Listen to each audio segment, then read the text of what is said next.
chew on that. You're gonna get shocked. Oh my goodness. There we go. Hopefully everybody can hear me. The whole one person. Hi, Artie. Oh.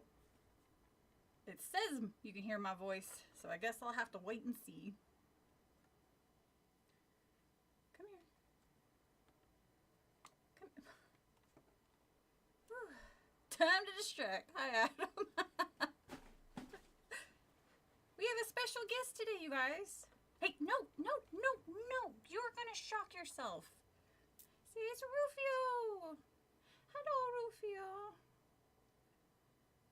Rufio got scared earlier, or she was sleeping and I think she had a little night terror because I heard her kind of freaking out.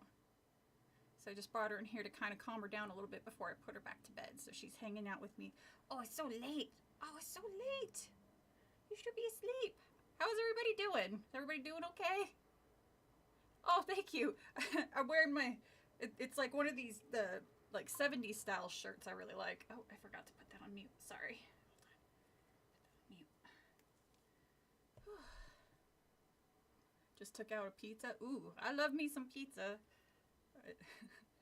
Poor Burp. Yeah, she's still technically a baby. She's only about 1.5 years. Oh yeah, that's right, Tammy. I don't think you've been on stream where I had one of my birds. Well, I mean, unless you had Tippy where she was attacking me, because that's what Tippy does best. She attacks. But not Rufio. Rufio's a little sweetheart. Here, try to... I turn her around and she's like, now's the time. I'm going to... You want to go on my shoulder? Thank you. How's everybody doing? Everybody having a good day? I wanted to show you guys... Oh, wait, how many people are here? My adorable sister made me something for my YouTube channel. I don't know where I should put it or how to put it, but I thought it was cute. Hopefully it's not too loud because I don't have my headphones on, so I can't tell if it's loud or not. But I'll show you guys. You haven't had the little shit Tippy appear. I could probably go get her. Like she was yelling at me because I woke her up. I have to go and put her. Oh, I have to go and put her back because she's calmed down a bit. Oh, I'm sorry to hear that, Darby. But yeah, Tippy is a little shit. She's I think my favorite stream memory of her is when she was crawling down my bangs because I wasn't paying enough attention to her when I was trying to fight a boss fight, and I think it was Fatal Frame 4. You're like, oh, thank you. Oh yeah, that's right. Hi Darby. Hi Tammy. Hi Viliano.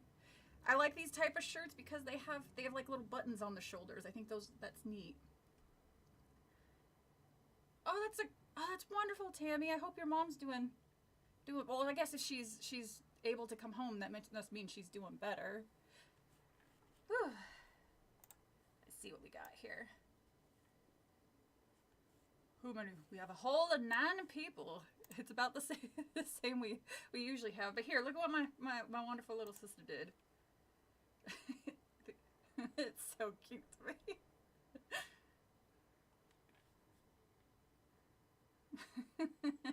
Get him!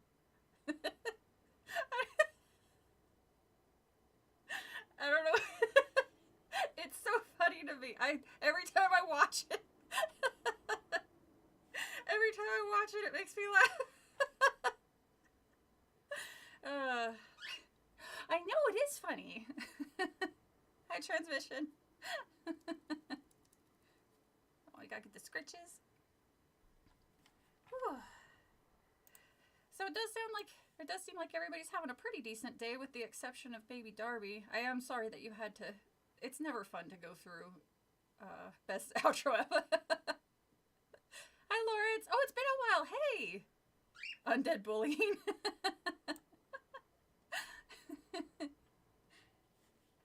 But I thought, yeah, I've watched it like 20 times, and each time I know what's gonna happen, and it just cracks me up. Oh no! Jennifer subscribers!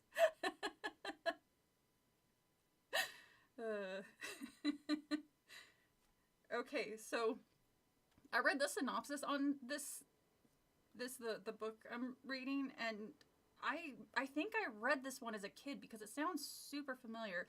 And if not read it, maybe like the Goosebumps show, because I did watch that when it was on syndication in like the early 2000s or something like that. You're such a good girl. You doing okay? Yeah. She wants to cause. Ow. We gotta get your talons clipped a little bit. They are a little rough there, honey. Is it scary? It is. See, the thing with Goosebumps books is that they sound like the synopsis. Some of them anyway, have a good idea. Like the say cheese and die thing was kind of interesting. You take a picture of somebody, and then it shows their death because nobody died, and the girl disappeared, but then she came back, and then they threw in a hey. Okay. Sorry, she was climbing on stuff she wasn't supposed to. Then they threw in like the man. It's always a scientist that's the bad guy. I noticed. How many have we read so far? I think there's been 2. One of them was the haunted mask. I know, and the other one was the camera one. Say cheese and die.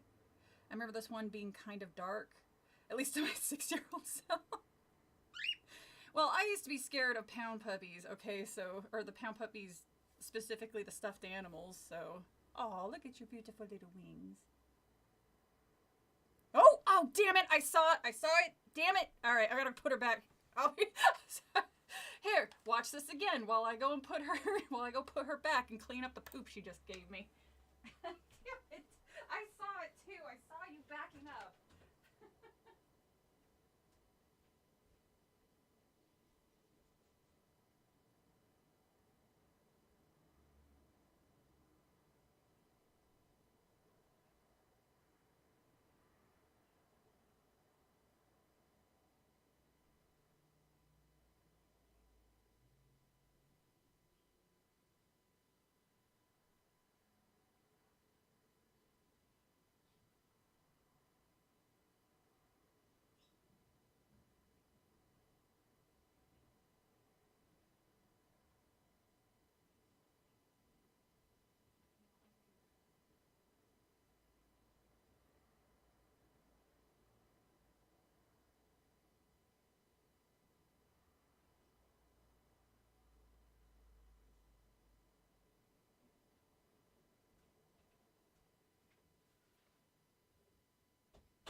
Should have saw that coming.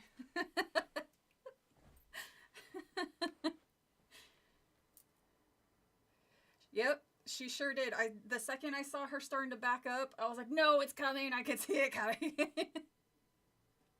Well, I'm glad you were glad to show up, Lawrence. I don't know if you've been to any of these ones live, but I'm sure you've watched at least one or two. It's become a game for chat to distract me while I'm trying to read. Mostly because, I mean, the werewolf skin book was particularly bad, so I think everybody's ADHD kind of kicked in. They're like, no, let's talk about something else. All right, so might as well start the book now that we've had my obligatory birds coming in. I was gonna bring Tippy in, but she was asleep and I didn't want to wake her up because then she would just be particularly angry at me and she would just spend the whole time trying to bite my eyes out of my face. But us, yeah, like Adam and Transmission especially, they're kind of good at distracting me with something because they'll ask me a question. I'm sure you will, Laura. All right. It's not alcohol. It's hot apple cider. I was just very careful because it was boiling a second ago, so I didn't want to burn my mouth. Okay. Could be worse. Tippy could have shot me. Oh yeah, she does this thing where she'll crawl into my shirt and poop, which is wonderful because sometimes I don't realize it until I'm taking like I'm changing clothes or getting ready to shower, and then I'm like, oh no. Two slices and already it took you hours to make pizza? Hey man, just put it in the fridge. Tomorrow pizza good. All right. Chapter 1.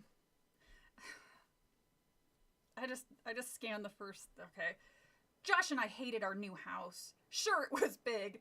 It looked like a mansion compared. I don't want to live in a mansion with butlers and maids and sleeping in and getting a giant garden. Sure, it looked like a mansion compared to our old house. It was a tall red brick house with sloping black roof and rows of windows framed by black shutters. It was so dark, I thought, studying it from the street. The whole house was covered in darkness, as if it were hiding in the shadows of the gnarled old trees that bent over it. It was the middle of July, but dead brown leaves blanketed the front yard. Our sneakers crunched over them as we trudged our way up the gravel driveway. Tall weeds poked up everywhere through the dead leaves. Thick clumps of weeds had completely overgrown an old flower bed beside the front porch. This house is creepy, I thought unhappily. Josh must have been thinking the same thing. Looking up at the old house, we both groaned loudly. These damn kids. I mean, yeah. That's what's up. Oh, dough takes forever. Okay, I gotcha. Mr. Dawes, I think that's how it's supposed to be spelled, or supposed to be pronounced. A friendly young man from the local real estate office stopped near the front walk and turned around. Everything okay? He asked, staring first at Josh, then me, with his crinkly blue eyes. Josh and Amanda aren't... Oh, okay, this is a girl. The main character's a girl, named Amanda. I was like, wait, who the fuck's Amanda? Josh and Amanda aren't happy about moving, Dad explained, tucking his shirt tail in. Dad is a little overweight, and his shirts have always seemed to come untucked. It's hard for the kids, my mother added, smiling at Mr. Dawes, her hands shoved into her jean pockets as she continued up the front door. You know, leaving all their friends behind, moving to a strange new place. Strange is right, Josh said, shaking his head. This house is gross. Mr. Dawes chuckled. It's an old house, that's for sure, he said, patting Josh on the shoulder. It just needs some work, Dad said, smiling at Mr. Dawes. No one has lived in it for a while, so it's going to take some time fixing it up. Look how big it is, Mom said. Ooh. Smoothing back her straight black hair and smiling at Josh. We'll have room for a den and maybe a rec room, too. You'd like that, wouldn't you, Amanda? I shrugged. A cold these damn kids. I'm sorry, a rec room and a den? Jeez. I want a rec room and a den. I actually super glued my finger to something I was super gluing the other day and kind of had to sit under running water until I could pry it apart. It sucked. A cold breeze made me shiver. It was actually a beautiful hot summer day, but the closer we got to the house, the colder I felt. I guess it was because of all the tall old trees. I was wearing white tennis shorts and a sleeveless blue t-shirt. If it was sleeveless, is it still a t-shirt? Because a T is like shaped like a T. Would that be a tank top? It had been hot in the car, but now I was freezing. Maybe it'll be warmer in the house, I thought. You know, the house that looks abandoned,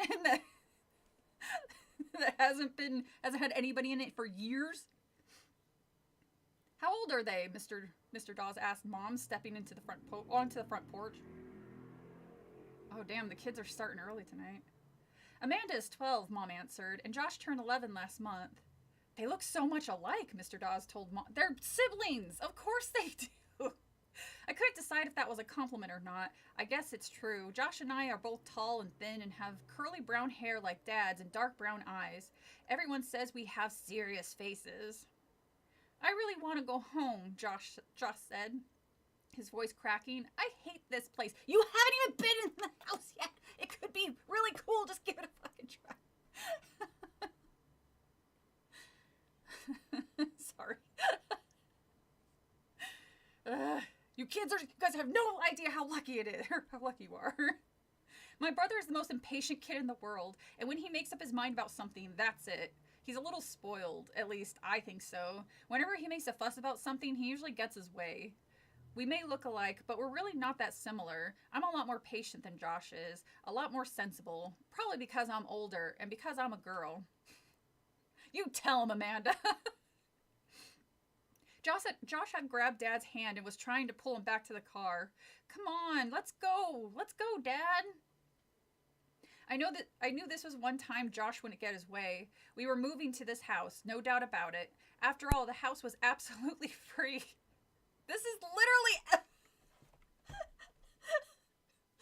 yeah, it's a mansion house thing. This is the second. Oh my god! This is the second time this week that I've raged about people complaining about getting free mansions. Ghoulies is the first one. I'm watching that one, and I was like, "What the?" Or I'm Sorry, not watching. I'm editing it. I'm like, every time they complain, the lady complains about it, I get angry. I was like, "It's free. It's fucking free.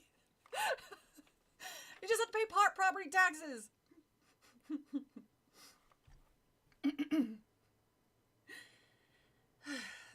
A great uncle of Dad's, a man we didn't even know had died and left the house to Dad in his will. God damn. I should also have a what's it called, a trope, like tick, because man, every one of these always clicks something. And again, it's a kid's book, so I can't give it too much shit, but I think it's really funny that half tank, half shirt. A tank shirt. Oh, I've always heard blah. I've always heard it called a tank top, so maybe it's a regional thing. I don't know. All right. I'll never forget the look on Dad's face when he got the letter from the lawyer. He let out a loud whoop, whoop, whoop, whoop, whoop, whoop, whoop, whoop, whoop, and began dancing around. Oh, he really did do the Homer thing. And began dancing around the living room. Josh and I thought he'd flipped or something. My great Uncle Charles has left us a house in his will, Dad explained, reading and rereading the letter. It's in this town called Dark Falls. It's in this lovely it's in the lovely province of Transylvania. Huh? Josh and I cried. Where's Dark Falls? Dad shrugged. I don't remember your Uncle Charles, Mom said, moving behind Dad to read the letter over his shoulder. Neither do I, admitted Dad, but he must have been a great guy. Wow, this sounds like an incredible house. It's called Amityville for some reason. Why do they only... Oh, because, people can name their houses if they want to. Oh, that's so cool. We're going to live in an Amity place in the town of Darkness Falls. Wait, oh no, that Darkness Falls that was the Tooth Fairy movie, right? Ugh. This is just Dark Falls. He grabbed Mom's hands and began dancing happily with her across the living room. Dad sure was excited. He'd been looking for an excuse to quit his boring office job and devote all of his time to his writing career. This house, absolutely free, would be just the excuse he needed. I sure hope they had like a lot of savings or something, because he kind of still need a job. If it's just the house, then yeah, he probably should have added that it came with a bunch of money, like Mr. Moneybags, Zoidberg from the future. Ah, Darby, I love transsexual Transylvania. I love Rocky Horror. It's a fun one. The lovely town of Medeville.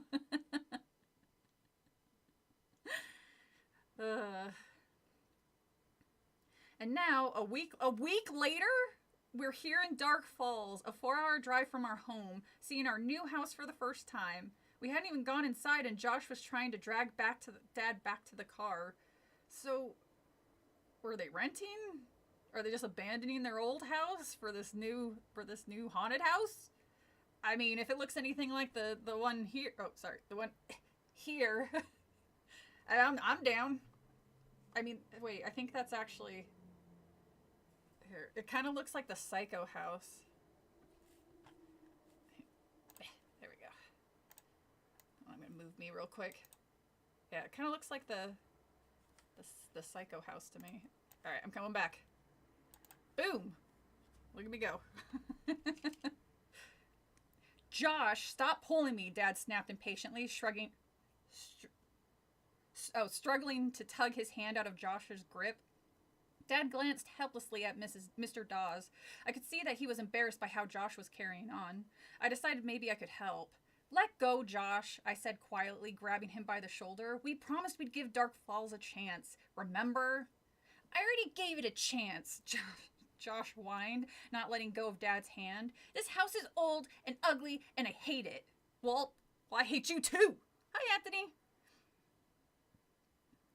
Wonder if they have good schools if property taxes are reasonable. Always have to consider crime rates.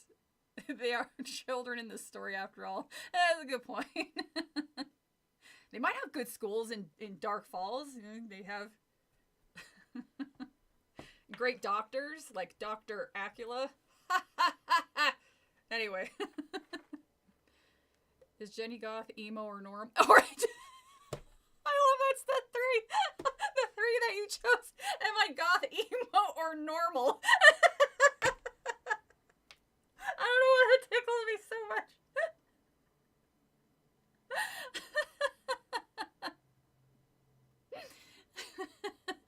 I'm not sure what I am, Tammy, but normal probably isn't one of them. And I'm too upbeat to be emo, so I guess out of the three, I'd have to choose goth. I'm sorry. This is a really. I don't know why that tickled me so much.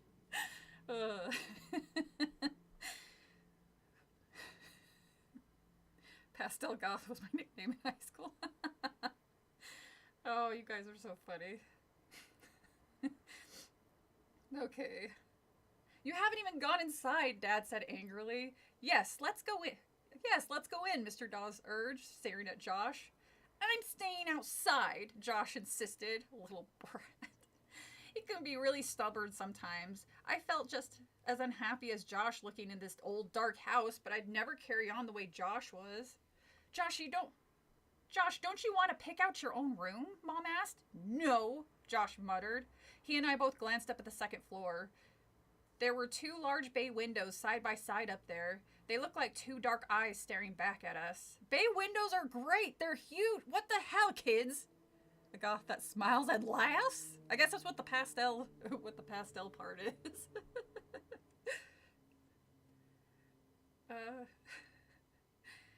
How long have you lived in your present house? Mr. Dawes asked Dad. Dad had to think for a second. About 14 years, he answered. The kids have lived there their whole lives. Moving is always hard, Mr. Dawes said sympathetically, turning his gaze on me. You know, Amanda, I moved here at Dark Falls just a few months ago. I didn't like it much at first either, but now I wouldn't live anywhere else. He winked at me. He had a cute dimple on his chin when he smiled. All right. Let's go inside. It's really quite nice. You'd be surprised. All of us followed Mr. Dawes except Josh. Are there other kids on this block? Josh demanded. He made it sound more like a challenge than a question. Mr. Dawes nodded. The school's just 2 blocks away, he said, pointing up the street. See? Mom quickly cut in. A short walk to school. No more long bus rides every morning. I liked the bus, Josh insisted. Well, you know what, Josh? She's goth as in the Germanic ethnicity. I'm not a vampire goth. I just like wearing black a lot, but I also like colors. It just depends on my mood, but just black is like my main color that I wear.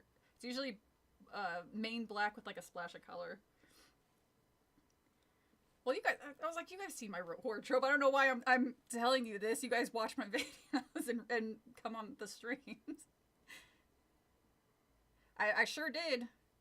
I was a bow and arrow archer. I was an archer. There it is. I was like, wait, there's a word for it. His mind was made up. He wasn't going to give my parents a break, even though we both promised to be open-minded about this move. I don't know what Josh thought he had to gain by being such a pain. I mean, Dad already had plenty to worry about. For one thing, he hadn't been able to sell our old house yet. Well, then, why... Well, I guess it's free, but still, moving costs money. Like, I don't know.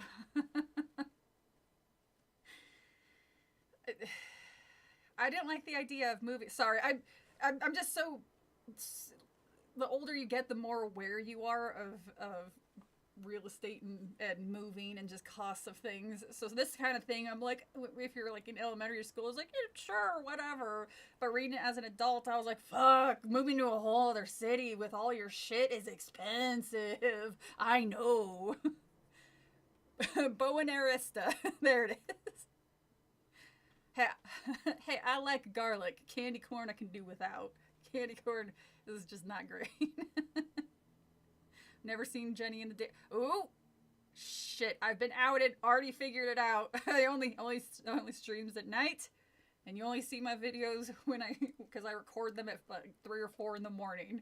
Because it's the only time my birds are asleep is at night. And if I do it early in the morning, I look refreshed instead of super tired from the day.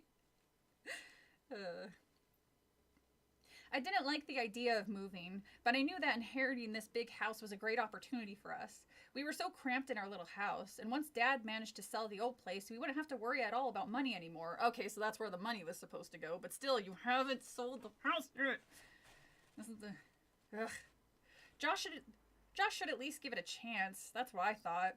Suddenly, from our car at the foot of the driveway, we heard Petey barking and howling. Oh, now there's a dog that they kind of failed to mention until just now. Or maybe I just glanced over it and didn't even think about it.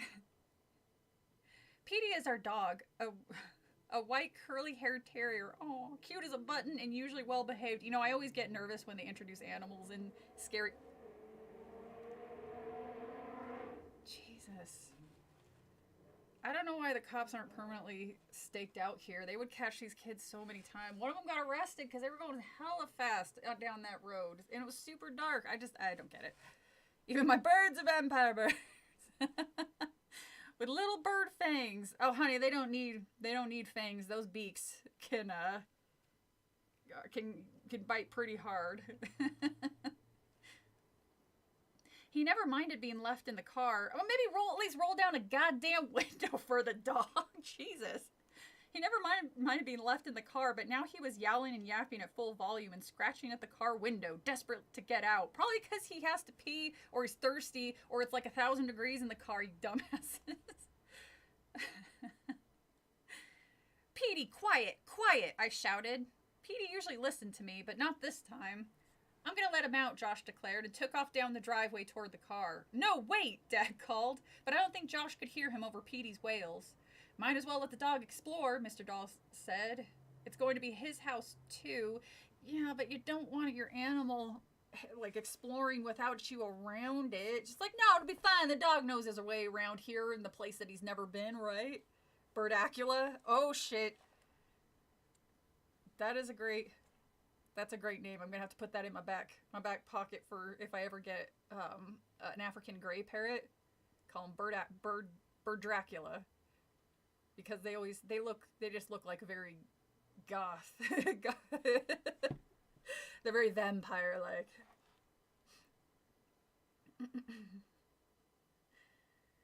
A few seconds later, Petey came charging across the lawn, kicking up brown leaves, yipping excitedly as he ran up to us. He jumped on all of us as if he hadn't seen us in weeks, and then, to our surprise, he started growling menacingly and barking at Mr. Dawes. Petey, stop! Mom yelled. He's never done this before, Dad said apologetically. Really, he's usually very friendly. He probably smells something on me. Another dog, maybe? Mr. Dawes said, loosening his striped tie, looking wearily at our growling dog. Finally, Josh grabbed Petey around the middle and lifted him away from Mr. Dawes. Stop it, Petey, Josh scolded, holding the dog up close to his face so that they were nose to nose. Mr. Dawes is our friend. Petey whimpered and licked Josh's face. After a short while, Josh set him back down on the ground. Petey looked up at Mr. Dawes, then at me, then decided to go sniffing around the yard, letting his nose lead the way. Okay, kind of let it go that that there's something up with the realtor. I'm a vampire.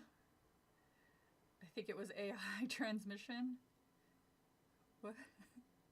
Oh, what? Oh, what? Oh, shoot! What movie? Jenny has gone. Potato steam. That's right. I did go live during the daylight during Clown Motel. I forgot about that. Look at you. You think it was AI? I forgot about that too. Nice work. No, see, I'm a reverse vampire. I come from Transylvania. Oh, Aqua Teen, you're so funny. Let's see. Oh, shoot. There we go. Let's go inside, Mr. Dawes urged, moving a hand through his short blonde hair. He unlocked the front door and pushed it open. Mr. Dawes held the screen door open for us. I started to follow my parents into the house. I'll stay out here with Petey, Josh insisted from the walk. By the way, it just occurred to me they haven't seen this house, but Dad and Mom are like super adamant about moving here. What if it's like what if it's falling apart? You don't want to move your family into a dilapidated house. I just I am definitely not that good at editing. You guys have seen what I can do with editing. I don't know. I love how bad my special effects are. It makes me laugh when I see them. I was like, this is so shitty. I love it.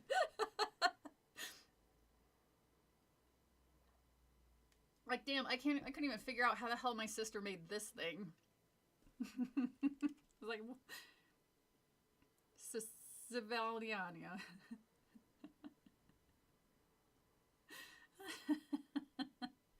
You guys are so cute.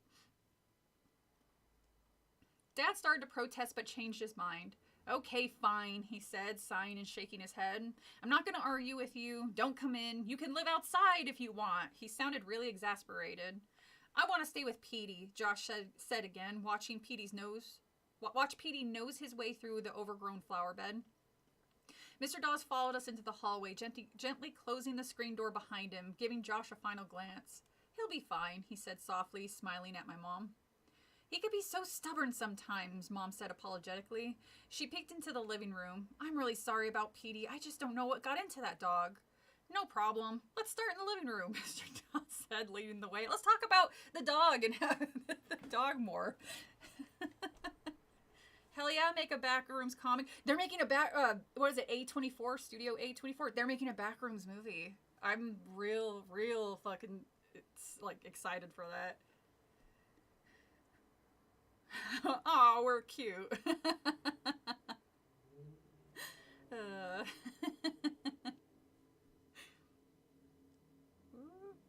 I didn't need to start putting my thumb the last time I think you'll be pleasantly surprised at how spacious it is. Of course it needs work. He took us on a tour to every room in the house. I was beginning to get excited. The house was really kind of neat. There were so many rooms and so many closets. And my room was huge and had its own bathroom and an old-fashioned window seat where I could sit and look down at the street. I love those. I actually have one of those ones where the wall goes in a little bit and you can sit, I have one literally right here. I put all my plants in it. And then Tippy eats the plants. But they've surprisingly survived. I don't even know what kind. I think they're succulents, but man, they have survived. And I also have birds of paradise that aren't doing too well. But my place doesn't really get decent sunlight, so I probably should have factored that in before I bought them. But that's on me. From bitch to has-been hotel to Backrooms, what can they not do? Yeah, I was about to say, I haven't seen their entire I almost said discography. The movies. I haven't seen all of their movies. I forgot what the term is. But the ones I have seen, I've been really impressed with. Okay. Ooh, where'd it go? I wish Josh had come inside with us. If he could see how great the house was inside, I knew he'd start to cheer up. I couldn't believe how many rooms there were. There was even a finished attic filled with old furniture and stacks of old, mysterious cartons we could explore. Mysterious. We must have been inside for at least a half an hour. I didn't really keep track of the time. I think all three of us were feeling cheered up. Well, I think I've shown you everything, Mr. Dawes said, glancing at his watch. He led the way to the front door. Wait, I want to take you to look... Oh, wait. Wait, I want to take... one more look at... Sorry. Wait, I want to take one more look at my room. Sorry, I don't know why I was having trouble reading that line. I told him excitedly. I started up the stairs, taking them 2 at a time. I'll be there in a second. Hurry, dear, I'm sure Mr. Dawes has other appointments, Mom called after me. I reached the second floor landing and hurried down the narrow hallway into my new room. Wow, I said aloud, and the word echoed faintly against the empty walls. It was so big, and I loved the bay window with the window seat. I walked over to it and peered out. Through the trees, I could see our car in the driveway, and beyond it, a house that looked a lot like ours across the street. I'm going to put my bed against the wall across from the window, I thought happily, and my desk can go over there. I'll have room for a computer now. Whoa, look at you. I took one more look at my long walk-in closet, which had a light in the ceiling and wide shelves against the back wall. Man, I want a walk-in closet. Sorry. I was heading to the door, thinking about which of my posters I wanted to bring with me when I saw the boy. When I saw a boy? Well, whatever. When I saw the boy, because I thought she was referring to her brother for a second. I was like, that's a weird way to do it. He stood in the doorway just for a second, and then he turned and disappeared down the hall. Josh? I cried. Hey, come look! With a shock, I realized it wasn't Josh. For one thing, the boy had blonde hair. Hey! I called and ran down the hallway, stopping just outside my bedroom door, looking both ways. Who's there? But the long hall was empty. All the doors were closed. Whoa, Amanda, I said aloud. Was I seeing things? Mom and Dad were calling from downstairs. I took one last look down the dark corridor, then hurried to rejoin them. Hey, Mr. Dawes, I called as I ran down the stairs. Is the house haunted? He chuckled. The question seemed to strike him as funny. No, sorry, he said, looking at me with those crinkly blue eyes. No ghost included. A lot of old houses around here are said to be haunted, but I'm afraid this isn't one of them. I thought I saw something, I said, feeling a little foolish. Probably just shadows, Mom said. With all the trees, this house is so dark. Why don't you just run outside and tell Josh about the house? Dad suggested, tucking in front of his shirt. Your mom and I have some things to talk over with Mr. Dawes. Yes, Master. Jesus. He wasn't even being rude about it. I said with a little bow and obediently ran out to tell Josh all about what he had missed. Hey, Josh, I said eagerly, searching the yard. Josh? My heart sank. Josh and Petey were gone. It's going to be one of those things where they're like just around the corner, isn't it? Hi, Zach. Filmography. Thank you, Adam. They don't really do much but put money into selling and buy. Oh, do they? Oh, for some reason I thought that they were more involved than that.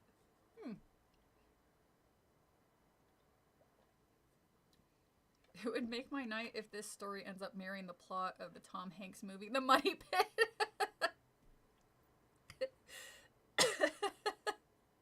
2 weeks. Zack Attack. She just casts mirror.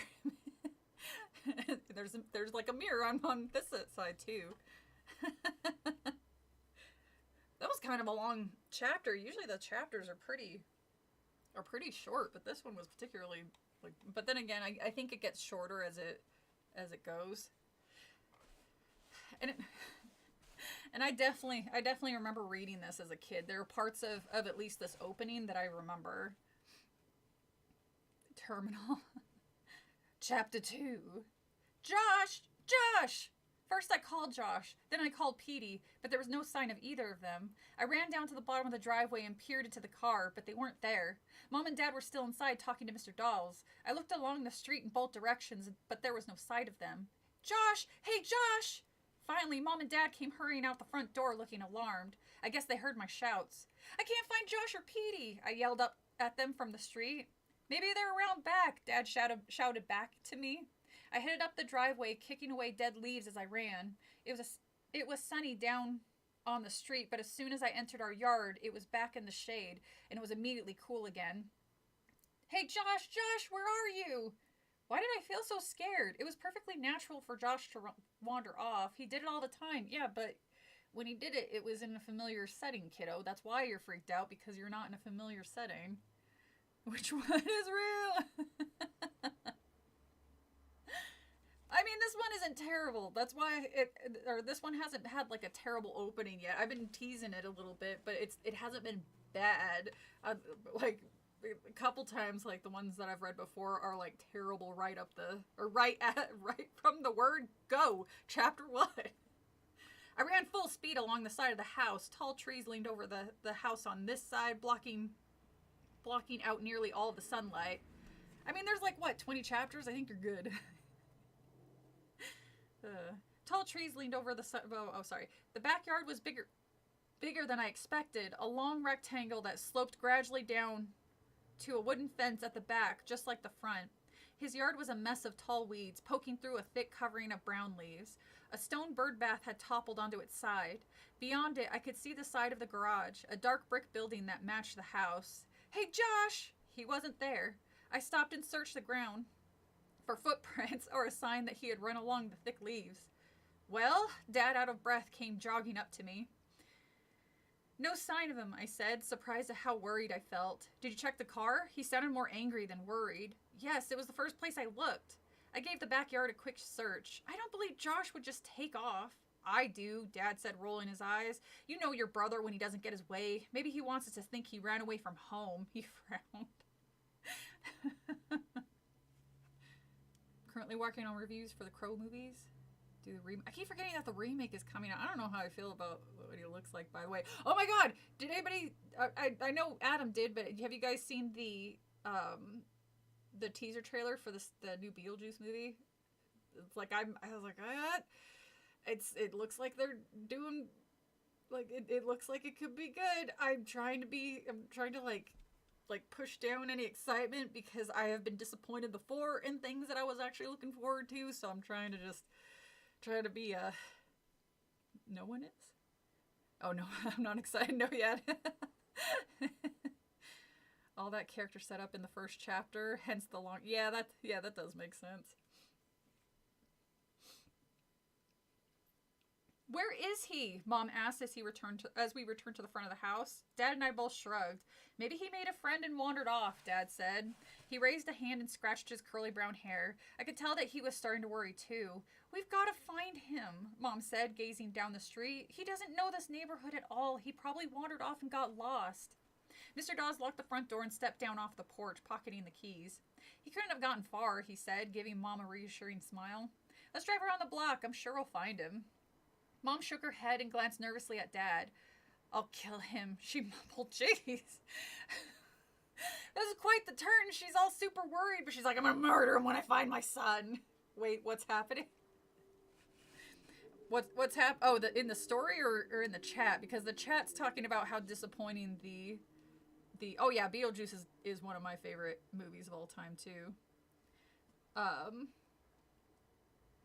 Deftones was in the second Crow movie. Oh yeah, that's right. They're talking about the new Crow movie that looks like not great, and the teaser trailer for Beetlejuice 2. And in the story, they looked at a house and the kid wandered off with the dog. That's all that's happened so far.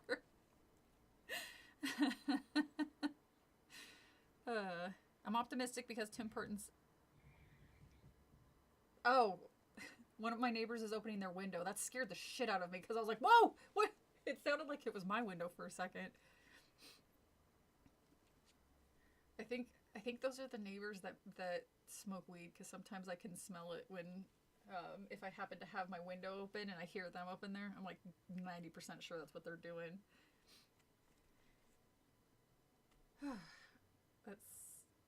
I'll kill him. That's just such a random... Wait, where'd it go? We gotta find him. Yeah, she's all super upset. She's gonna find him. Dad patted her on the shoulder. Yes, we'll kill him.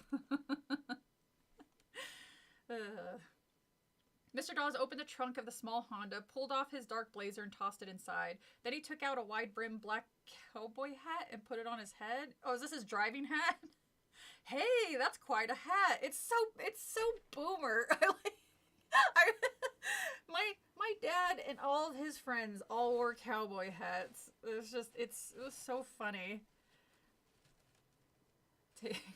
No, man, they're whatever they smoke, it smells awful. I don't whatever weed they smoke, it's ugh. It's like that. I think they refer to it as skunk weed. It just because it ugh. I do not like that particular smell.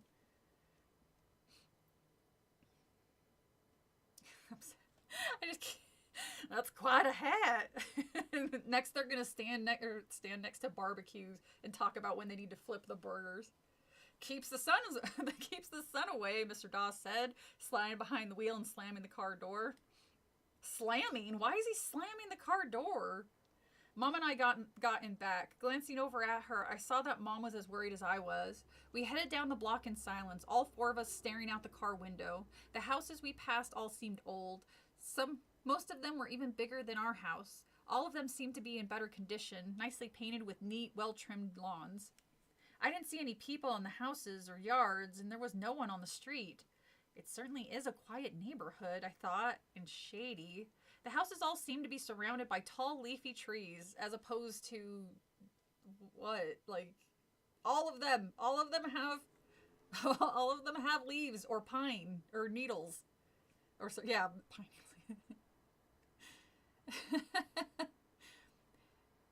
I haven't watched The Crow in a million years, so I really don't remember it. So I can't really give my. Is like, did I like it or did I not like it? I was a kid, so I probably liked it. I liked everything as a kid. Anything that was dark and gloomy, I was like, this is so cool. I feel so grown up.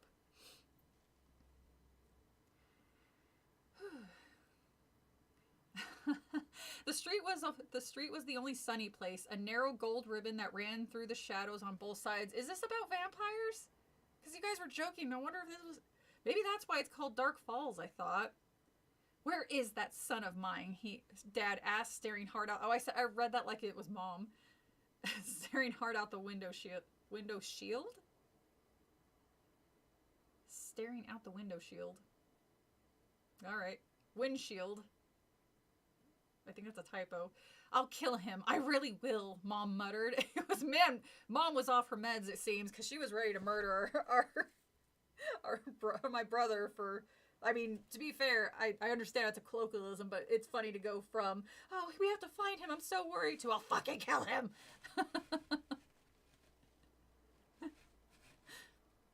Oh, I love skunks too, but I love, they're so cute. The little noises that the babies make are super cute. Like, ah!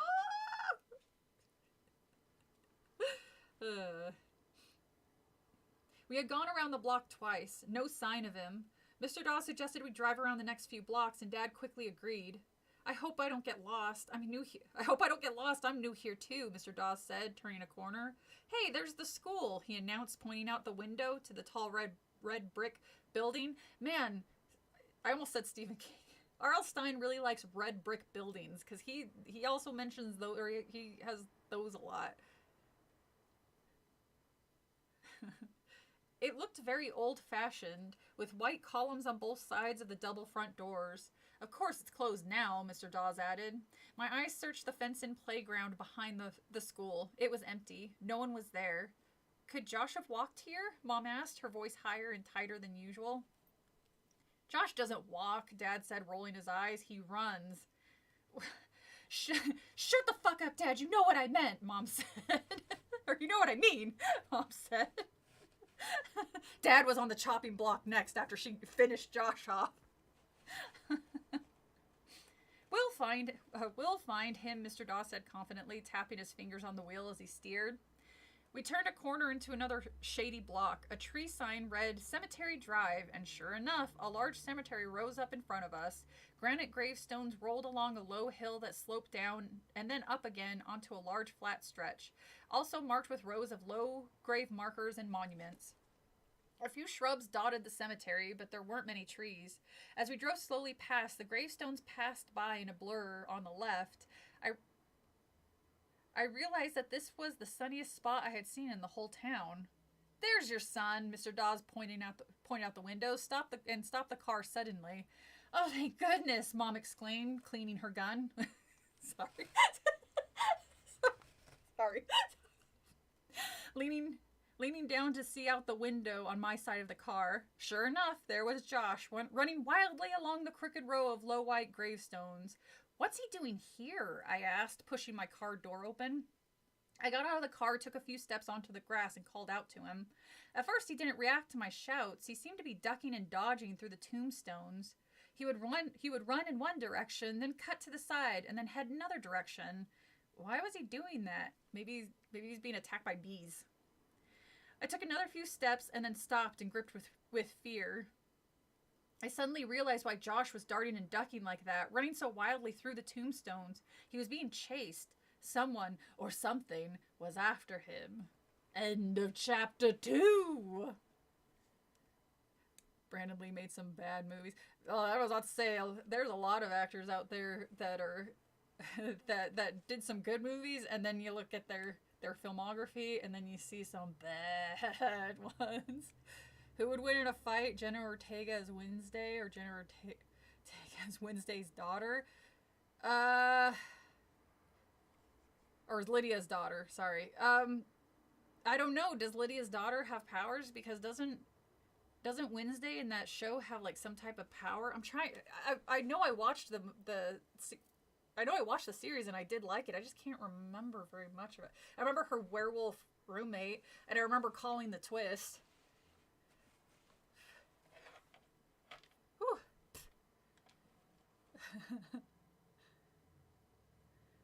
We're talking about Wednesday Addams, right? It's okay, I don't really care for The Crow. But I don't have a fascination with it, so...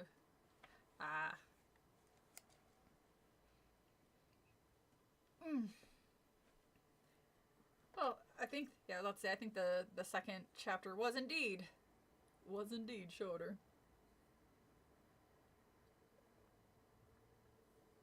Whew.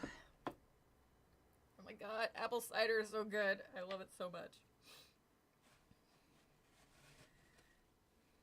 Yeah, that really was a bummer. You think after something like that happened, it would have like created a whole, hey, how about we just use rubber toy guns without any bullets, and then just add everything, or add the special effects afterwards to make it, the flashbang and everything.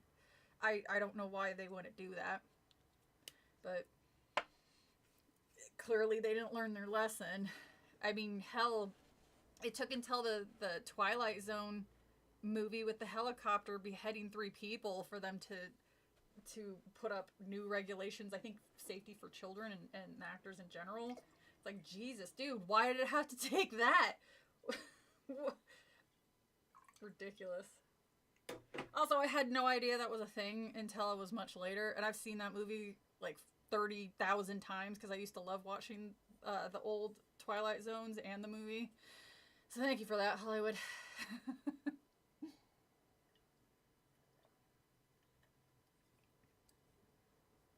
You doing okay, Tammy? With bloodshot eyes, are you okay, Tammy? Did I say something?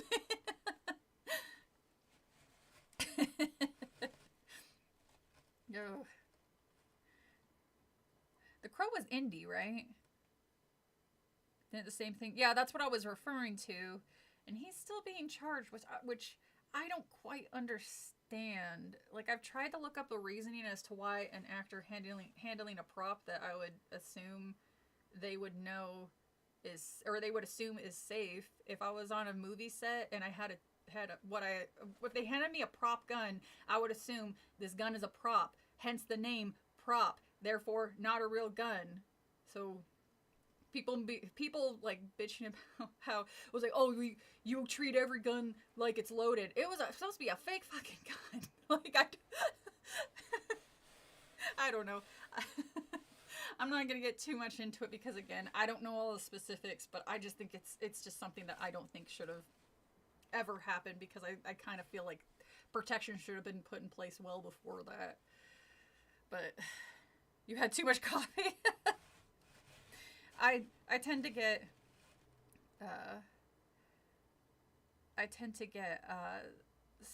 super, like, yeah, I'm very sensitive to caffeine, so I get super wide-eyed too when that happens. Oh, the prop master. Well, the prop master, that makes sense to me. That makes sense that the prop master got in trouble for that because they're the ones that handled the weapon. I don't know. It's just it's weird to me.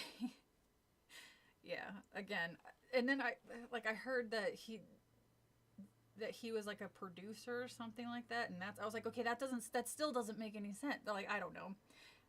I don't know enough about the situation to, and I don't really understand how, like, the like, this is in the U.S. and California. Or no, it's not in California. They probably wouldn't have. Uh-oh. It says chat got disconnected. Did I lose you guys? Says I have good connections. Oh, lost 2 people though. Sorry, 2 people. There it goes. You're back.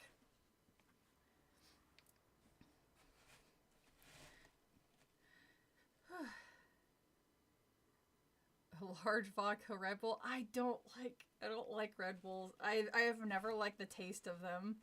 To me, it tastes like it tastes like a Flintstones vitamin, and I like Flintstones vitamins when they're this big and you just chew them and swallow them, not as a whole ass drink. That's what they taste like to me.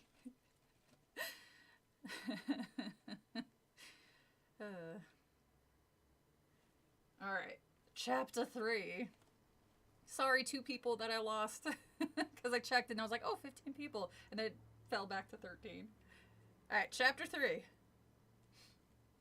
Then, as I took a few reluctant steps towards Josh, watching him bent low, then changing directions, his arms outstretched as he ran, I realized I had it completely backwards. Josh wasn't being chased. Josh was chasing. He was chasing Petey. Oh, I thought he was being chased by bees, so that makes more sense. Okay, so sometimes my imagination runs away with me. Running through an old graveyard like this, even in bright daylight, it's only natural that a person might start to have weird thoughts. I called to Josh again, and this time he heard me and turned around. He looked worried. "Amanda, come help me," he cried. "Josh, what's the matter?" I ran as fast as I could to catch up with him, but he kept darting through the gravestones, moving from row to row. "Help! Josh, what's wrong?" I turned and saw that Mom and Dad were right behind me. "It's Petey," Josh explained, out of breath. "I can't get him to stop. I caught him once, but he pulled away from me." "Petey? Petey!" Dad started calling the dog, but Petey was moving from stone to stone, sniffing each one, then running to the next. "How'd you get all the way over here?" Dad asked as he caught up with my brother. "I had to follow Petey," Josh explained, still looking very worried. "He just took off. One second he was sniffing around that flower bed in our front yard. The next second he started to run. He wouldn't stop when I called, wouldn't even look back. He kept running until we got here. I had to follow. I was afraid he'd get lost." Josh stopped and gratefully let Dad take over the chase. I don't know what this dumb dog's problem is," he said to me. "He's just weird." It took Dad a few tries, but he finally managed to grab Petey and pick him up off the ground. Our little terrier gave a half-hearted yelp of protest, then allowed himself to be carried away. We all trooped back to the car on the side of the road. Mr. Dawes was waiting there. "Maybe you'd better get a leash for that dog," he said, looking very concerned. "Petey's never been on a leash," Josh protested, wearily climbing into the back seat. "Well, we might have to try one for a while," Dad said quietly, "especially if he keeps running away." Oh, thank you, Lawrence. Thank you. Did it do a poo poo thing? I didn't even notice. Wait, can I do the thing? Hold on. It says, "Yay!" Wait, can you guys see that? I'm not even sure if you can see the, "Hey, look, this person donated." Too bad do I only get 50%? I thought it was, I could send money on here. That's I think it's, oh, it did? Okay. Oh, that's cool. Sorry, I was distracted by this brilliantly written story. Poo-poo thing. Yeah, it's YouTube is goddamn lucky they don't have any competition really outside of maybe Twitch, because I'm really hoping interest rates drop a little bit, by around this time next year because I wanna find a house and someplace quieter so I don't have to listen to these damn kids. Get off my lawn, fucking kids. Wait, what game you playing? Set a timer. Does anybody remember a game called kind of. I remember a comic called The Darkness. It was like some dude with black hair. I think it was an Image comic. I think that's what it was called. It just triggered a very, very, like, vague memory. I just remember the guy had, like, tar-looking stuff all over his face, and he had, like, a mask. A Granny Jenny? Hell yeah! No, I think it's more. I don't think it's 50%. I think if it's 10, I think I get about 7 or 8. I think. I don't think it's 50%. That would be a great game to play. I'll have to look for it. I've lost it for worse reasons. Well, I don't have. Where's my little? Shit, it's in the other one. I have a little ledger where I write down what money I get from like streams from you guys, and then whatever you guys give me, I just turn around and buy games to stream or like movies to review. It just goes straight back into the. So you're technically funding the the channel in one way or another. Look, if I can make it where I can release videos once a month consistently and stream consistently, maybe next year or by the end of the year, maybe I'll consider opening a Patreon or something. But I'm still not comfortable with that until I get not until I get into a groove of doing videos on like a regular basis, because I would like to release them either on like the 1st, the 15th, or the end of the month, like one of those 3 times. But it just sucks because I can't be consistent, especially now, because I'm still. So you're not retiring with that money. No, it's funny. The monetization that I get, it's like $100 every 6 months. It's not a whole lot. So it just goes right back into the channel.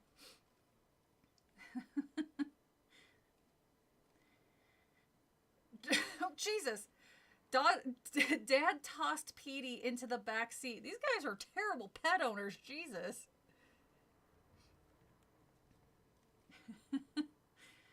The dog eagerly curled up in Josh's arms. The rest of us piled into the car, and Mr. Dawes drove us back to his office, a tiny white flat-roofed building at the end of a row of small offices. As we rode, I reached over and stroked the back of Petey's head.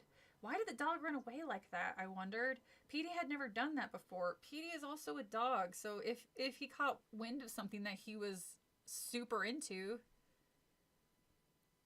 15th month of the year. Lousy smarch weather. Hey, Adam made a Simpsons joke.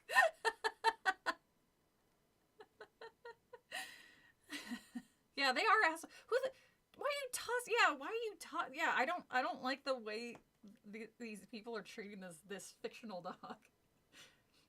I guess that Petey was also upset about our moving. After all, Petey had spent his whole life in that old house.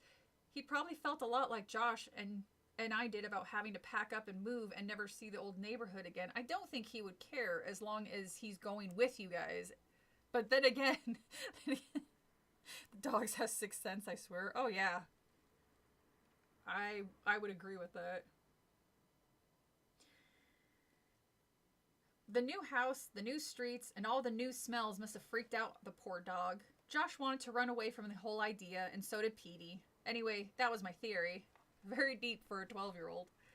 Mr. Dawes parked the car in front of his tiny office, shook Dad's hand, and gave him a business card. You can come by next week, he told Mom and Dad. I'll have all the legal paperwork done by then. After you sign the papers, you can move in any time. He pushed the car door open and, giving us all a final smile, prepared to climb out. His name is Compton Dawes, Mom said, reading the white business... Or Compton Dawes.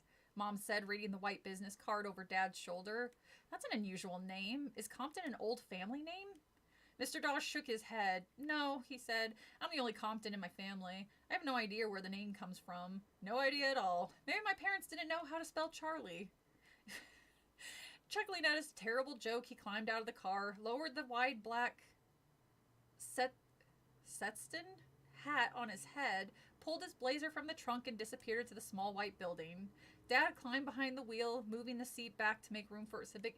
So, Mr. Dawes got into their car and drove around? It's kind of interesting. Paperwork, the story's true. Dude, no joke. When I got this place, when I went to go sign the papers for this place, they literally handed me they put a stack of papers this fucking thick in front of me. And they're like, sign here, sign here, sign here, sign here. And I was like, maybe I should have read this because maybe I'm signing away my soul or some shit. Jesus.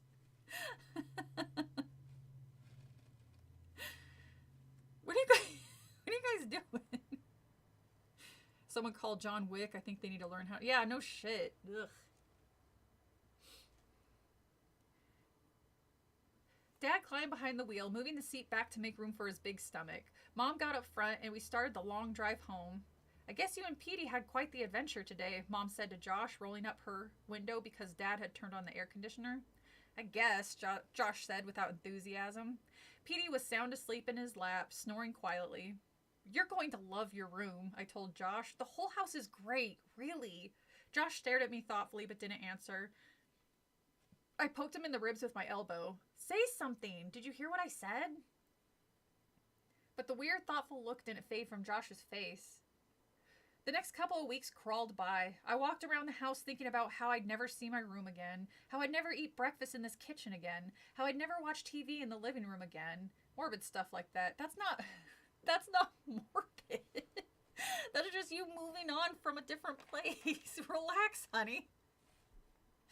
I had oatmeal and a sandwich.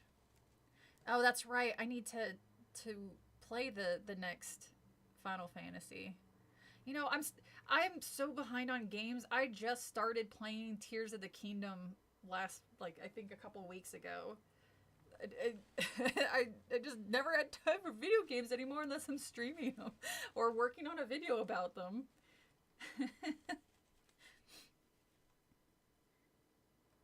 I had this sick feeling when the movers came one afternoon and delivered a tall stack of cartons. Time to pack up. It was really happening. Even though it was the middle of the day, I went up to my room and flopped down on my bed.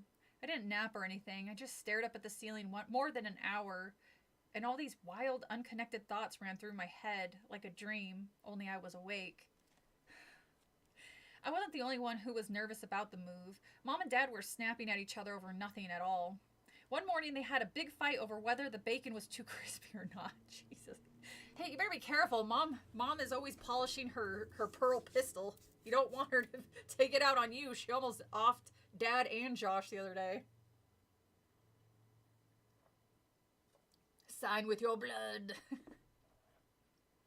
I really, really don't like Tears of the Kingdom, and it makes me very upset. Well, don't talk about it, because I have gone through.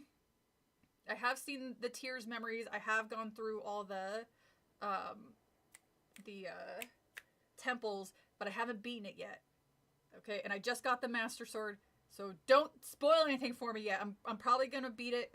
I'm gonna beat it after I post the Ghoulies video. So I've stopped playing it so I could focus on getting that finished, edited. So yes, please don't.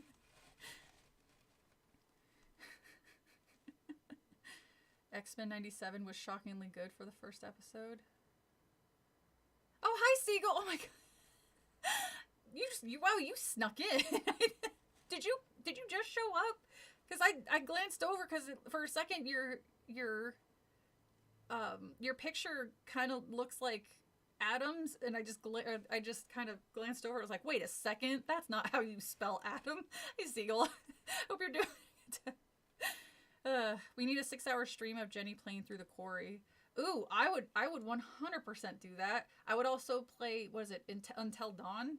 I'll do it. That shit's fun. Those 2 episodes were awesome. I'm gonna have to check them out then. I do like X-Men. In a way, it was funny to see them being so childish. Josh was acting really sullen all the time. He hardly spoke a word to anyone, and Petey sulked too. Stop calling him dumb! That dumb dog wouldn't even pick himself up and come over to me when I had some table scraps for him. What an asshole! I mean, maybe the dog is sick. If he was running around the goddamn place.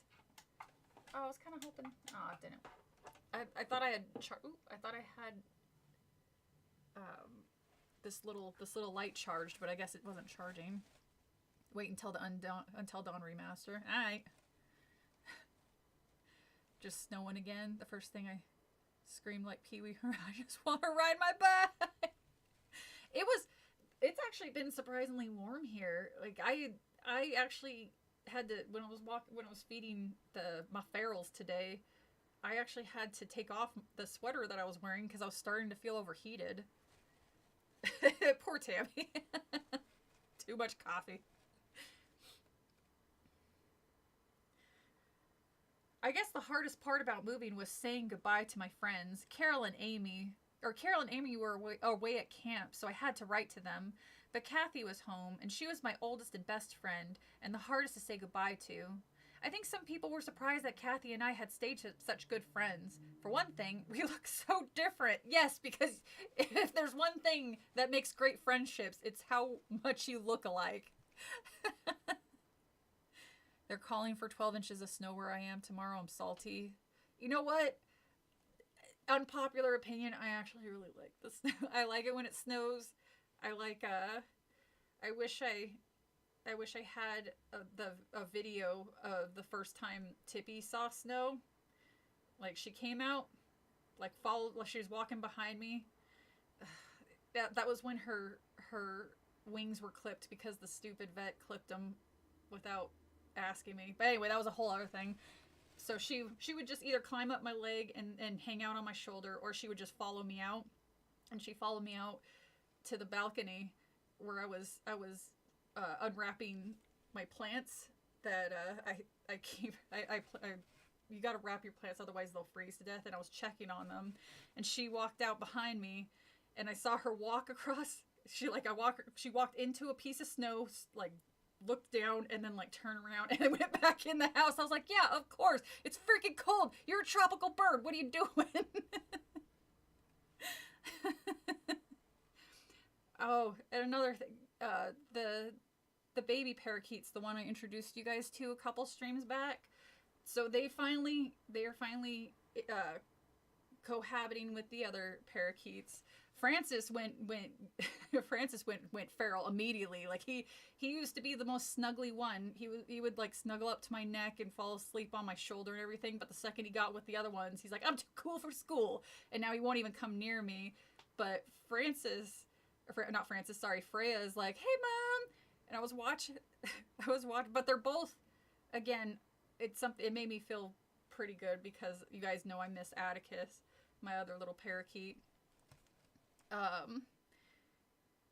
She has such a bad habit. She loves taking baths, and there is like 6 different water stations, including one on top of the cage that has running water in it, so it's always always moving, and that usually stimulates they're like, ooh, I want to take a bath.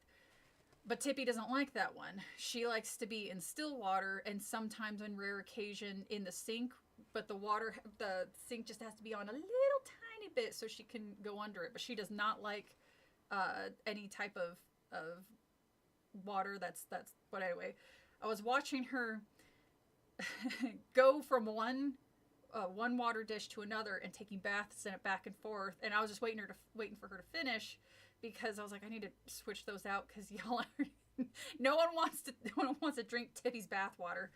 So, but when she got out, I watched both the little the baby parakeets. They because they've been following her around. I think they like Tippy, and Tippy seems to like be less pissy with the parakeets for some reason. Her and Rufio don't get along really, but they kind of leave each other alone. But Tippy's obsessed with the parakeets now. But I watched little Freya and little Francis copy her, and I watched them like do a little bath and then run over to the next one and do a little bath and then go to the next one. It was so fucking cute, and I really wish I had my phone on me, but it was at my desk, and I only went out there momentarily to get a drink, and I was like, why does this cute shit always happen when I do not have any way to record it? Sorry. See, you get me talking about my little feather babies.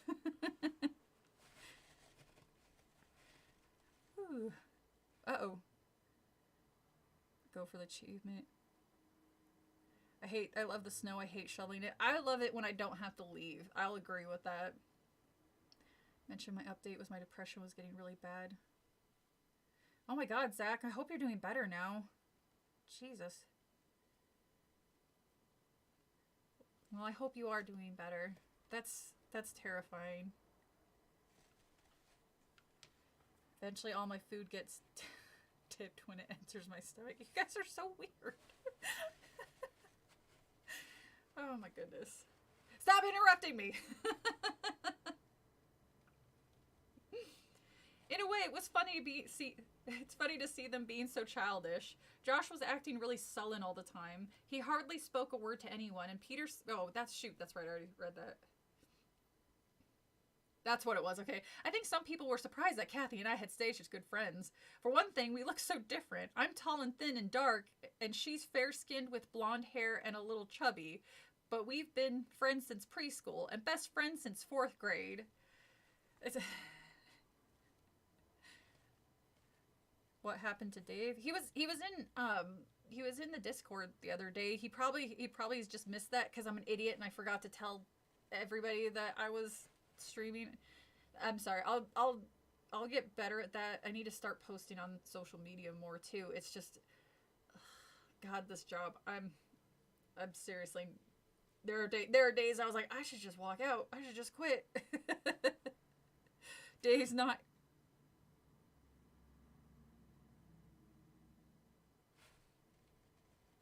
Tippy? Hold on. I'm sorry to stop again. I keep hearing scratching. It sounds like she's right outside the door. Hold on.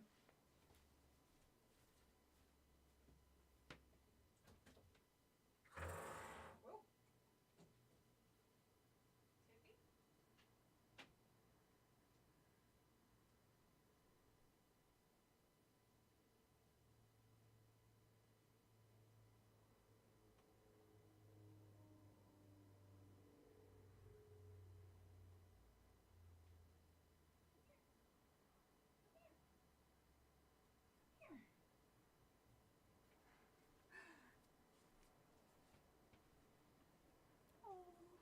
Yeah, I was right. Oh. Say hi, Tippy. Oh, you're so. I think she just flew to sleep up there, and I'm. Oh, she's so quiet. Look how quiet she is. You're being suspiciously good. Oh, she's doing a little. Can you hear a little beak grind?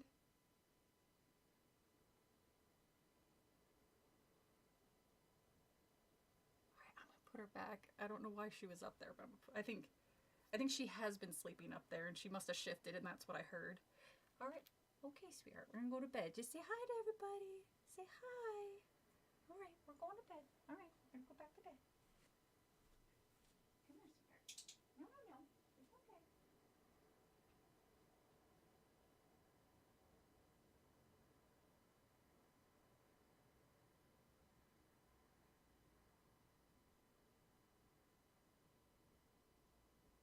Good girl. Okay. Go back to sleep.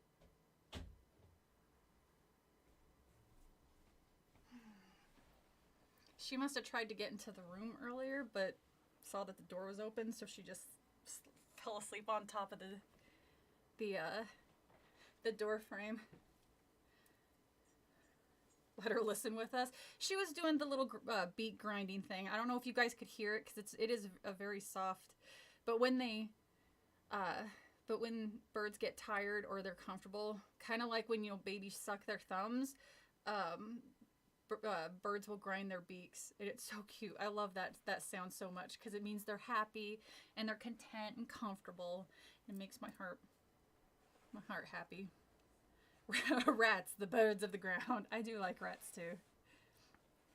God, I hope it's not rats anymore. There's only so many I can catch and release into the woods over there. Oh, hi, Ronan. Hope everybody's doing good. 9 pounds away from my goal, which is... Oh, congratulations! Goddamn, losing weight is freaking hard. Like I lucked out. Whatever weight I gained during COVID lockdown, I lost after the surgery that I had. Way more than I was expecting to, but having like your stomach cut open and then sewn back, and then being told, hey, go home. You won't be able to sit up, and God forbid if you cough, it's going to be the worst pain ever, but you're fine. Bad news is once... because I'm disabled, not fully dependent. Because it's a girl. Oh. Well, hopefully I can make... Hi, Joshua! Hopefully I can make some of you guys... Because some of you guys sound like you're having a rough week. So hopefully this terrible story and me going on weird tangents will make you feel better. Because if there's one thing a Jenny stream is, it might as well be just one huge tangent. All right. Best friend Kathy, don't look alike, but we're still friends. It's so weird. When she came over the night before the move, we both were terribly awkward. Kathy, you shouldn't be nervous, I told her. You're not the one who's moving away forever. It's not like you're moving to China or something, she answered. What? Chewing hard on her bubblegum. Dark Falls is only 4 hours away, Amanda. We can see each other, or we'll see each other a lot. 4 hours away? Isn't that like a long fucking drive? Driving for 4 hours? I would say it's a long one.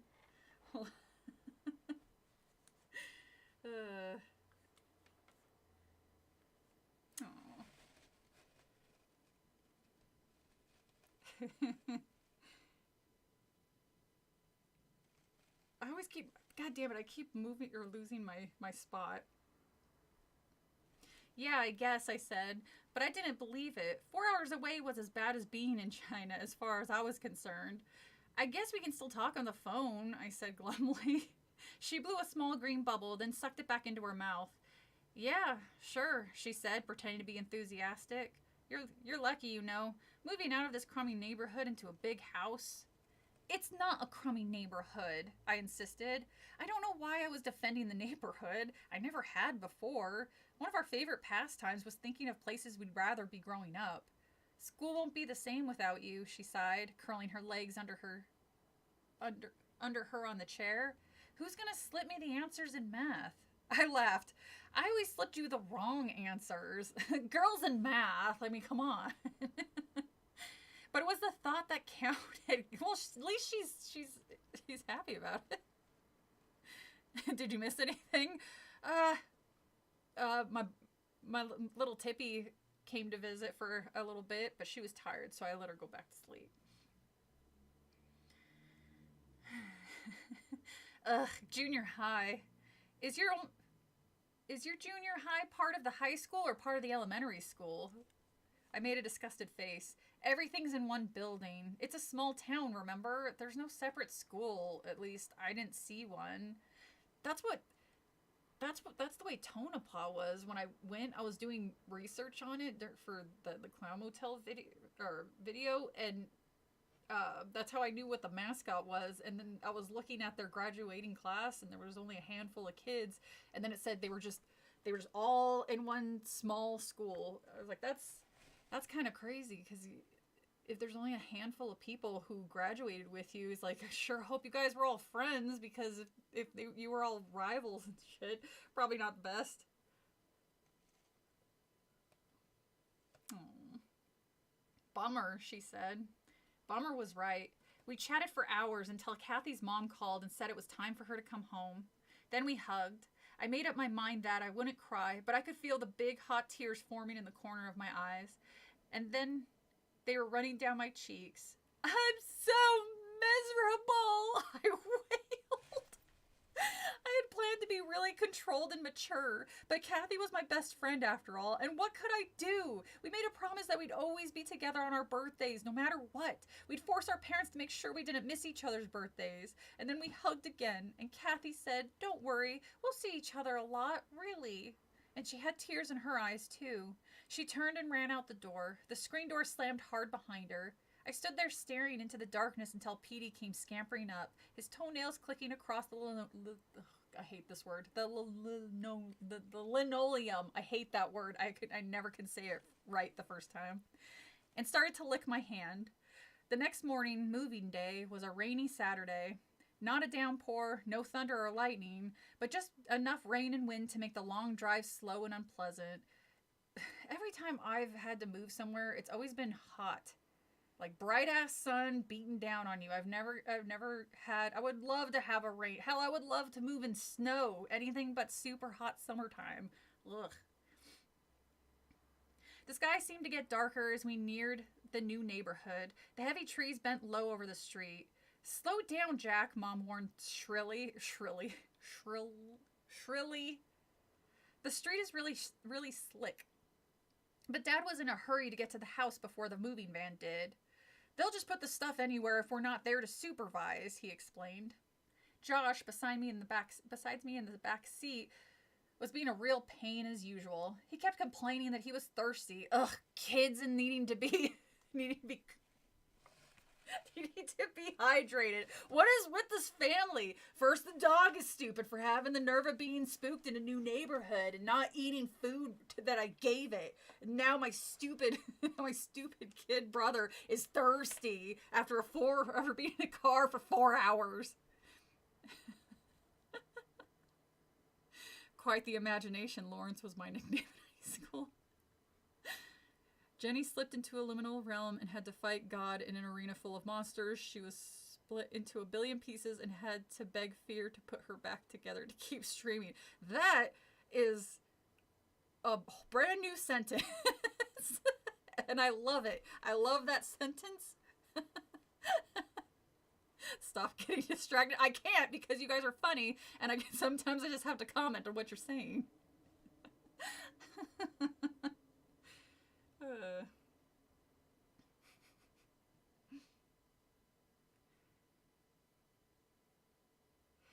When that didn't get results, he started whining that he was starving. But we all had a big breakfast, so that didn't get a reaction either.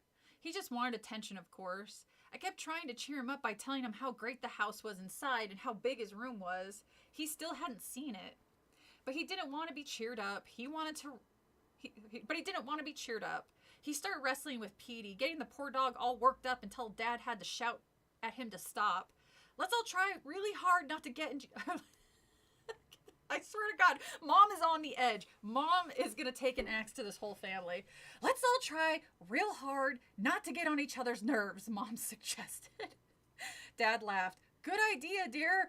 Honey, please calm down. Mom's real mad right now. They started to argue. Don't make fun of me, she snapped. Seriously, Mom is going to kill somebody. They started to argue about who was more exhausted from all the packing. Oh my God, this family is the worst.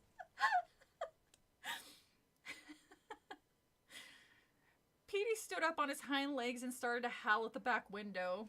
Can't you shut him up? I swear to God, when you guys are asleep, I'm going to put a bullet in the back of all of your heads. And then finally, I'll be fine. And nobody will tell me I'm less tired than the rest of you. I pulled Petey down, but he struggled back up and started howling again. He's never done this before, I said. Just get him quiet, Mom insisted. I pulled Petey down by his hind legs, and Josh started to howl. Oh, Josh is starting to do it now. Mom turned around and gave him a dirty look. I'm surprised she didn't pop him in the mouth with how unhinged she's been acting. I will go insane, and I will take you with me.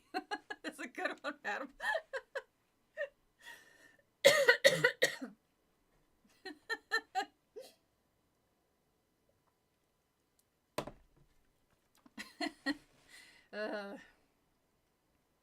Josh didn't stop howling, though. He thought he was a riot.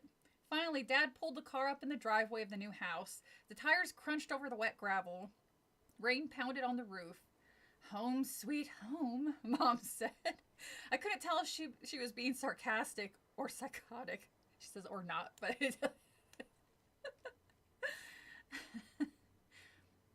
I think she was really glad the long car ride was over. I think everybody is happy when a long car ride is over.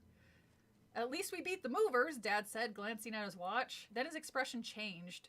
I hope they're not lost. It's as dark as night out here, Josh complained. Wait. Wait.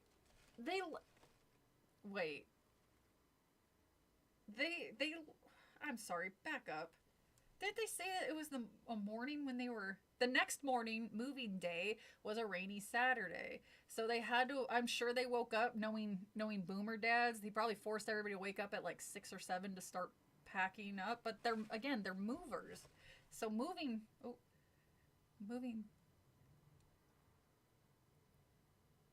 And according to this, they left in the morning. And now it's dark outside. It was they said it was a 4-hour drive. So why would it be dark outside? That's it. The story makes no sense.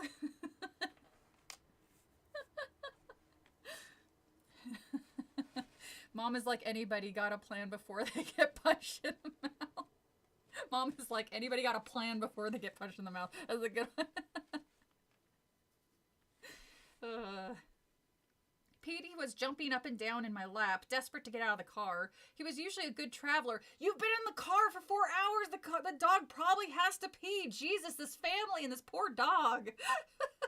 Once the car stopped, he wanted out immediately. I don't know why. We gave him a bunch of food and gave him a bunch of water, and then suddenly he started acting really weird after an hour.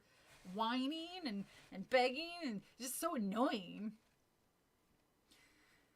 I opened my car door and he leapt onto the driveway with a splash and started running in a wild zigzag across the front yard. At least somebody's glad to be here, Josh said quietly. Josh, Jesus. Dad ran up the porch and, fumbling with the unfamiliar keys, managed to get the front door open. Then he motioned for us to come into the house. Mom and Josh ran across the walk, eager to get in out of the rain. I closed the car door behind me and started to jog after them, but something caught my eye. I stopped and looked up to the twin bay windows above the porch. I held my hand over my eyebrows to shield my eyes and squinted through the rain. Yes, I saw it. A face. In the window on the left. The boy. The same boy was up there, staring down at me.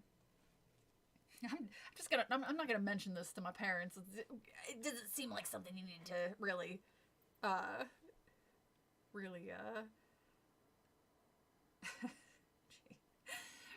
let's not mention the trespasser. Wipe your feet.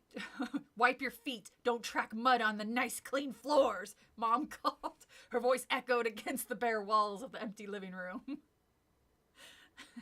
We trembled at the voice of our angry mother. I stepped into the hallway. The house smelled of paint. The painters had just finished on Thursday. Oh, they must have been done smoking. I just heard the neighbors close the window. The painters had just finished on Thursday. It was hot in the house, much hotter than outside. They probably should at least crack the windows if they painted, and then it's hot in the house. Yeah, crack a window. That's everyone's gonna get a goddamn headache. This kitchen light won't go on, Dad called from the back. Did the painters turn off the electricity or something? Why would the painters turn off, whatever? How should I know? Mom shouted. Mom's just gonna be Mom's just gonna be unhinged for the rest. Even if she's happy, I'm just gonna read her like she's unhinged. How should I know? Mom shouted back. Their voices sounded so loud in the big empty house. Mom, there's someone... Okay, shush. Mom, there's someone upstairs, I cried, wiping my feet on the new welcome mat and hurrying into the living room. She was at the window, staring out at the rain, looking for the movers, probably. She spun around as I came in. What? There's a boy upstairs. I saw him in the window, I said, struggling to catch my breath. Josh entered the room from the back hallway. He probably had been with Dad. He laughed. Is someone already living here? There's no one upstairs, Mom said, rolling her eyes. Are you two going to give me a break today, or what? Oh, apparently I don't even really need to... Mom is on her last nerve, and it is frayed. It is frayed, y'all. What did I do, Josh want? Motherfucker, this stupid kid. Listen, Amanda, we're all on a little edge today. Mom started, but I interrupted her. Uh-oh. I saw his face, Mom, in the window. I'm not crazy, you know. Says who? Josh cracked. So I punched my brother in the face. Amanda! Mom bit her lower lip the way she always did when she was exasperated. You saw a reflection of something. Of a tree, probably. She turned back to the window. The rain was coming down the streets now, and I kept... And suddenly I faintly heard Everybody Hurts in the background. The story needs a tangerine in it. No reason the fact I find one.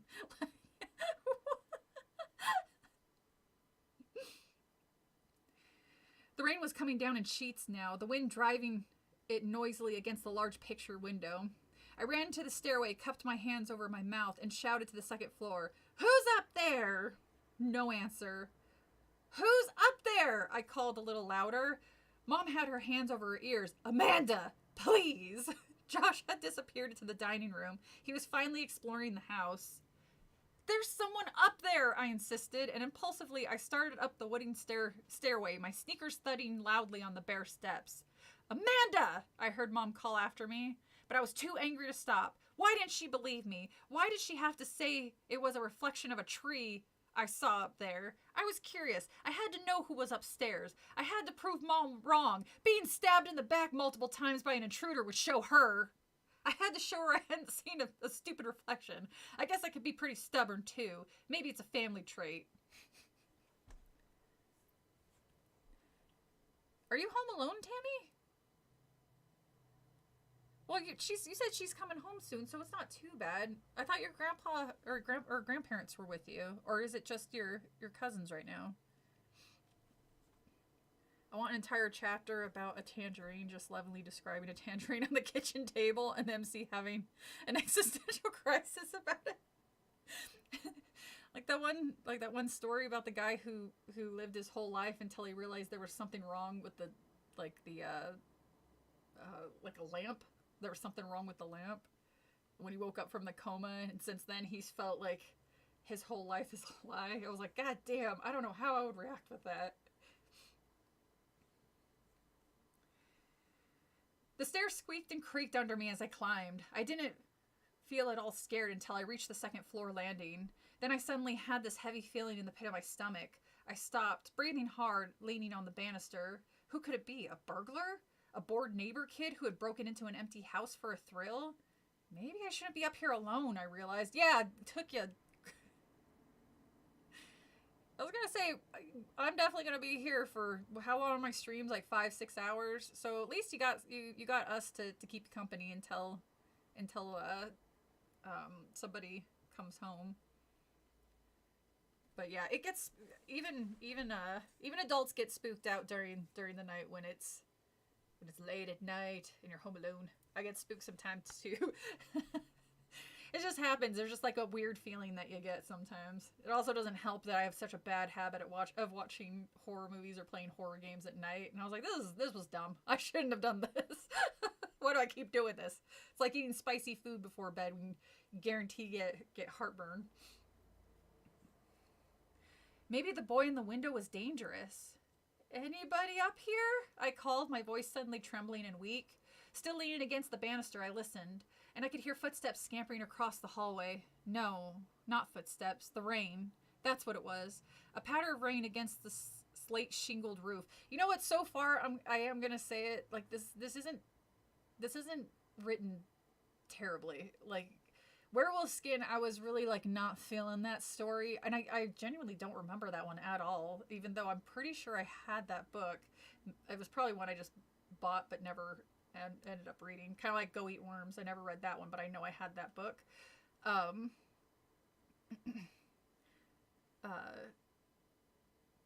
But it's doing pretty well, like slowly building up a story and characters and things like that. I mean, the characters kind of suck and they're mean to a dog and they're all lunatics, but at least they're doing that. You know, it could be worse. Jen will be here for 9 hours more. I I will try to stay on the stream as long as possible, Tammy, until your grandparents get back. Your cousin is stupid. Werewolf Skin was written by a ghostwriter and is much different. Okay, well thank you, Lawrence. That explains a lot, because that was a tough one. I don't know if you watched that, but man, it was pretty rough. When I moved to my current apartment, I realized that when my upstairs neighbor walks barefoot, it sounds like someone is walking. Oh my God! That was very startling first night. So that reminded me, the way, the old place that I lived before I moved here, the bedroom had very high vaulted ceilings, and it had a ceiling fan that came down, and the way, when you had it on full speed, the way, I guess the way is just the way it moved the air around. It felt, if I was falling asleep at night and I had that on, it would feel like somebody was moving around the room, and it freaked me out. And I was like, I hate that. And it was just, again, it was just the way the fan was moving the wind or the air around the room. But because, you know, it triggered that same feeling of there's somebody near me. So I would keep getting like startled awake because my brain was like, there's somebody there. I was like, no, brain, thank you, but no. Your cousin's there? Okay, good. I can literally listen to scary stories to... You know what? I've been falling asleep to there's a live stream that just plays Silent Hill games. Oh, like it goes through the entire library. And I've just been putting that on and just falling asleep to it. And it's almost always Silent Hill 4, and that explains why I keep having the fucking craziest dreams, which I like. I like that my brain can hear like the scariness, and it's like, I'm just gonna take that and I'm just gonna put it in here, and then we're gonna have like the weirdest freaking dreams.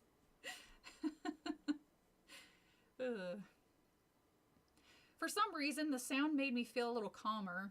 I let go of the banister and stepped onto the long, narrow hallway. It was dark up here, except for a rectangle of gray light from a small window at the other end. I took a few steps, an old wooden floorboard. I took a few steps, the old wooden floorboards creaking noisily behind me. Anyone up here? Again, Amanda, if that's an intruder, they're not going to be like, yeah, I'm here. My bad. I just want to check out this house. I stepped up to the first doorway onto my left. The door was closed. The smell of fresh paint was suffocating. There was a light switch on the wall near the door. Maybe it's for the hall light, I thought. I clicked it on, but nothing happened. Anybody here? My hand was trembling as I grabbed the doorknob. I love how her mom just didn't follow her up. Like, nobody seems to care. There's no way they can't hear her just repeat, anybody there? Anybody there? God, listen to your kid. You act like you've never seen a horror movie before, unhinged Manda mom. Sorry, I gotta pop my back.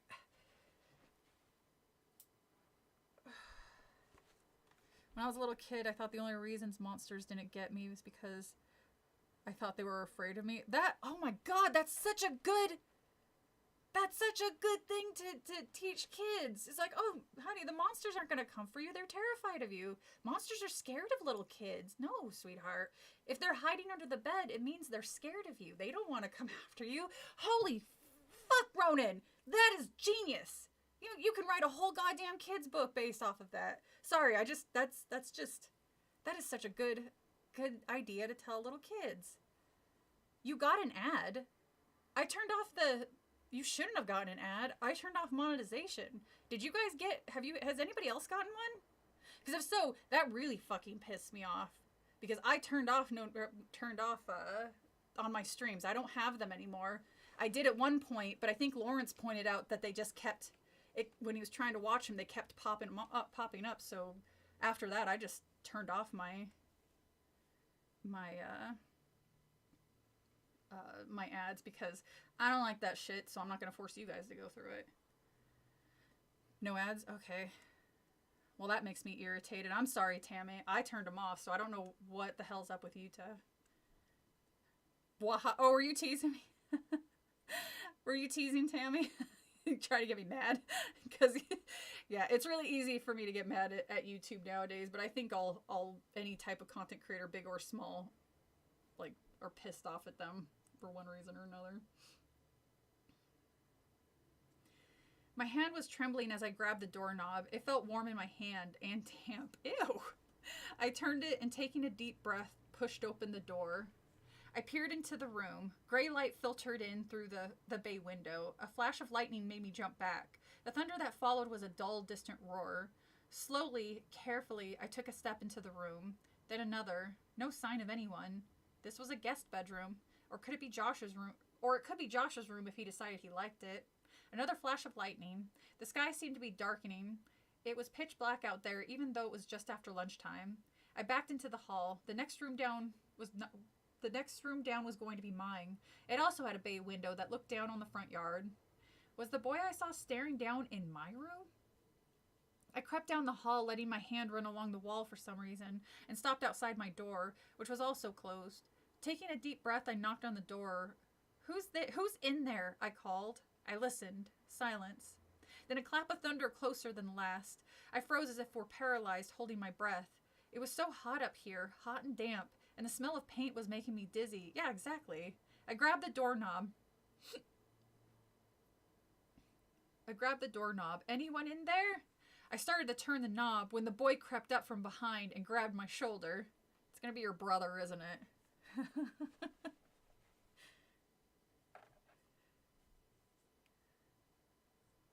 If I could get a good illustrator, I would totally make that kid's book. Oh, hell yeah. Please do, because that is a brilliant idea that you kind of you kind of accidentally stumbled upon as a child.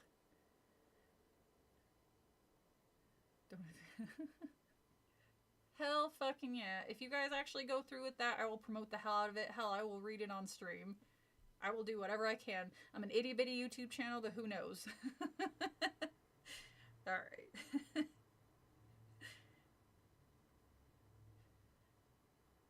Make myself so. Oh, you go for it, Tammy. Now that I know you're not home alone, I feel a lot safer. Or feel not safer. I'm glad you are safe and you have somebody at the house with you, is what I was trying to say.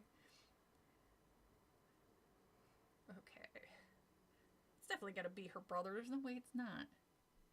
If you come back, Tammy, feel free. You know we stream for hours. But if not, you have a good night and I'll see you. Oh, before I forget, I can't stream next week. I'm going to be out of town. But the following week, I should be able to do regular Fridays again. If the lady is supposed to come back next week, but it's still one of those maybe not. So there you go. If I remembered how to draw, I'd help you out on that one, Ronan. But I haven't drawn in like 10 years. I like the way you draw, Darby. I think it's super cute. So, okay.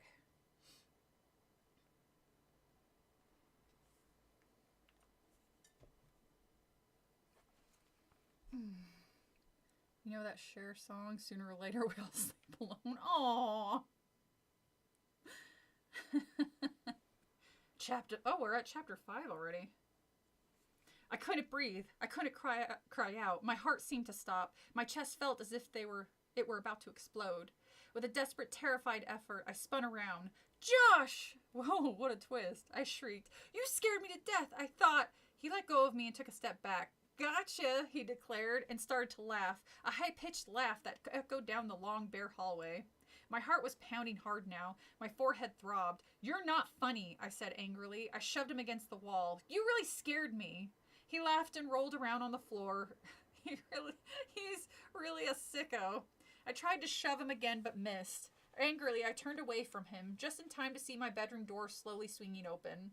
I gasped in disbelief and froze, gaping at the moving door. Josh stopped laughing and stood up, immediately serious, his dark eyes wide with fright. I could hear someone moving inside the room. I could hear whispering, excited giggles. Who's there? I managed to stammer in a little voice I didn't recognize. The door, creaking loudly, opened a bit more, then started to close. Who's there? I demanded, a bit more forcefully. Again, I could hear whispering, someone moving about. Josh had backed up against the wall and was edging away towards the stairs. He had an expression on his face I'd never seen before. Sheer terror. Really? Not even with you guys' crazy-ass mom threatening to murder you? Never had that before? I do not believe you, child. This family drama isn't doing anything for you.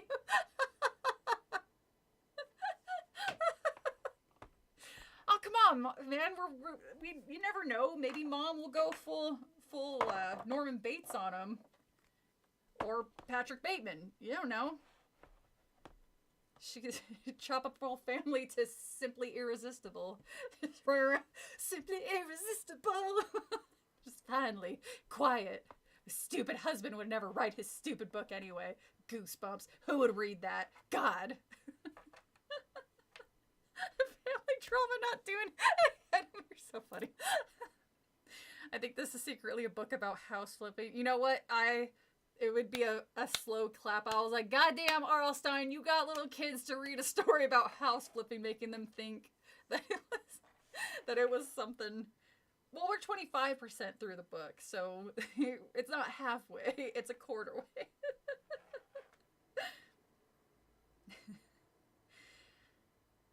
The door, creaking like a door in a movie haunted house, closed a little more. Josh was nearly to the stairway. He was staring at me, violently motioning with his hand for me to follow.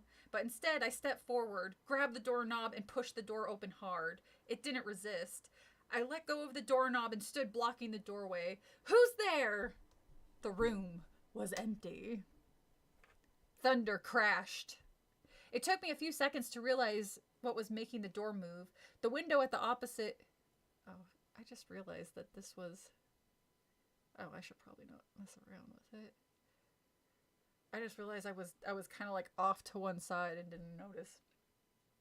Realized making the window on the opposite wall had been left open several inches. Well, at least one of the windows was left open after they painted the whole house. But actually, maybe if they knew it was gonna rain, they wouldn't have left. Okay, all right, I'll give them a pass on that, just because you don't want to leave the door. Mom has some Amityville in her future. More like Jason Bateman. The gusting wind through the open window must have been opening and closing the door. I guess that also explained the other noises I heard inside the room, the sounds I thought were whispers. But what about the giggles? Who had left the window open? The painters, probably. I took a deep breath and let it out slowly, waiting for my pounding heart to settle down to normal. Feeling a little foolish, I walked quickly to the window and pushed it shut. Amanda, are you all right? Josh whimpered from the hallway. I started to answer him, but then I had a better idea. I'm going to emotionally scar my brother. He had practically scared me to death a few minutes before. Why not give him a little scare? He deserved it. So I didn't answer him. I could hear him take a few timid steps closer to my room. Amanda, you okay? I tiptoed over to my closet, pulled the door open a third of the way. Then I laid down flat on the floor, on my back, with my head and shoulders hidden inside the closet and the rest of me out of the room. Amanda! Josh sounded very scared. Oh, I moaned loudly. I knew he saw me sprawled on the floor like this. He'd totally freak out. Amanda, what's happening? He was in the doorway now. He'd see me any second now, lying in the dark room, my head hidden from view, and lightning flashing impressively, and the thunder cracking outside the old window. I took a deep breath and held it to keep from giggling. Amanda? He whispered. Then he must have seen me because he uttered a loud, huh? And I heard him gasp. And then he screamed at the top of his lungs. I heard him running down the hall to the stairway, shrieking, Mom! Dad! I heard his sneakers thudding down the wooden stairs with him screaming and calling all the way down. I snickered to myself. Then, before I could pull myself up, I felt a rough, warm tongue licking my face. Petey! He was licking my cheeks, licking my eyelids, licking me frantically as if he were trying to revive me, or as if to let me know that everything was okay. Oh, Petey, I cried, laughing and throwing my arms around the sweet dog. Stop, you're getting me all sticky. But he wouldn't stop. He kept on licking fiercely. The poor dog is nervous too, I thought. Come on, Petey, shape up, I told him, holding his panting face away with both my hands. There's nothing to be nervous about. This new place is going to be fun. You'll see. For some reason, I thought it wasn't going to be. All her ankles are... What? Jen is going for the Dutch angle. Is it still off? I can't tell by looking at it on my end. You guys might be able to tell better. Goth ankle. All her angles are goth. It's a slasher killer. Definitely a child because not only are they possessed, but they're also a child. Petey is the goodest of boys. This is why I'm getting nervous. I was like, please. I mean, they probably won't because it's a horror book, but it's a little kid's horror book, so they wouldn't. I don't think they would do that. But I am impressed. I will say, wait, was the Haunted Mask ghost written too, or did he write that? Because it makes me wonder. Because I was about to say this one is getting into the young adult territory because it's not really doing any like horror stuff. Or at least not jumping in on it.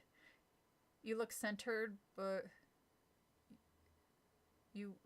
would you expand the size a touch? Oh, yes, I can do that.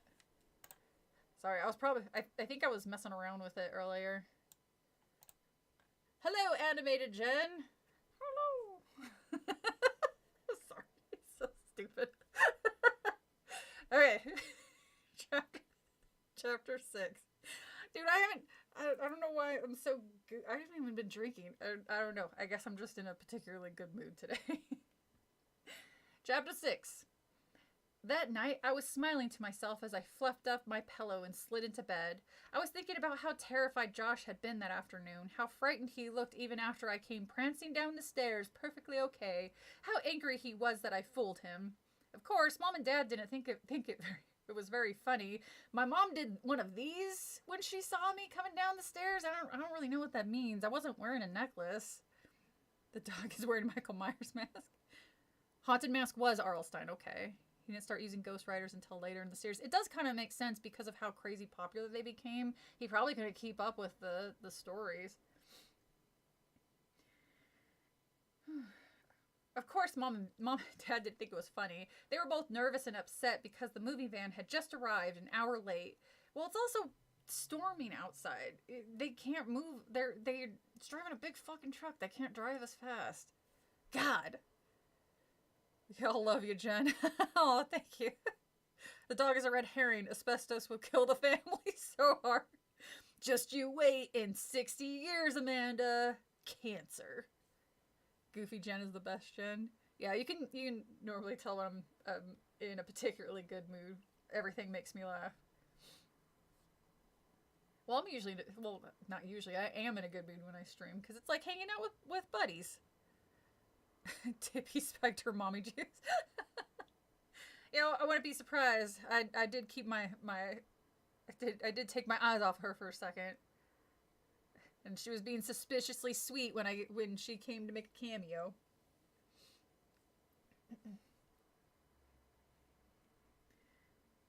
They forced Josh and me to call a truce. No more scaring each other.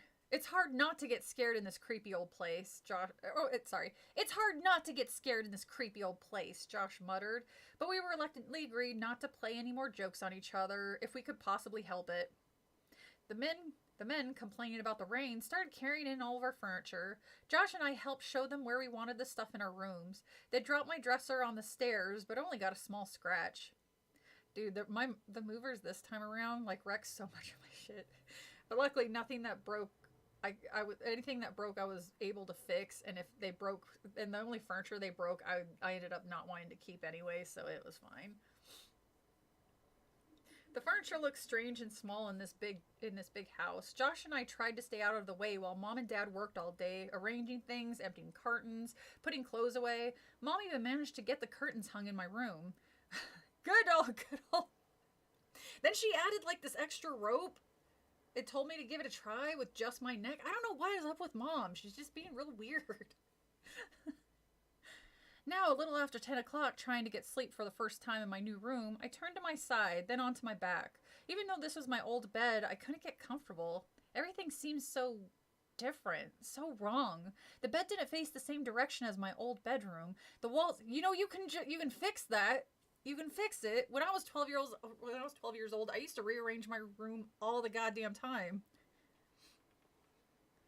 The movers stole half my stuff. Yeah, I kind of feel like that happened to me too, because I have yet to come across some things that I know I had. So I think at least 1 or 2 boxes got lost, which is impressive because they were in one of those shipping container things. Because again, they packed everything in those shipping containers, locked it up, and then it put it on the back of they put it on the back of one of those big movie vans, and then they drove it to my city. But yeah, I'm kind of upset about that because some of the things in there were things that, like, the stuff I can't find were things that I can't replace. So I'm not too happy about that. The furniture looks strange and small in this big house. Josh and I tried to stay away. Wait. Oh, wait. No, sorry. Sorry. The walls were bare. I hadn't had time to hang any of my posters. The room seemed so large and empty. The shadows seemed so much darker. My back started to itch, and then I suddenly felt itchy all over.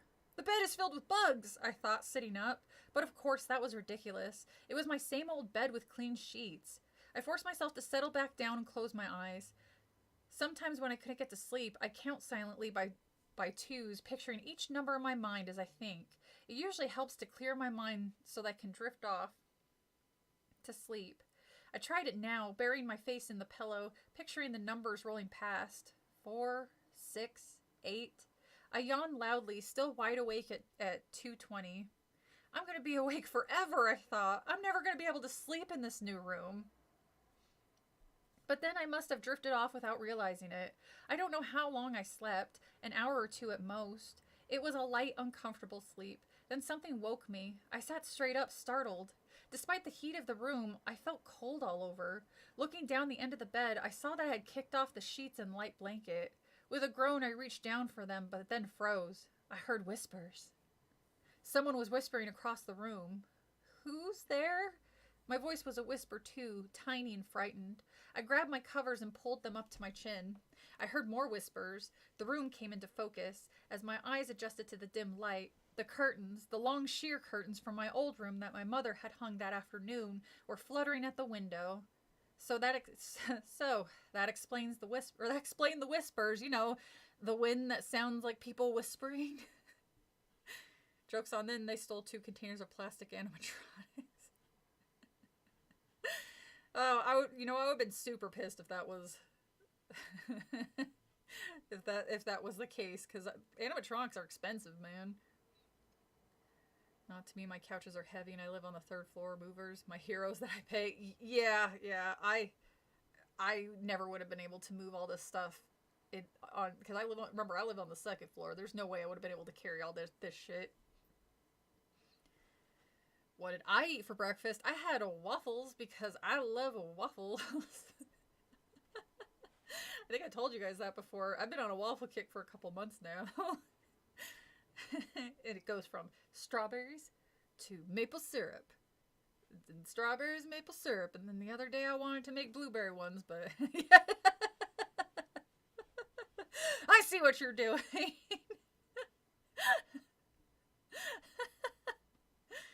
Ugh. All right.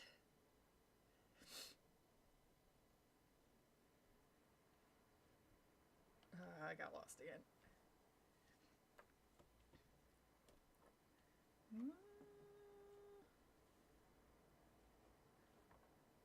There it is. The billowing curtains must have woken me up. A soft gray light floated in from outside. The curtains cast moving shadows onto the foot of my bed. Yawning, I stretched and climbed out of bed. I felt chilled all over as I crept across the wooden floor to close the window. As I came near, the curtain stopped billowing and floated back into place. I pushed them aside and reached out to close the door. Oh, I uttered a soft cry when I realized that the window was closed. But how could the curtains flutter like that with the windows closed? I stood there for a while, staring out at the gray of the night. There wasn't much of a draft. The windows seemed pretty airtight. Had I imagined the curtains billowing? Were my eyes playing tricks on me? I hurried back through the strange shadows to my bed and pulled the covers up as high as they would go. Amanda, stop scaring yourself, I scolded. You don't like syrup? Excuse me. Maple. I was like, maple syrup is the best. But not that corn syrup bullshit. No, 100% maple syrup from maple trees. Right? None of other garbage. I hate that fake shit. I think it just tastes like, to me it just tastes like sugar. Maple syrup is basically like sugar, but it has a flavor. It has a flavor. It depends on which maple tree you get it from, and the altitude. You sometimes get it's more. Sorry, I'm very passionate about my maple syrup. Depending on where you get it, it could be more husky flavor. Some people mix it with, I think it's rum, to give it a more robust taste. Who can remember? Get sleepy early. I'm probably gonna go to. Aww. Good night, Lawrence. I'm glad you were able to stop by. Stop with your Canadian propaganda. I'm sorry. It is delicious. I grew up on the real shit. None of this fake fructose corn syrup bullshit.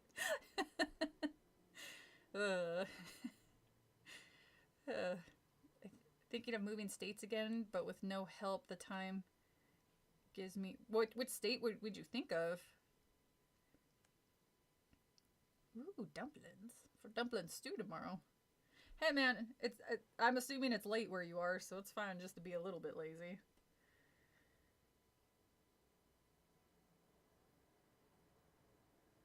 Oh, gee. When I fell back to sleep a few minutes later, I had the ugliest, most terrifying dream. I dreamed that they were all dead. Mom, Dad, Josh, and me. It was Petey. It's like, who's dumb now, bitch? At first I saw us sitting around the dinner table in the new dining room. The room was very bright, so bright I couldn't see our faces very well. They were just a bright white blur. That's actually kind of a cool imagery.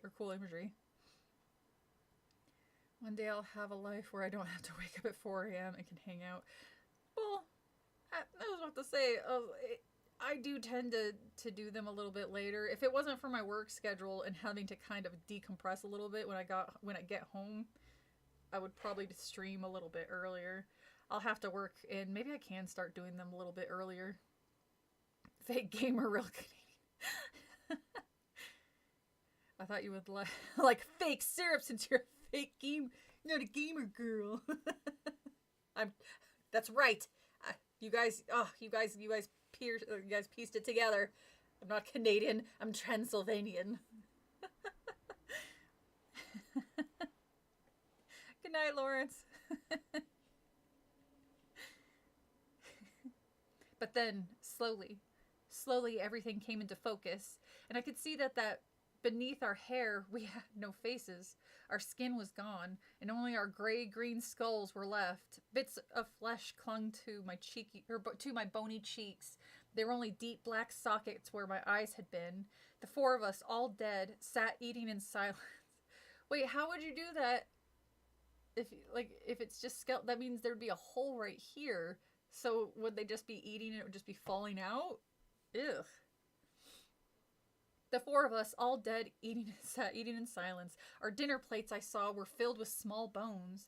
A big platter in the center of the table was piled high with gray-green bones, human-looking bones. And then, in this dream, our disgusting meal was interrupted by a loud knocking on the door, an insistent pounding that grew louder and louder. It was Kathy, my friend from back home. I could see her at our front door, pounding on it with both fists. I wanted to go answer the door. I wanted to run from the dining room and pull open the door and greet Kathy. I wanted to talk to Kathy. I wanted to tell her what happened to me, to explain that I was dead and that my face had fallen away. I wanted to see Kathy so badly, but I couldn't get up from the table. I tried and I tried, but I couldn't get up. The pounding on the door grew louder and louder until it was deafening, but I just sat there with my gruesome family, picking up bones from my dinner plate and eating them. I woke with a start, the horror of the dream still with me. I could still hear the pounding in my ears. I shook my head, trying to chase the dream away. It was morning. I could tell from the blue of the sky outside the window. Oh no! The curtains. They were billowing again, flapping noisily as they blew into the room. I sat up and stared. The window was still closed. Oh my god. Translanian. Oh, that's a tough one to say. How do skeletons process food without stomachs? How dare you question the great Stein with your logic and sorcery? Well, I think they were saying just the face, like their face was like gone, and they were just skeletons. Chapter 7. Again, it's not terrible so far, and the chapters are way longer than the previous ones. Actually, so we're at chapter 7. Hold on, let me see how many chapters there are. There are 18 chapters, so we're about 30-something% in. All right then. I'll take a look at the window. There must be a draft or a leak or something, Dad said at breakfast. He shoveled in another mouthful of scrambled eggs and ham. But Dad, it's so weird, I insisted, still feeling scared. The curtains were blowing like crazy and the window was closed. There might be a pane missing, Dad suggested. Amanda is such a pain, Josh cracked, his idea of a really witty joke. You don't even know what pain means, you ignorant slut, Josh. Don't start with your sister, Mom said, putting her plate down at the table and dropping into her chair. She looked tired. Her black hair, usually carefully pulled back, was disheveled. She tugged at the belt on her bathrobe. Whew, I don't think I slept 2 hours last night. Neither did I said, sighing. I kept thinking that boy would show up in my room again. Amanda, you really need to stop this, Mom said sharply. Boys in your room. Boys in your room, curtains blowing. You have to realize that you're nervous and your imagination is working overtime. Don't make me use my fork on your hand, Amanda. Ugh.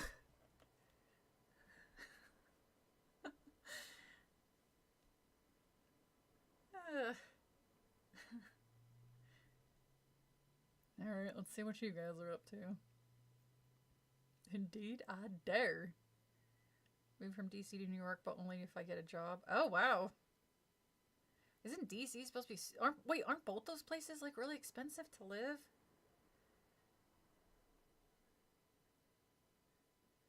You're good. Okay, I lost my spot again. Couldn't resist.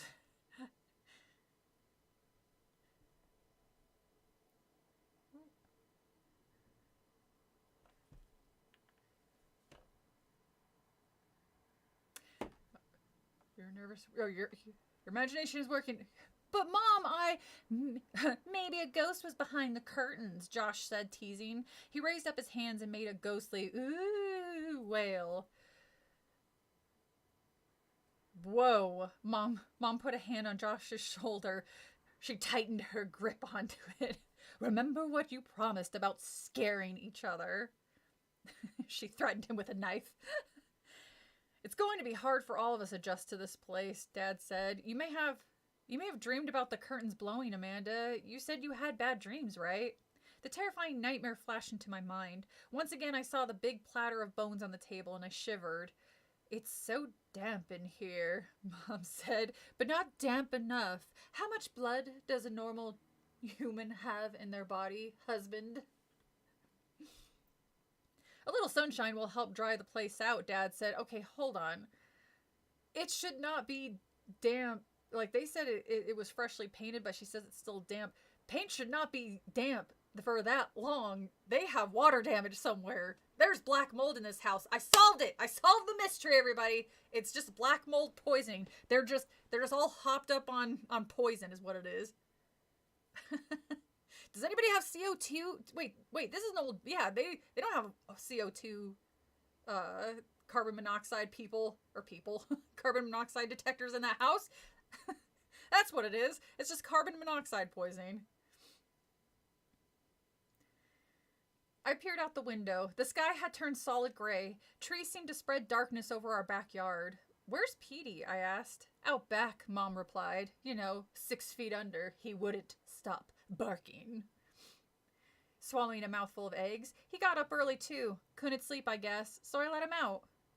What are we doing today? Josh asked. He always needed to know the plan for the day, every little detail, mainly so he could argue about it. Maybe you should relax on your mother here, because it sounds like she's about 2 seconds away.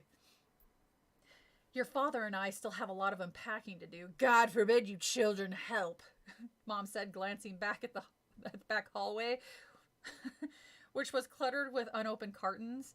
You two can explore the neighborhood, see what you can find out. Just get the hell out of our way. See if there are any other kids your age around, but don't bring them back here. I don't want these little street urchins in my fabulous haunted house. In other words, you want us to get lost, I said. Mom and Dad both laughed. You are very smart, Amanda. Now get out. Resident Evil 7. Oh, Resident Evil 7. But I want to help him pack my stuff, Josh whined. I knew he'd argue about the plan just like always. Go get dressed and take a long walk, Dad said. Take Petey with you, okay? And take a leash for him. I left one by the front stairs. What about our bikes? Why can't we ride our bikes? Josh asked. They're buried in the back of the garage, Dad told him. You'll never be able to get to them. Besides, you have a flat tire. God damn, 2 kids are gonna die tonight. Yeah, no shit. It's like, talk back to me one more time. If I can't ride my bike, I'm not going out. God damn, this kid is mouthy. Crossing his arms in front of his chest.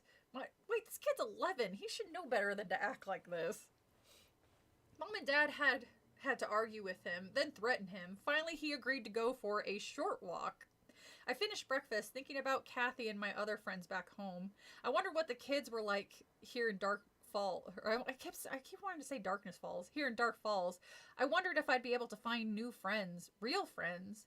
I volunteered to do the breakfast dishes since Mom and Dad had so much work to do, and Mom's kind of on the edge there. Maybe I'll be the last to die if I do the breakfast dishes.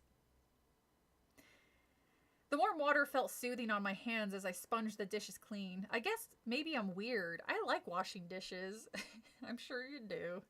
Mom needs her vitamin D. Oh, get lost so they can unpack. Get out. You guys. Behind me, from somewhere in the front of the house, I could hear Josh arguing with Dad. I could just barely make out the words over the trickle of tap water. Your basketball is packed in one of these cartons, Dad was saying. Then Josh said something. Then Dad said, how should I know which one? You guys, why doesn't anybody label anything? That's a bad idea. When you pack, label your shit. I mean, I guess sometimes it's kind of cool, but what if you put like dishes and stuff in the wrong room? Then you got to move all this stuff around. Pain in the ass, I tell you, pain in the ass.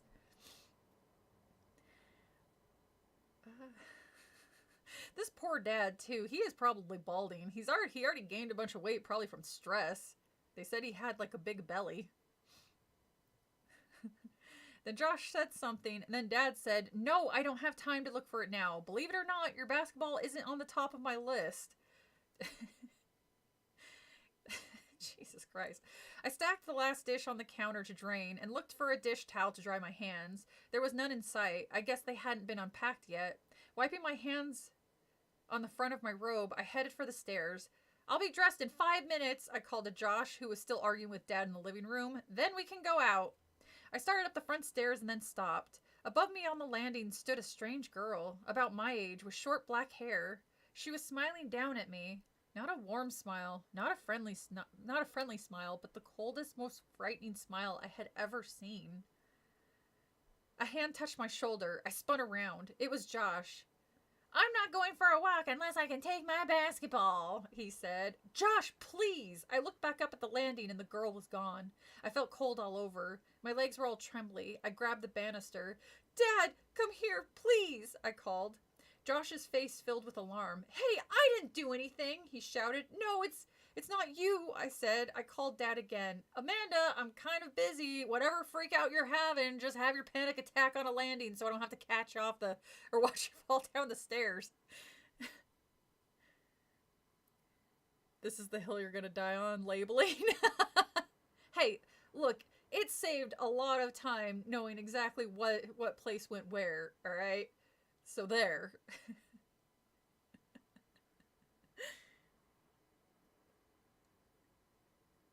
Dad said, appearing at the foot of the stairs, already perspiring from unpacking living room stuff. Dad, I saw somebody. I told him, up there, a girl. I pointed. Amanda, please. With your seeing ghost children. My God. Stop. I was joking. Oh, no.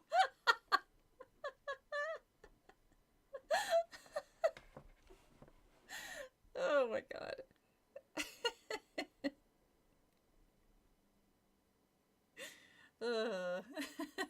Sorry about that, guys. I didn't mean to jostle all of you guys. I just had the thing propped up here so I didn't have to hold it up to read it, and I guess I just sorry, the thing just made me laugh.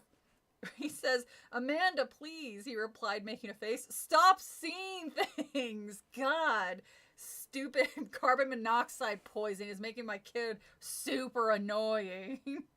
Damn you, Tippy.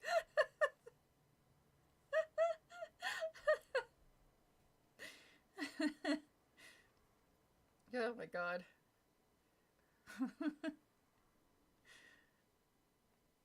Ooh.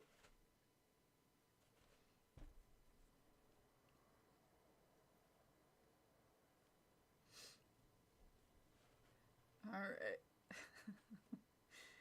There's no one in this house except the four of us and maybe a few mice. Mice? Josh asked with sudden interest. Really? Where? Dad, I didn't imagine it, I said, my voice cracking. I was really hurt that he didn't believe me. Amanda, look up there, Dad said, gazing up at the landing. What do you see? I followed his gaze. There was a pile of my clothes on the landing. Mom must have just unpacked them. It's just clothes, Dad said impatiently. It's not a girl, it's just clothes. You and always thinking a pile of clothes is a girl, jeez. Good thing you were wearing pants. This would have been very different. How dare you have functional eyes? Jenny's entire apartment complex collapses. It was Tippy.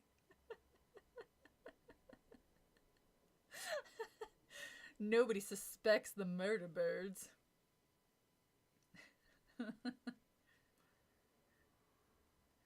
Okay. Sorry.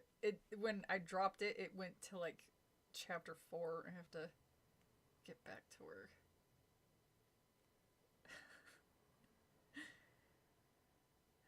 There we go. Okay.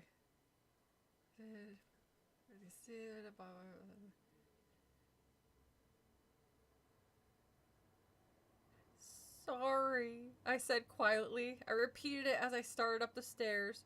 Sorry. Oh, it kind of makes me feel bad for Amanda.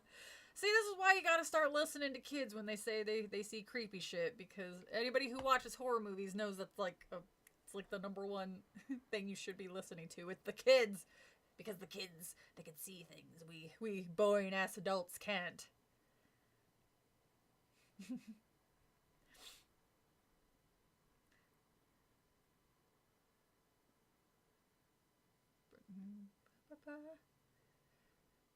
Hold on, I'm really quick. I'm just responding to a text that I kind of need to answer. So give me a second. Spooky story.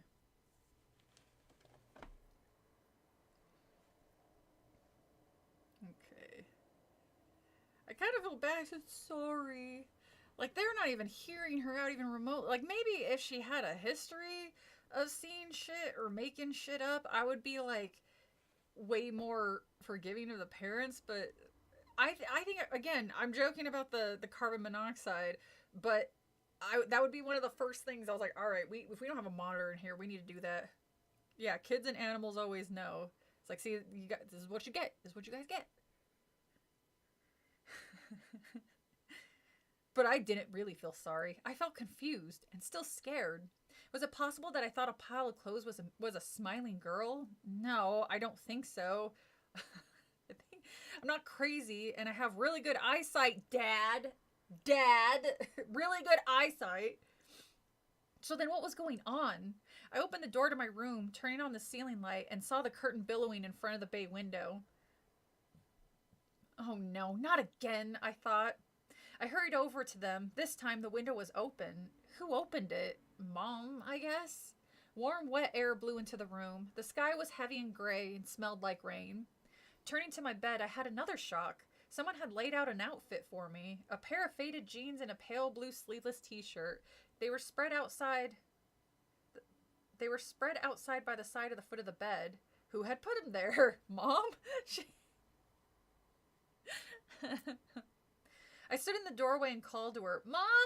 Mom! Did you pick out clothes for me? Did you teleport to my room when I was going up the stairs? I could hear her shout something from downstairs but couldn't make out the words. Calm down, Amanda, I told myself. Calm down. Of course Mom put clothes out. Of course Mom put them there. Does she have a habit of doing that, Amanda? From the doorway, I heard whispering in my closet. Whispering and hushed giggling behind the closet door. This was the last straw. What's going on here? I yelled at the top of my lungs. I stormed over to the closet and pulled open the door. Frantically, I pushed clothes out of the way. No one was there. Mice? I thought. Had I heard the mice that Dad was talking about? You think the mice were whispering? This is getting a little silly here. Again, it's carbon monoxide. I've got to get out of here, I said aloud. The room, I realized, was driving me crazy. No, I was driving myself crazy, imagining all these weird things. There was a logical explanation for everything. Everything. As I pulled up my jeans and fastened them, I said the word logical over and over in my mind. I said it so many times that it didn't sound like a real word anymore. Calm down, Amanda. This 12-year-old is, like, centered. She's why did Mom put on a sailor suit? Because she's Sailor Moon. She's a Sailor Moon. These roaches are intense. These roaches talking shit about me behind my back. I don't really appreciate it.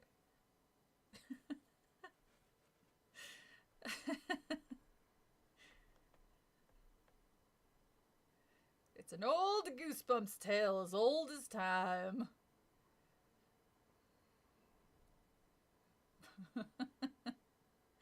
Sorry, this poor child.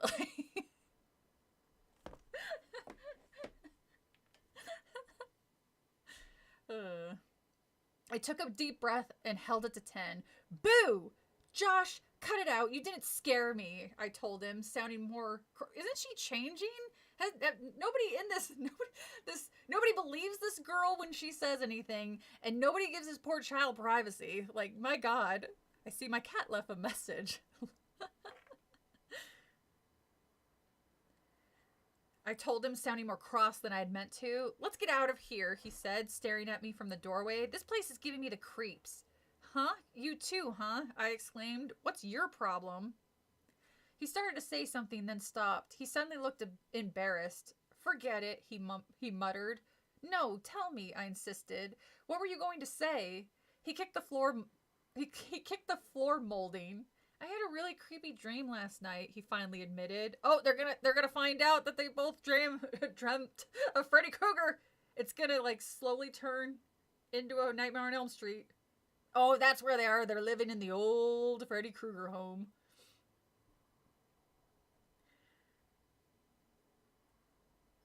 He finally admitted, looking past me at the fluttering curtains at the window. A dream?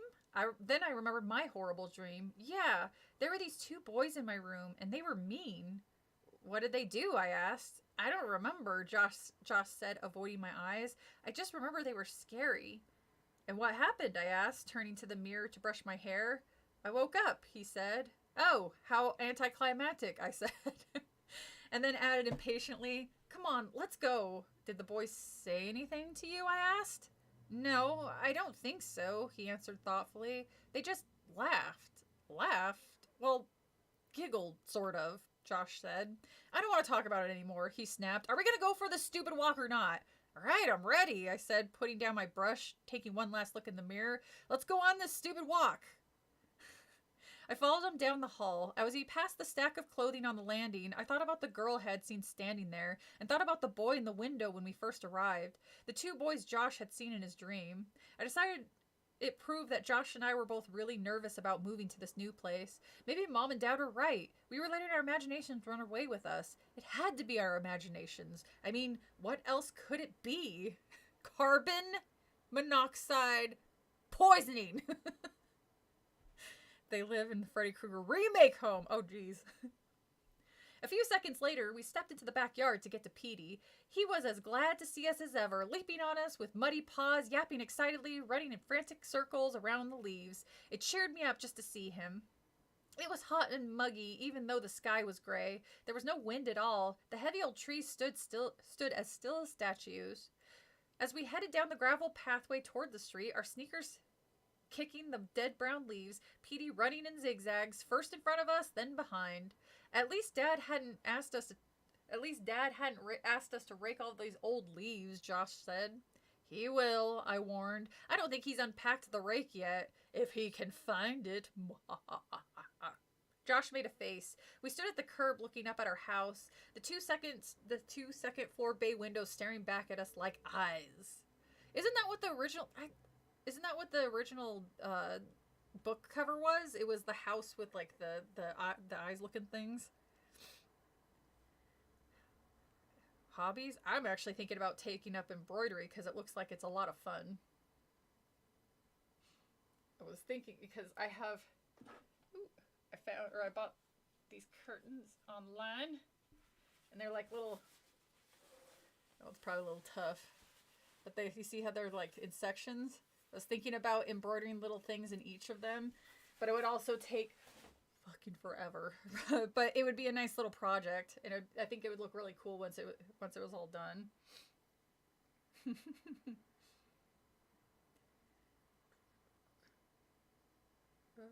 Looking back, like eyes. The house next door, I noticed for the first time, was about the same size as ours, except it was shingled instead of brick. The curtains in the living room were drawn shut. Some of the upstairs windows were shuttered. Tall trees cast the neighbor's house in darkness too.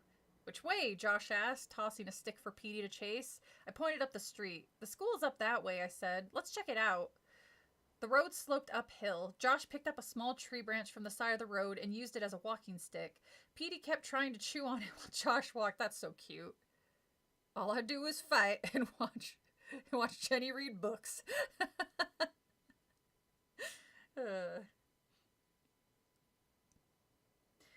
We didn't see anyone on the street or any of the front yards we passed. No cars went by. I was beginning to think the whole town was deserted until the boy. Stop saying the boy. It's a boy. Until the boy stepped out from behind the low. See, when it's written the boy, I'm assuming it's the same boy from the house. No, Fortnite. Stepped out from behind a low ledge. He popped out so suddenly both Josh and I stopped in our tracks. "Hi," he said shyly, giving us a little wave. "Hi," Josh and I answered at the same time. Then, before we could pull him back, Petey ran up to the boy, sniffing his sneakers, and began snarling and barking. The boy stepped back and raised his hands as if he were protecting himself. He looked really frightened. "Petey, stop!" I cried. Josh grabbed the dog and picked him up, but he kept growling. "He doesn't bite," I told the boy. "He usually doesn't bark either. I'm sorry." "That's okay," the boy said, staring at Petey, who was squirming to get out of Josh's arms. "He probably smells something on me." All right. "Petey, stop!" I shouted. The dog wouldn't stop squirming. "You don't want to be on the... This dog isn't on the leash? You don't want to be on the leash, do you?" The boy had short, wavy blonde hair and very pale blue eyes. That's the same as the guy in the real estate agent. can't be the same. It's just all, it's a town filled with Aryan vampires. They just all have blonde hair and blue eyes. He had a funny turned up nose that seemed out of place on his serious looking face. He was wearing a maroon long sleeve sweatshirt despite the mugginess of the day and black straight leg jeans. He had a blue baseball cap stuffed into the back pockets of his jeans. I'm Amanda Benson, I said, and this is my brother Josh. Josh hesitantly put Petey back on the ground. The dog yipped once, stared up at the boy, whimpered softly, and then sat down on the street and began scratching himself. Oh, puppies. It was the stench of death. I'm Ray Thurston, the boy said, sniffing his hands or sniffing his hands. That'd be like, ugh, why are you smelling your hands, you weirdo? Stuff's just falling all over the place. Stuffing his hands into his jean pockets, still staring warily at Petey. He seemed a little relaxed, though, seeing that the dog had lost interest in barking and growling at him. I suddenly realized that Ray looked familiar. Where had I seen him before? Where? I stared hard at him until I remembered. Then I gasped in a sudden fright. Ray was the boy. The boy in my room. The boy in the window. You! I stammered accusingly. You were in our house. He looked confused. Huh? You were in my room, right? I insisted. He laughed. I don't get it, he said. In your room? Petey raised his head and gave a low growl in Ray's direction. Then he went back to his serious scratching. Good boy, Petey. Yeah, it is. Yeah, Tippy's tipping stuff over. Did they say how big this dog is? They said he was a terrier, so he's like a smaller dog. So he's like a little ankle biter dog. Not really a like a big imposing dog. But then again, some of the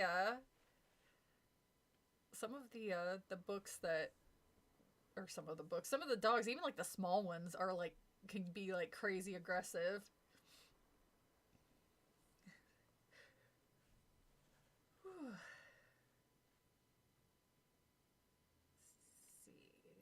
I always lose my damn place.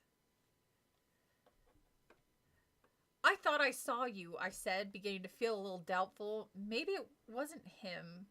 Maybe... I haven't been in your house in a long time, Ray said, looking down wearily at Petey. A long time? Yeah, I used to live in your house, he replied. Huh? Josh and I stared at him in surprise. Our house? Ray nodded. When we first moved here, he said. He picked up the flat pebble and heaved it down the street.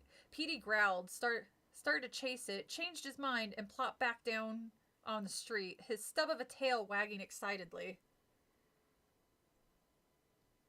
Heavy clouds lowered across the sky. It seemed to grow darker. Where do you live now? I asked. Ray tossed another stone, then pointed up the road. Did you like our house? Josh asked Ray. Yeah, it was okay, Ray told him. Nice and shady. You liked it? Josh cried. You freak! Do you like Oingo Boingo? Oh, fucking course I like Oingo Boingo. I love that band. I love how crazy they were. Oh no, it's fine. I mean, I do tend to veer off, like just randomly stop reading and then just randomly steer to random conversation. So it's not really dog, but an uncle who's into pup. Oh, that's terrifying. They're like just roll with it. Just don't bring attention to it. My family's weird. My mom. I'm pretty sure my mom's a serial killer. We just don't talk about it.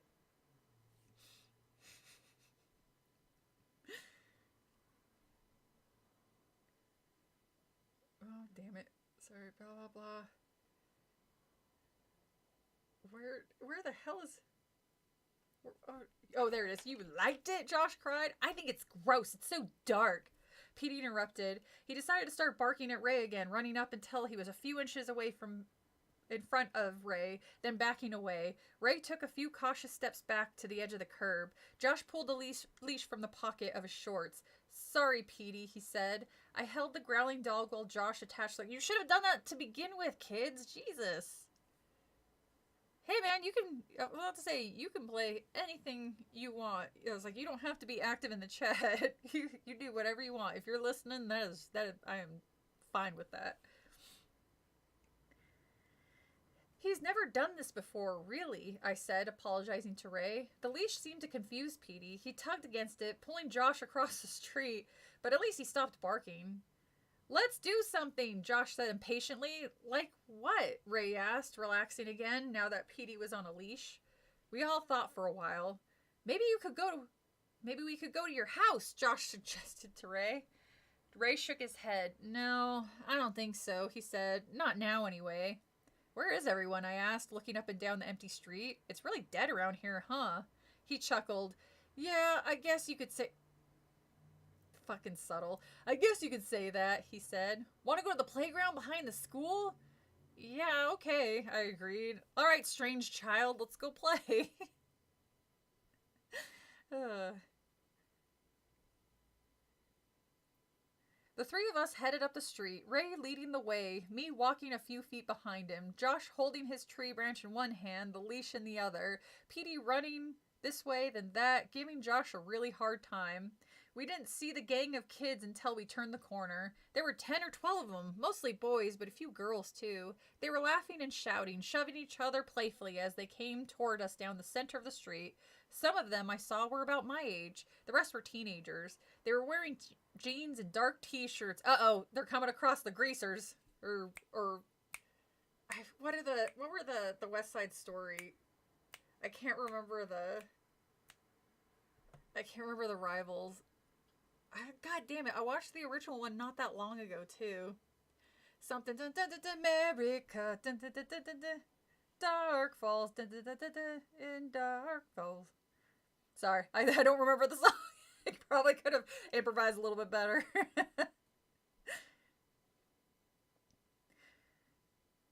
One of the girls stood out because she had long, straight blonde hair and was wearing green spandex tights. Hey, look! A tall boy with slick back hair cried. Oh, they even have slick back hair! Pointing at us. The Jets and the Sharks. God damn, Adam, you're good at that. Yeah, they're gonna run into the Jets or the Sharks. Careful! that she's wearing green spandex, so they are ready to do that dance fighting. Seeing Ray, Josh, and me, they grew quiet but didn't stop moving towards us. A few of them giggled as if they were enjoying some kind of private joke. The three of us stopped and watched them approach. I smiled and waited to say hi. Petey was pulling at his leash and barking his head off. Hey guys, the tall boy with black hair said, grinning. The others thought this was very funny for some reason. They laughed. The girl in the green tights gave a short red-haired boy a shove that almost sent him sprawling into me. How's it going, Ray? A girl with short black hair asked, smiling at Ray. Not bad. Hi, guys, Ray answered.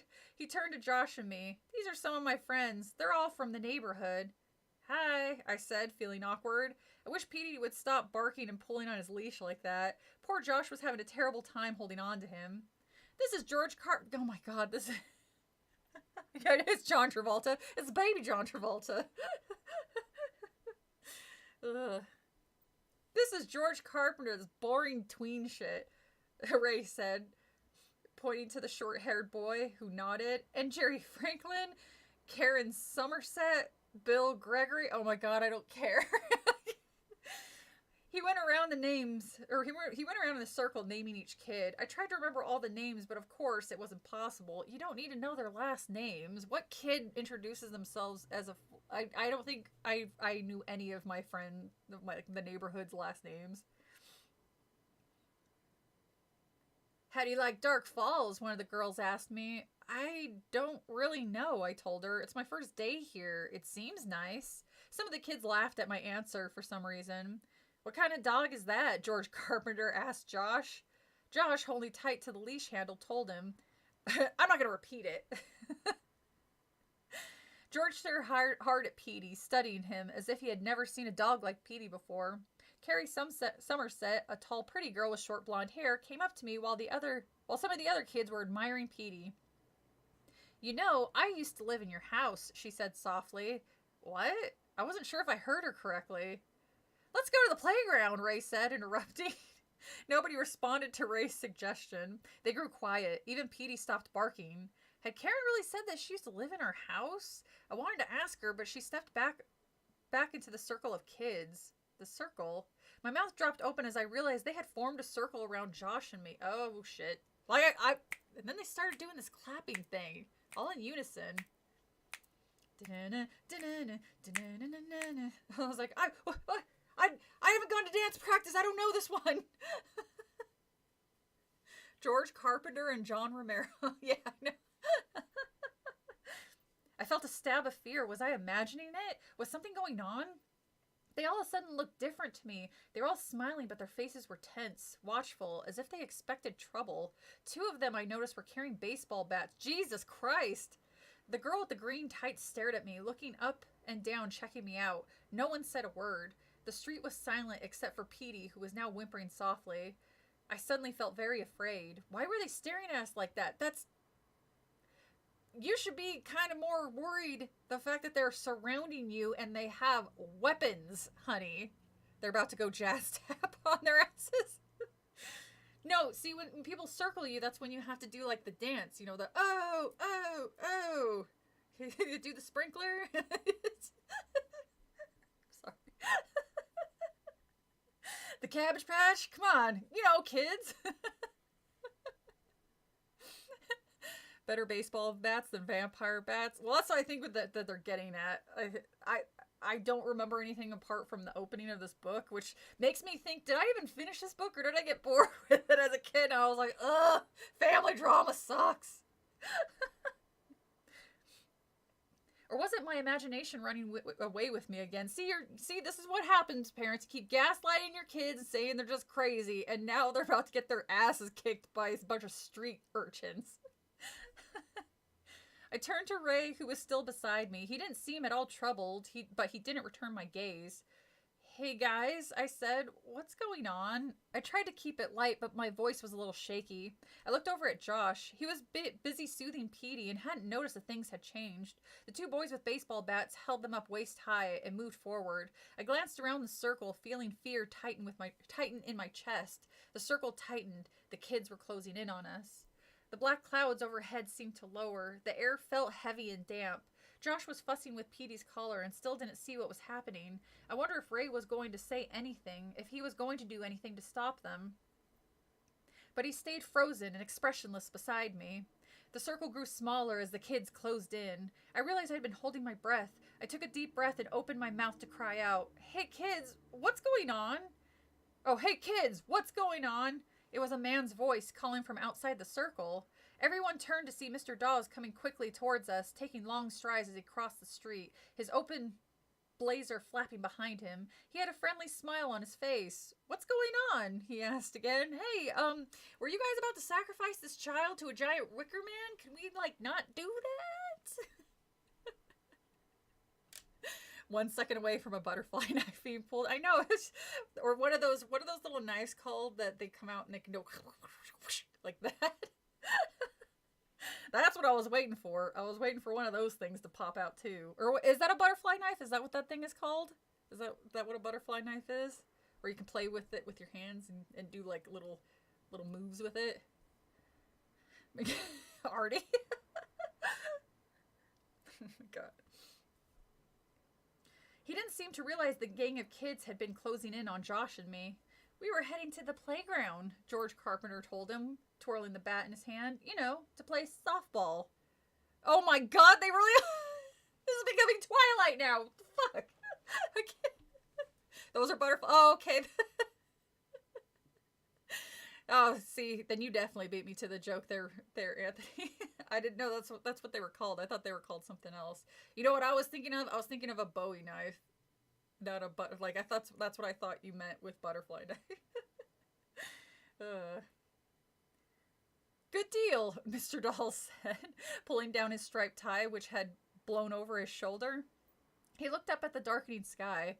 "Hope you don't get rained out." Several of the kids had backed up. They were standing in small groups of 2 or 3 now. The circle had completely broken up. "Is that a bat for softball or hardball?" Mr. Dawes asked George. "George doesn't know," another kid replied quickly. "He's never hit anything with it. I mean..." Well, wouldn't a hard ball? Because a softball, it's like a metal bat, and a hard ball is a wooden bat, right? Again, I haven't played softball since like middle school, so I really don't remember. But I'm pretty sure that's right. I used to, God, even with gloves and stuff on, it used to hurt my hands, hitting the ball with a bat, just because the vibrations. Oh, I did not like that feeling. The kids all laughed. George playfully menaced the kid, pretending to come at him with the bat. Mr. Dawes gave a little wave and started to leave, but then he stopped, his eyes open wide with surprise.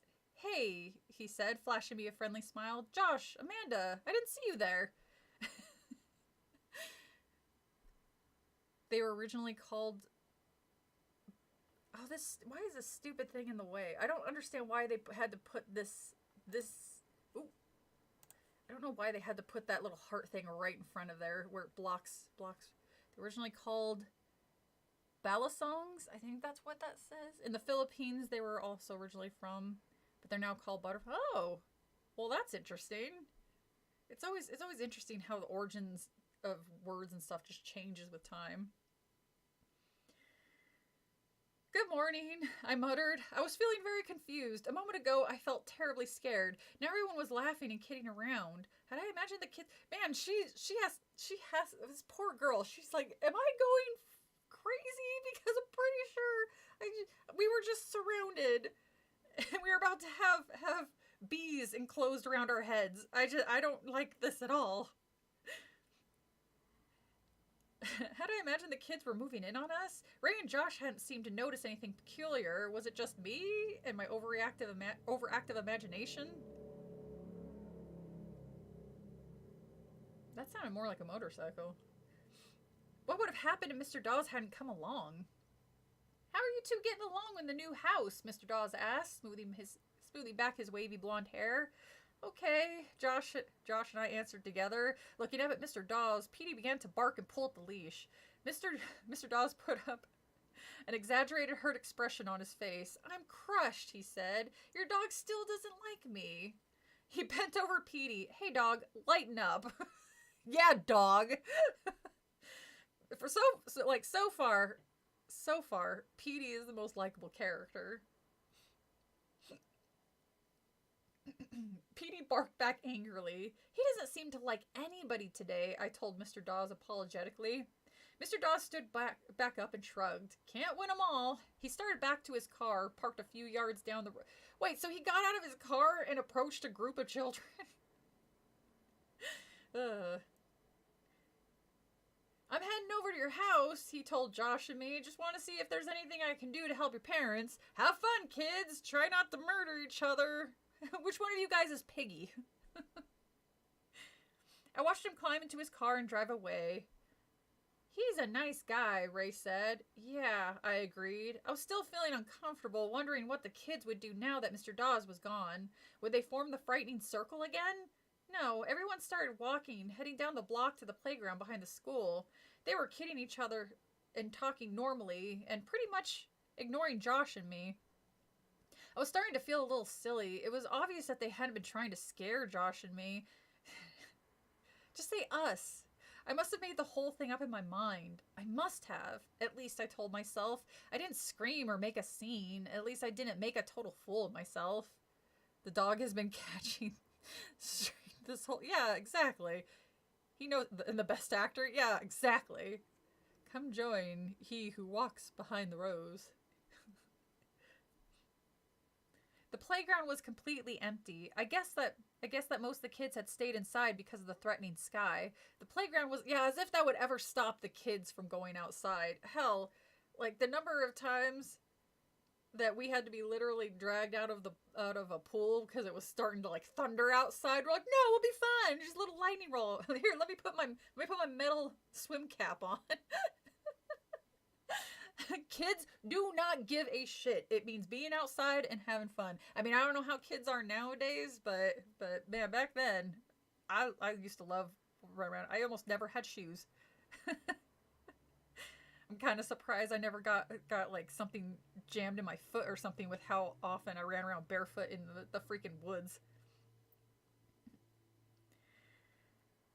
The playground was a large, flat, grassy field surrounded on all four sides by a tall metal fence. There were swings and slides at the end of the nearest school building.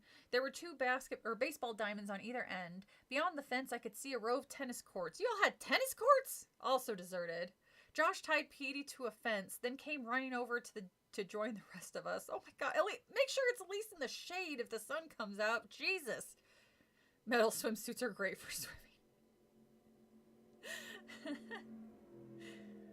So this tiny place had this tiny all-in-one school has not one but two baseball diamonds and a row of tennis courts. So I mean, unless like the whole town utilizes that seems kind of excessive for like 20 kids that live in that probably live in this tiny town. Josh tied Petey to the fence. No water or anything, no shade. Then came running over to join the rest of us. The boy named Jerry Franklin made up the teams. Ray and I were on am I really gonna read? Oh my god. Every time there's any type of sport in books, I always skip them. In video games, don't care about it either. I just like I remember the first time I played Final Fantasy X and it forces you to play that blitzball or whatever the fuck it was called. I was like, God, I just let them float there because I was like, no, I let the character float there, and then I went downstairs and made myself a sandwich because I was like, I don't give a shit. Rusting just adds to the fun. I loved being in the pool when it was raining. It makes me feel like a frog. Aww. It is kind of cool, but I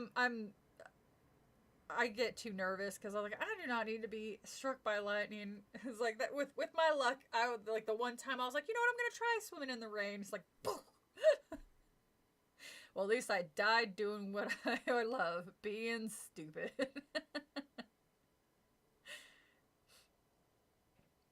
The boy named Jerry made up the team. Ray and I were on the same team. Josh was on the other. As our team took the field, I felt excited and a little nervous. I'm not the best softball player in the world. I can hit the ball pretty well, but in the field, I'm a complete klutz. Luckily, Jerry sent me out to the right field, where not many balls are hit. The cloud began to part a little, and the sky got lighter. We played 2 full innings. Oh, thank God they didn't go through it. Blitzball is awful, even if you do like sports, and I don't. That's the funny thing. I like sports, but I don't want to read about them, and I don't want to play the game. I haven't played a sports game since fucking Blades of Steel, and I think a FIFA game, because a neighbor friend of mine really liked the FIFA games, so we would play his FIFA on like the PS2 or something like that. I hated Blitzball. Yeah, nobody liked Blitz. You know, the funny thing is, the only person that I knew who loved that game and like was super into it was my sister. Not the one who made this, a different sister. Like she climbed up to the top of Blitzball and got like the main trophy thing. I didn't care. I was like, I don't care. Oh, they're sad. They're sad that I lost the game for them. Well, maybe you shouldn't have made me play the game. You shouldn't have put that on I like watching them. I don't like playing video games of them unless it's Blades of Steel and I could beat the shit out of the other 8-bit guy. Just smack into him. Maybe I'll have a Blades of Steel stream. Just have like a palate cleanser where it's not horror. It's just me playing a horrible... Well, no, Blades of Steel was great. That was a fun game. Just picking fights with the other team members. The other team was winning 8-2. I was having fun. I had only messed up on one play, and I hit a double my first time at bat. It was fun being with a whole new group of kids. They seemed really nice, especially the girl named Karen Somerset. Just call them by their first names. It's fine. Judo matches count. I enjoy practicing martial arts, but I don't compete, and I don't like to watch combat sports unless you count judo matches. And yeah, those do count. I mean, I like fighting games. I'm no good at them, but I like fighting games. But not. I only play with computers. I don't play online. Karen had a great smile, even though she wore braces on all her teeth. on all her teeth, up and down, the freak. You can have a nice smile with braces. She seemed very eager to be friends. See, it's like little passive aggressive shit like this that made people with braces as a kid very very self-conscious. What screen resolution will actually let me see the whole screen in Discord? Are you watching this on Discord? I didn't even know that was possible. My legs are so sore from exercise. You know, I haven't, after Christmas, I stopped going to the gym to avoid the New Year's resolution people because that's what I normally do. And usually I get back on it come March because that's usually when a lot of people give up, so it's not as crowded in the early morning. But I haven't done anything. What is this?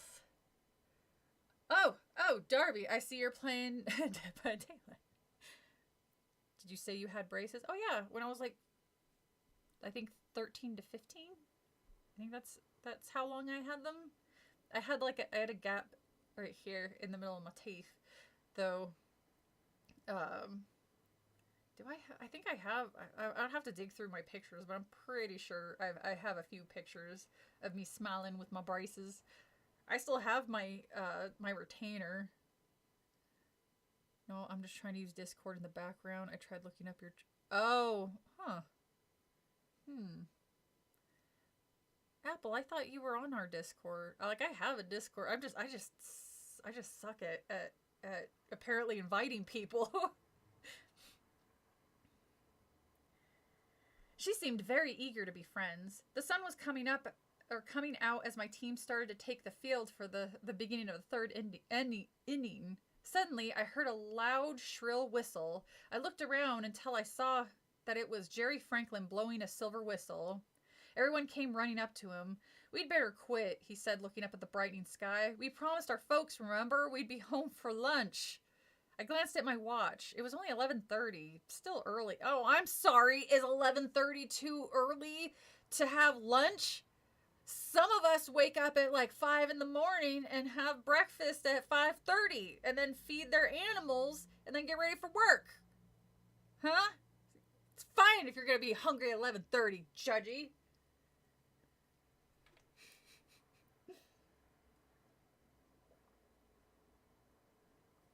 I can certainly try, Mad Apple. Hold on.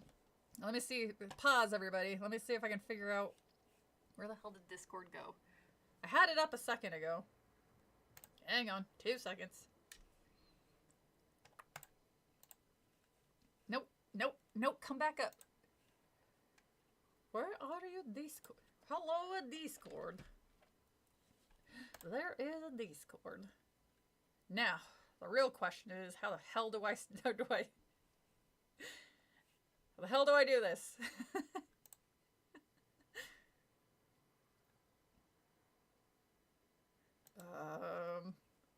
Sorry, pause. Sorry, invite people. Wait. See, this is why I'm having such trouble. Or send a oh, here we go. Copy. Let's see if this works. I mean, it might let me do it. I don't know if it'll let me paste. Yeah. Hopefully that'll work. It says send server invite link. So hopefully it'll work. I don't know if it's one of those. Oh, it expires in 7 days. Let me know if it doesn't work, and if not, we'll have to do like a workaround. Okay. Sorry about that. All right, back up. Okay, so the very obvious vampires have to go back in for lunch. That's apparently super early. Even if I have the right name, Discord search never finds what I'm looking for. Oh, that's so weird. Well, I'm sorry. Maybe, I could have sworn I had it named something that works fine. Perfect. Anybody else who wants to join, it's there. Okay.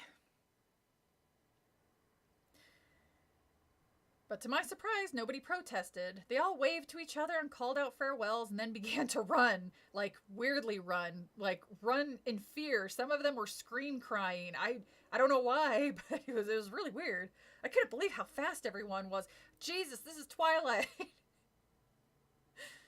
It was as if they were racing or something. Karen ran past me like the others, her head down, a serious expression on her pretty face. She stopped suddenly and turned around. Nice meeting you, Amanda, she called back. We should get together sometime. I gotta go. My skin really hurts right now.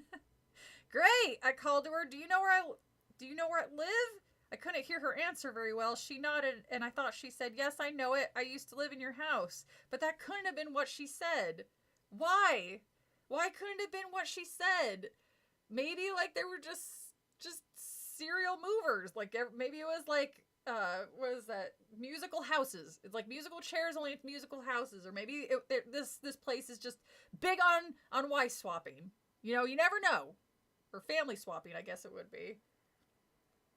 Several days went by. Josh and I were getting used to our new house and our new friends. The kids we met every day at the playground weren't exactly friends yet. They talked with Josh and me and let us on their teams, but it was really hard to get to know them. In my room, I kept hearing whispers late at night and soft giggling, but I forced myself to ignore it since my fucking parents can't be bothered.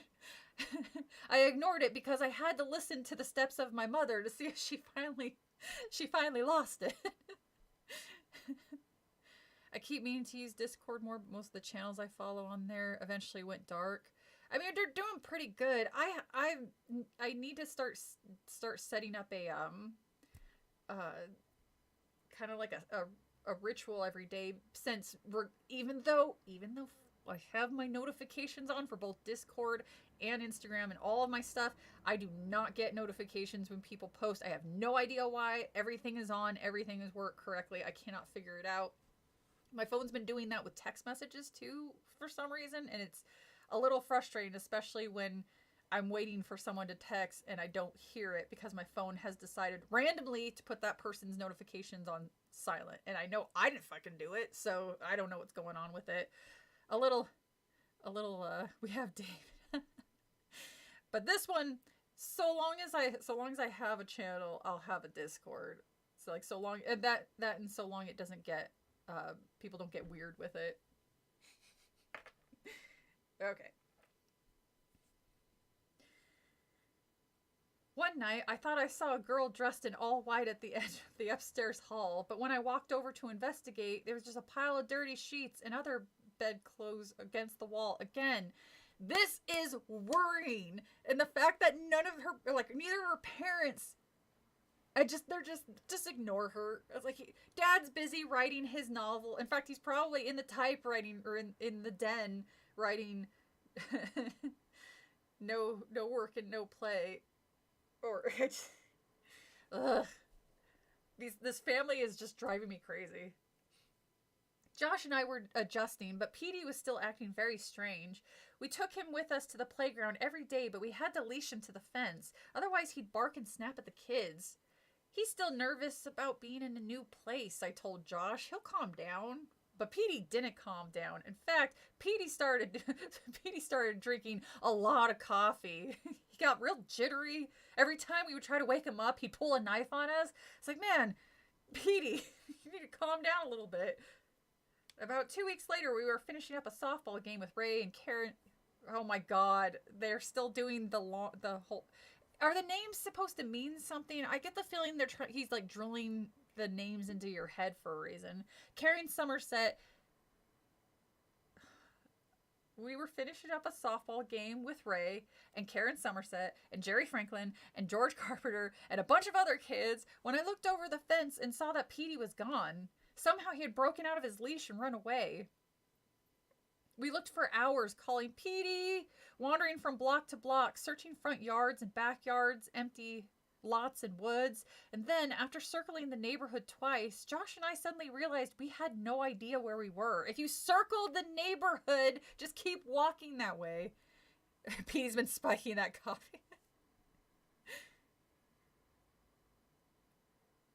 Inside joke. Well, it's your own fault for using a burner flip phone.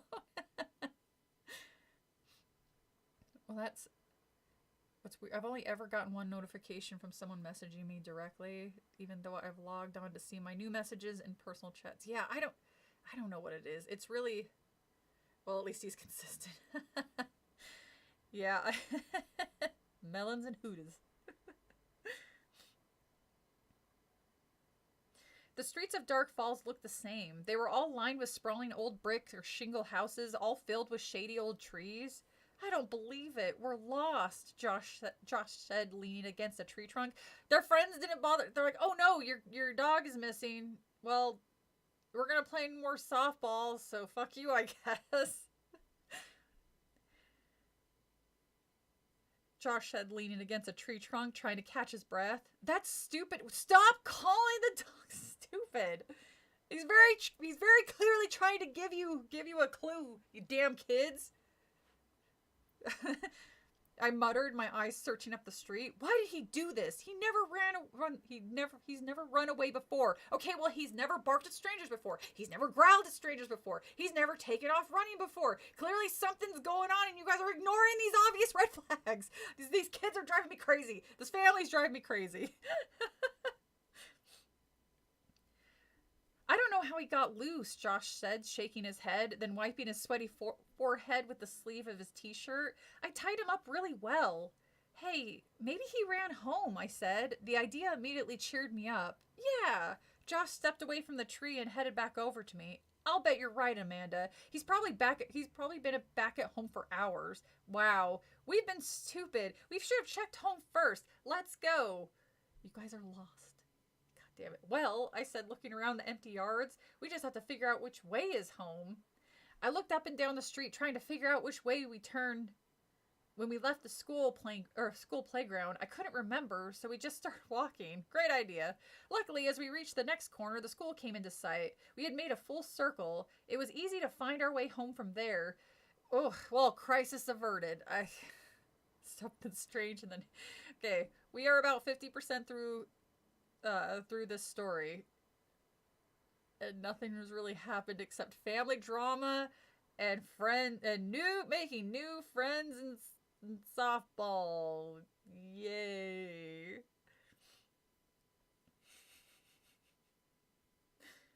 Passing the playground, I stared at the spot on the fence where Petey had been tied. That troublemaking dog. He'd been acting so badly ever since we came to Dark Falls. If only there was a reason. Don't bother trying to figure it out.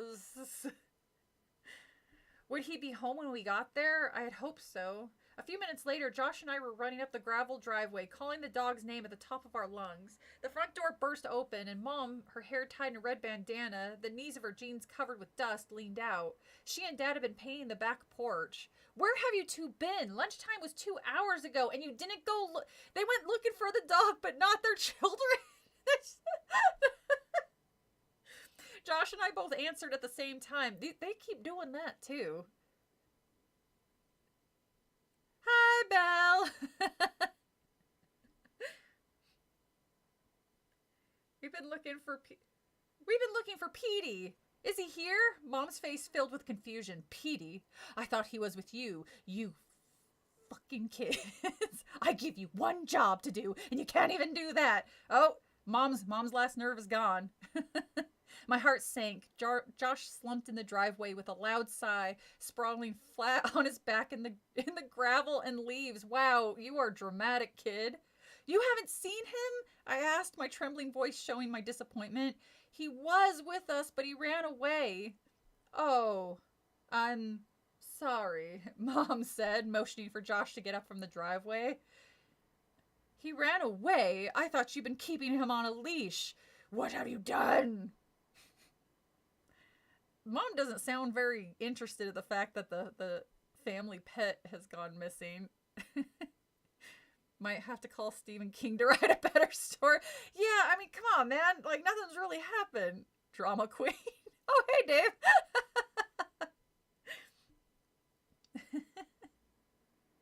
You've got to help us find him, Josh pleaded, not budging from the ground. Get the car! We have to find him now! Just drag me behind the car. I don't want to get up. I want to keep pouting. I'm sure he hasn't gone far, Mom said. You must be starving. Come in and have some lunch, and then we'll... No! Right now! Josh screamed. What's going on? Dad, his face and hair covered with tiny flecks of white paint, joined Mom on the front porch. Josh, what's with all the yelling? This story is boring and nothing has happened. That's what's wrong. And we've had two plot points where you have to chase down dog. Like nothing has happened. We are... What chapter is this? We are on chapter 13. Nothing... Jackass recommend this one.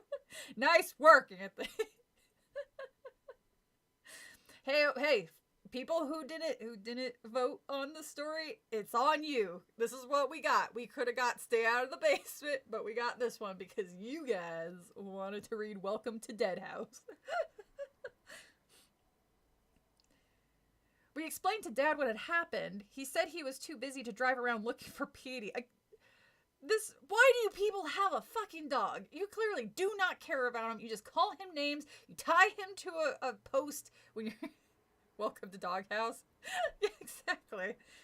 I'm more interested in what's happening with the dog. Can we have a story where you rehome him to a family that actually loves and cares about this poor animal?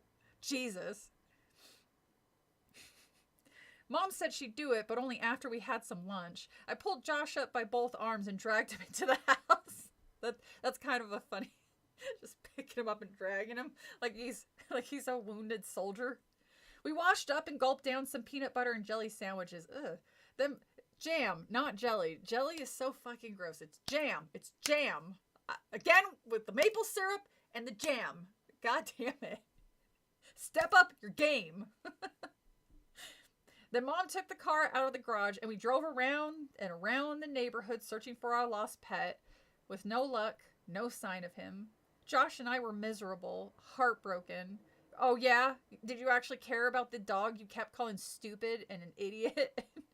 And just left in the sun with no food and water tied to a post? No wonder Petey ran away. Jesus.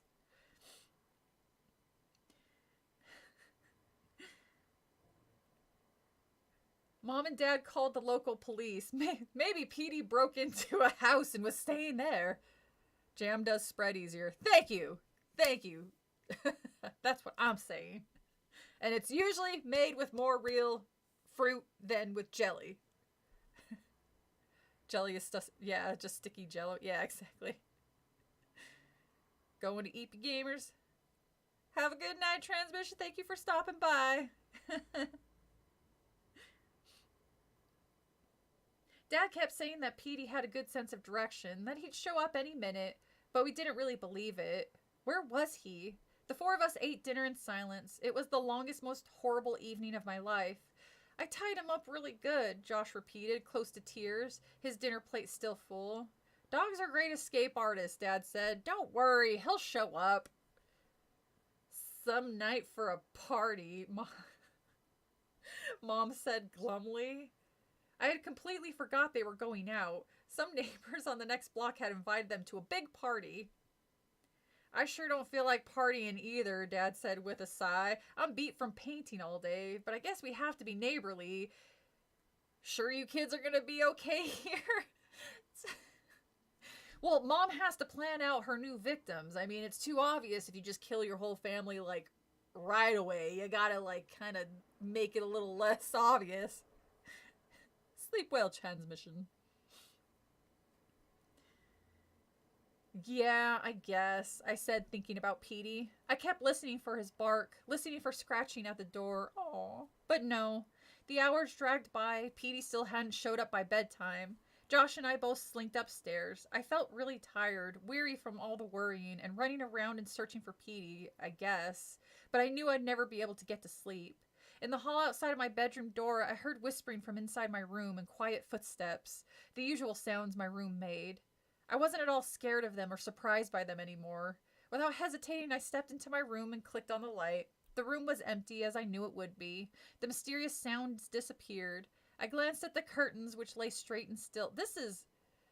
I love how she's just yeah, whatever. Whispers and giggles that go away when I turn on the light. It's fine. Oh, that bloody person standing in the corner facing away from me.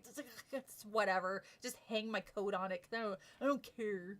My dog. Actually, I'd probably be the same way. I was like, I don't care about the being haunted. I want my dog back. It's just something happened. Yeah, I know. It just, like, if this was rewritten slightly to a family who moved into a haunted house and they just do not give a shit about the hauntings, it could have been like really fun. Hell, it could have been like a funny movie, like one of those dark comedies. Be like, huh, watching a ghost get murdered and then fall down the stairs and then rewind, and then like it keeps doing that. Like, oh god damn, every night with this, it goes on for at least 20 minutes at 9 o'clock every night. I wake up at 4. God damn it. I wish you could mute these bitches. Good night, moon. Good night, wrestling curtains. Good night, chatty demons from hell. I glanced at the curtains, which lay straight and still. Then I saw the clothes strewn over my bed. Several pairs of jeans, several t-shirts, a couple of sweatshirts, my only dress-up skirt. That's strange, I thought. Mom was such a neat freak. If she had washed all these things, she surely would have hung them up or put them in the dresser drawers. Why don't you do it? You're fucking 12. Like, you should know how to do that. You should know how to do your own laundry at that point. I did. I definitely did. Sighing wearily, I started to gather up the clothes and put them away. I figured that Mom simply had too much to do to be bothered. She had probably washed the stuff and then left it there for me to put away. Or she had put that all down, planning to come back later and put it away, and then got busy with other chores. Half an hour later, I was tucked into my bed, wide awake, staring at the shadows on the ceiling. Sometime after that, I lost track of time. I was still wide awake, still thinking about Petey, thinking about the new kids I met, thinking about the new neighborhood when I heard my bedroom door creak and swing open. Footsteps on creaking floorboards. I sat up in the darkness as someone crept into my room. Amanda! Shh, it's me. Alarmed, it took me a few seconds to realize the hushed whisper. Josh, what do you want? What are you doing here? I gasped at the blinding light, forcing me to cover my eyes. Oops, sorry, Josh said. My flashlight. I didn't mean to. Oh, that's bright, I said, blinking. He aimed the powerful beam of white light up to the ceiling. Yeah, it's a halogen flashlight. I have one of those. I have one of those to go into the attic with. Well, what do you... She's like, yeah, fine, halogen, whatever. What do you want? I asked irritably. I still couldn't see well. I rubbed my eyes, but it didn't help. I know where Petey is, Josh whispered, and I'm gonna go get him. Come with me? Yeah.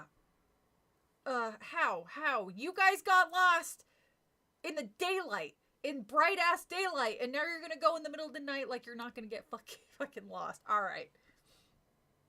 Huh? I looked at the little clock by my bed table. It's after midnight, Josh. Oh my god, something might actually start happening. So, it won't take long, really. My eyes were nearly normal by now. Staring at Josh in the light from the halogen flashlight, I noticed for the first time that he was fully dressed in jeans and a long-sleeve shirt. I don't get it, Josh, I said, swinging around and putting my feet to the floor. We looked everywhere. Where do you think Petey is? In the cemetery, Josh answered. His eyes looked big and dark and serious in the white light. Huh? That's where he ran the first time, remember? When we first came to Dark Falls, he ran to that cemetery just past the school. Now, wait a minute, I started. Hey, we're not going to a goddamn cemetery in the middle of the fucking night, Josh. Jesus. So far, the book has consisted of moving into a house and bad parenting and bad pet ownership. Don't forget that. And it almost became, I'm forgetting Lord of the Flies there for a second. It was almost Lord of the Flies. Now wait a minute, I started. We drove past it this afternoon, but we didn't look inside. He's there, Amanda. I know he is, and I'm gonna go get him whether you come or not. Josh, calm down, I said, putting my hands on his narrow shoulders. I was surprised to discover he was trembling. There's no reason for Petey to be in that cemetery. Okay, you guys looked everywhere else, except there. That's where he went the first time, Josh insisted. He was looking for something there that day. I could tell. I know he's there again, Amanda. He pulled away from me. Are you coming or not? My brother has to be the stubbornest, most headstrong person in the world. Josh, you're really gonna walk in a strange cemetery so late at night, as opposed to a familiar one? A cemetery is a cemetery, man. Oh, you were including that. Okay. The next chapter, they read the phone book. I don't know. It's actually starting like they're gonna do something. All right. These kids are gonna go to a cemetery in the middle of the night. All right, that is something. Josh. Oh wait, that's right. I'm not afraid, he said, shining the bright light around my room. For a brief second, I thought the light caught someone lurking behind the curtains. I opened my mouth to cry out, but there was no one there. You coming or not? He repeated impatiently. I was gonna say no, but then again, glancing at the curtains, I thought it's probably no more spooky out there in that cemetery than it is in my own bedroom. I'm sorry. If I could not talk my younger sibling out of doing this, I would absolutely go with them. I would never be able to go to sleep knowing that my younger sibling's out there by themselves. No. He was looking for Gage. I swear one of my rescue cat has a nightmare about being outside again because she suddenly wakes up next to me and sometimes with a loud meow. Oh.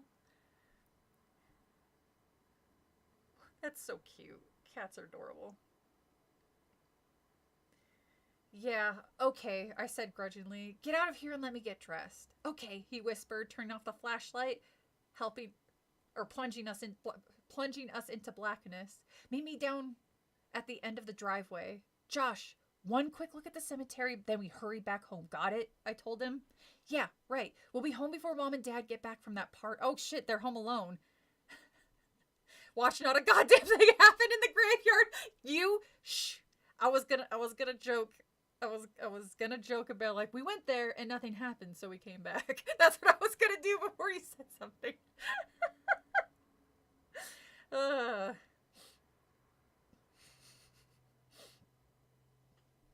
He crept out. I could hear him making his way quickly down the stairs. This is the craziest idea ever, I told myself as I searched in the darkness for some clothes to put on. It was also kind of exciting. I mean, nothing has happened in this fucking story so far, so the fact that we are actually doing something was real exciting to us. Josh was wrong, no doubt about it. Petey wouldn't be hanging out in that cemetery now. Why on earth would he? But at least it wasn't a long walk. It was an adventure, something to write about to Kathy back home. If Josh happened to be right and we did manage to find poor lost Petey, well, that would be great too. A few minutes later, dressed in jeans and a sweatshirt, I crept out of the house and joined Josh at the bottom of the driveway. The night was still warm. A heavy blanket of clouds covered the moon. I realized for the first time that there were no streetlights on our block. Josh had the halogen flashlight on and aimed down at our feet. You ready? He asked. Dumb question. Would I be standing there if I weren't ready? We crunched over the dead leaves as we headed over the block toward the school. From there, it was just 2 blocks to the cemetery. It's so dark, I whispered. The houses were black and silent. There was no breeze at all. It was as if we were all alone in the world. It's too quiet, I said, hurrying up to keep with Josh. No crickets or anything. Are you sure we really want to go to the cemetery? I'm sure, he said, his eyes following the circle of light from the flashlight as it bumped over the ground. I really think Petey is there. We walked in the street, keeping close to the curb. When they said they walked in the street, I was like, I hope you're not walking in the middle of the road because people tend to drive kind of fast on dark roads, weirdly enough. Believe me, I know. Like hell, the kids get arrested from street racing. If you can't even be bothered to drop them off at a shelter, you shouldn't be allowed to have more pets, period. I think so too. I think you should be put on a do not allow adoption site too. Or some type of registration. Like there's registration, not registration. There's like a list that you're put on when you're busted for neglecting or abusing your child. There's a list if you're busted abusing or neglecting elderly people. There should be one for animals too, but for some reason there isn't one. But it's neither here or there. I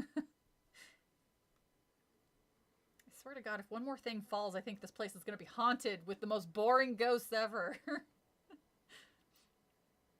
We walked in the street, keeping close to the curb. We had gone nearly 2 blocks. The school was just coming up in sight on the next block when we heard the scraping steps behind us on the pavement.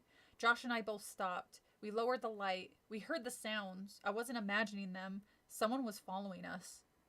All right. Okay, so I was wrong. We're on chapter... This is chapter 12. We were on chapter 11. I thought we were on chapter 13. Don't like a Canadian street racer. They're very polite about it. They say, excuse me, pardon me. Josh was so startled the flashlight tumbled from his hand and clattered onto the street. The light flickered but didn't go out. By the time Josh had managed to pick it up, our pursuer had caught up to us. I spun around to face him, my heart pounding in my chest. Ray, what are you doing here? Josh aimed the light at Ray's face, but Ray shot his arms up to shield his face and ducked back into the darkness. What are you two doing here? He cried, sounding almost as startled as I did. You scared us, Josh said angrily, aiming the flashlight back down at our feet. Sorry, Ray said. I would have called out, but I wasn't sure it was you. Josh had this crazy idea about where Petey might be, I told him, still struggling to catch my breath. That's why we're out here. What about you? Josh asked Ray. Well, sometimes I have trouble sleeping, Ray said softly. Don't your parents mind you being out so late? I asked. In the glow from the flashlight, I could see a wicked smile across his face. They don't know. Are we going to the cemetery or not? Josh asked impatiently. He's like, yeah, whatever. We randomly keep running into this kid. It's probably nothing. Let's go to the goddamn cemetery. Get the holy water. Jen's haunted. Oh, baby, I don't want to get rid of these ghosts if they're a selling point when I sell this place.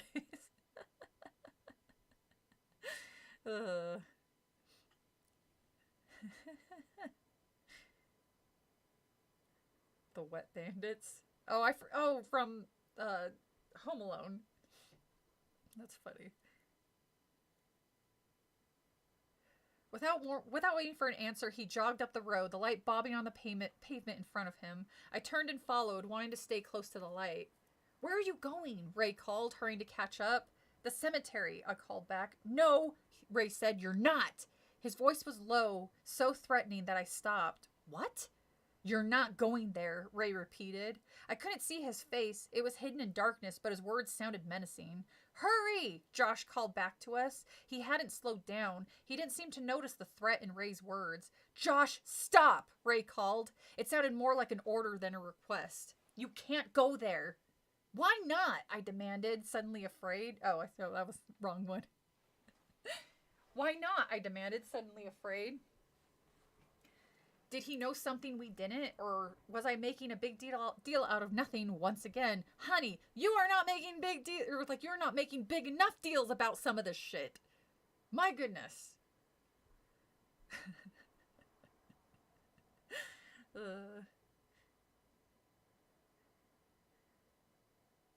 I stared into the darkness, trying to see his face. You'd be nuts if you go there at night, he declared. I began to think I had misjudged him. He was afraid to go there. That's why he was trying to stop us. Are you coming or not? Josh demanded, getting farther and farther ahead of us. I don't think we should, Ray warned. Yes, he's afraid, I decided. I only imagined that he was threatening us. You don't have to, but we do, Josh insisted, picking up his speed. No, really, Josh said. This is a bad idea. But now he and I were running side by side to catch up with Josh. Petey's there, Josh said. I know he is. We passed the dark, silent school. It seemed much bigger at night. Josh's flashlight flashed through the low tree branches as we turned the corner onto Cemetery Drive. Wait, please, Ray pleaded, but Josh didn't slow down. Neither did I. I was eager to get there and get it over with. I wiped my forehead with my sleeve. The air was hot and still. I wish I hadn't worn a sweatshirt. I felt my hair. It was dripping wet. The clouds still covered the moon as we reached the cemetery. We stepped through the gate in the low wall. In the darkness, I could see the crooked rows of gravestones. Josh's light traveled from stone to stone, jumping up and down as he walked. Petey! He called suddenly, interrupting the silence. He's disturbing the sleep of the dead, I thought, feeling a sudden chill of fear. Don't be silly, Amanda. Petey! I called too, forcing away my morbid thoughts. This is a very bad idea, Ray said, standing very close to me. Petey! Petey! Josh called. I know it's a bad idea, I admitted to Ray, but I didn't want Josh to come here by myself. But we shouldn't be here, Ray insisted. I was beginning to wish he'd go away. No one had forced him to come. Why was he giving us such a hard time? Hey, look at this! Josh called from several yards up ahead. My sneakers crunching over the soft ground, I hurried between the rows of grave. I hadn't realized that we had already walked the entire length of the graveyard. Look, Josh said again, his flashlight playing over a strange structure built at the edge of the cemetery. It took me a little while to figure out what it was in the small circle of light. It was so unexpected. It was some kind of theater, an amphitheater, I guess you'd call it.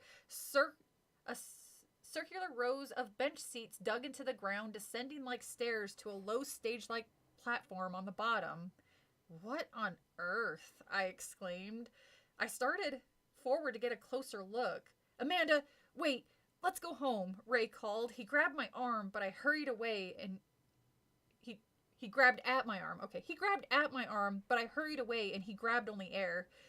Weird. Who would build an outdoor theater at the edge of a cemetery? I asked. I looked back to see if Josh and Ray were following me, and my sneakers caught against something. I stumbled to the ground, hitting my knee hard. Ow! What was that? I always thought it was weird that she would get wrapped up in her parents' charge, like she said, but this made me rethink her story. Oh, are you oh, okay, you're talking about, okay. I was like, wait, what? I think you're talking about this, the story. I was like, wait, what?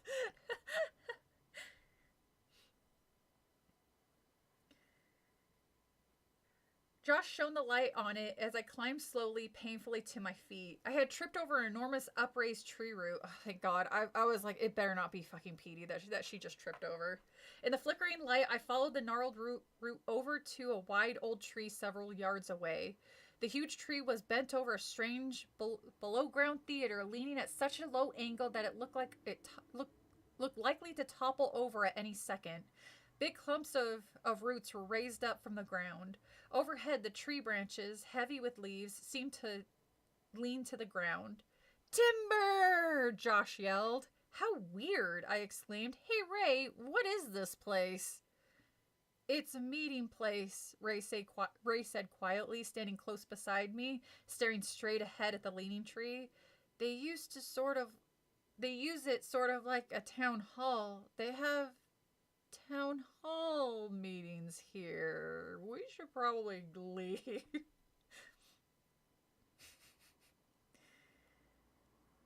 In the cemetery? I cried, finding it hard to believe.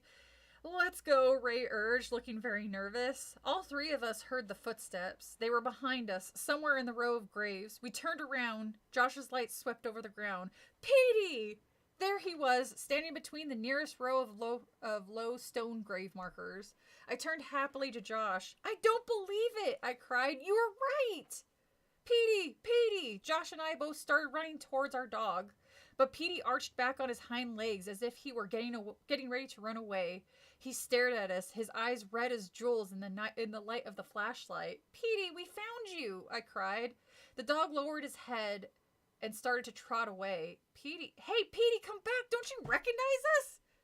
And Petey's like, yeah, that's why I'm running away from you assholes. Oh no, it's community theater. With a burst of speed, Josh caught up with him and grabbed him off the ground. Hey, Petey, what's the matter, fella? As I hurried over, Josh dropped Petey back to the ground and stepped back. Oh, he stinks. What? I cried. Oh my God, it's Pet Cemetery. Petey, he stinks. He smells like a dead rat. Josh held his nose. Petey started to walk away slowly. Josh, he isn't glad to see us, I wailed. He doesn't even seem to recognize us. Look at him.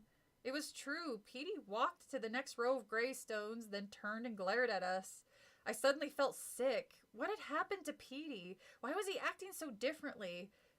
Why wasn't he glad to see us? I don't get it, Josh said, still making a face from the odor the dog gave off. Usually if we leave the room for 30 seconds, he goes nuts when we come back. We better go, Ray called. He was still at the edge of the cemetery near the leaning tree. Petey, what's wrong with you? I called to the dog. He didn't respond. Don't you remember your name? Petey. Petey. Yuck, what a stink, Josh exclaimed. We've got to get him home and give him a bath, I said. My voice was shaking. I felt really sad and frightened. Maybe this isn't Petey, Josh said thoughtfully. The dog's eyes again glared red in the beam of the light. It's him, all right, I said quietly. Look, he's dragging the leash. Go get him, Josh. Let's get him home. You get him, Josh cried. He smells too bad. Just grab his leash. You don't have to pick him up.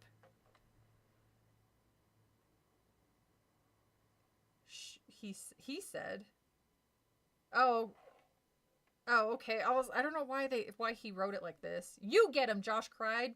He smells too bad. Just grab his leash. You don't have to pick him up. I think it's supposed to be said I said. Just grab it because they're arguing back and forth. I think that was another typo. Just grab his leash. You don't have to pick him up. I said. That's where we're going to go. No, you. Josh was being stubborn again. I could see that I had no choice. Okay, I said. I'll get him, but I need the light. I grabbed the flashlight from Josh's hand and started to run towards Petey. Sit, Petey, sit, I ordered. It was the only command Petey ever followed. I had run away too after they cut off his... Again, how about you get... Yeah, no you. Duck season, rabbit season. But he didn't obey it this time. Instead, see, this is making me nervous because it's reminding me of Pet Sematary. And again, you guys know Pet Sematary is like one of the most terrifying stories I've ever read. It just, I don't know what it is what about it. It just, I don't like it. Well, I love it, but I don't like the way it makes me feel. But he didn't obey it this time. Instead, he turned and trotted away, holding his head down low. Petey, stop! Petey, come on! I yelled, exasperated. Don't make me chase you! Don't let him get away! Josh yelled, running up behind me. I moved the flashlight from side to side along the ground. Where is he? Petey! Pete! Why do you guys even bother calling him? He's not responding. Josh called, sounding shrill and desperate. I couldn't see him. Oh no, we lost him again! I said. We both started to call him. What is wrong with that mutt? You're calling him names and all this other stuff. Jesus. How about you get him?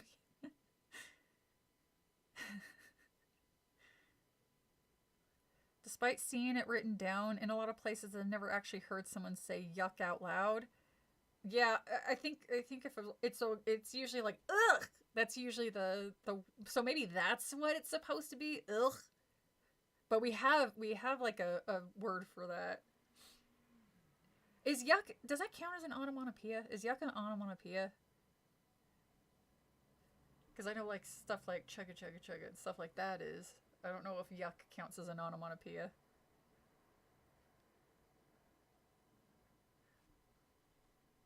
I moved the beam of light down one long row of gravestones, then moving quickly down the next. No sign of him. We both kept calling his name, and then the circle of light came to rest in the front of a granite tombstone.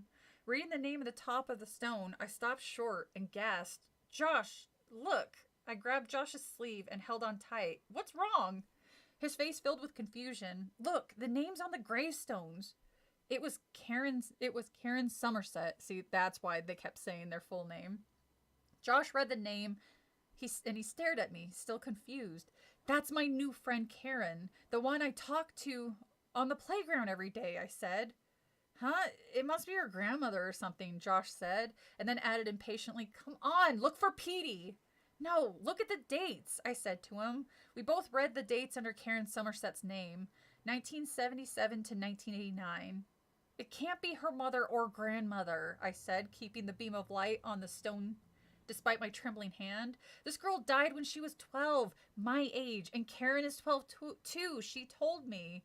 Amanda! Josh scowled and looked away, but only took a few steps and beamed the light onto the next gravestone. There was a name on it I'd never heard before. I moved on to the next stone, another name I'd never heard before. Amanda, come on! The next gravestone had the name of George Carpenter on it. 1991 to 2000. When was this written? 2004? Was he still writing books in 2004, or is this like a future? It's a future corpse. Don't ask me, I can't even spell it. Looks like the dog died of boredom. And apparently so did the other kids. Josh, look, it's George from the playground, I called. Amanda, we have to get Petey, he insisted, grabbing the flashlight from me. But I couldn't pull myself away from the gravestones. I went on to the next, trying to read the names in the darkness. To my growing horror, I found Jerry Franklin and then Bill Gregory. All the kids we had played softball with. Apparently these zombies really like playing fucking softball. I think he was still writing then. Oh, okay. I wasn't sure if this was like a future death. But I guess if it was, they probably would have like mentioned it. Like, hey, this child seems to have died in the future. Amanda, we have to get Petey, he insisted, grabbing the flashlight from me. But I couldn't pull myself away from the gravestones. I went from one to the next, trying to read the names. Oh, sorry. Blah, blah, blah, blah, kids, blah, blah. My heart thudding, I moved down the crooked row, my sneakers sinking into the soft grass. I felt numb with fear. I struggled to see the writing on the last stone. Ray Thurston, 1993 to 2004. I could hear Josh calling me, but I couldn't make out what he was saying. She also does that a lot. The team of writers known as R.L. Stine is collectively ageless. The rest of the world seemed to fall away. I read the deeply etched inscription again. Ray Thurston, 1993 to 2004. I stood there staring at the letters and numbers. I stared at them till they didn't make sense anymore, until they were just a gray blur. Suddenly I realized that Ray had crept up beside the gravestone and was staring at me. Ray, I managed to say, looking at the name on the stone. Ray, this one is you. His eyes flared, glowing like dying embers. Yes, it's me, he said softly, moving towards me. I'm so sorry, Amanda. Now we're on chapter 13. I mean, that chapter wasn't bad. Again, I get freaked out by the whole a person is not a person anymore. Animal is still looks like a person, but it isn't them. That type of stuff freaks me out, so I like that. I took a step back, my sneakers sinking into the soft ground. The air was heavy and still. No one made a sound. Nothing moved. Dead.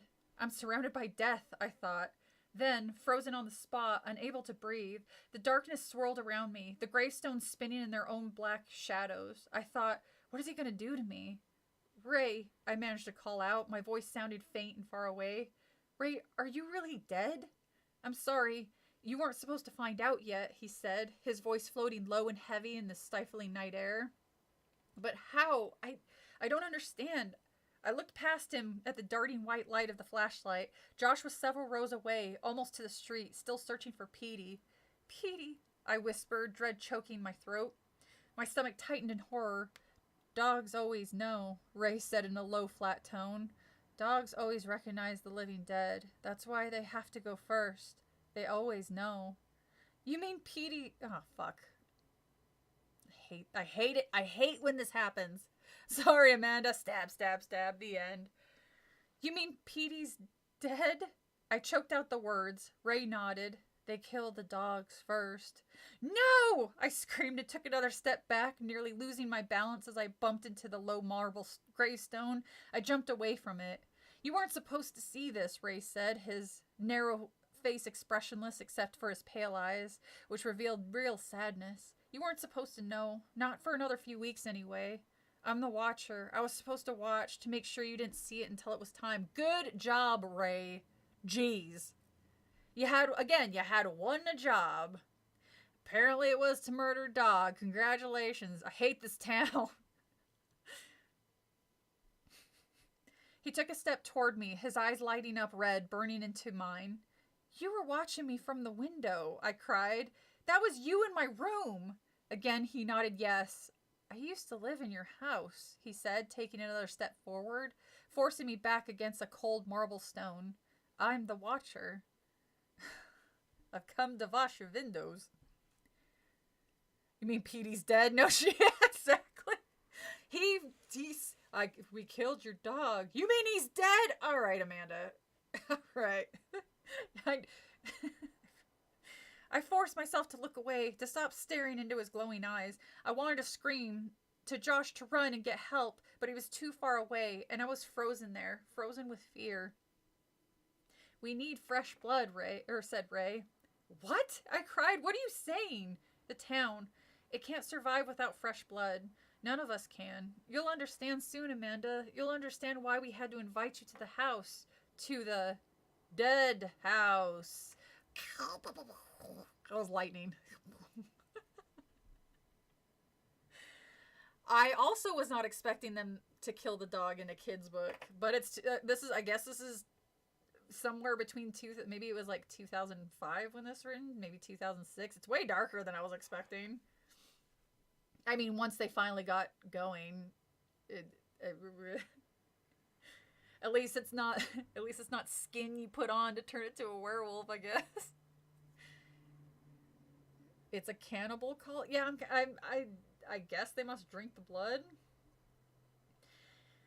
In the darting, zigzagging beam of light, I could see Josh moving closer, heading our way. Run, Josh, I thought. Run away. Run away fast. Get somebody. Get anyone. I could think the words, but I couldn't scream them.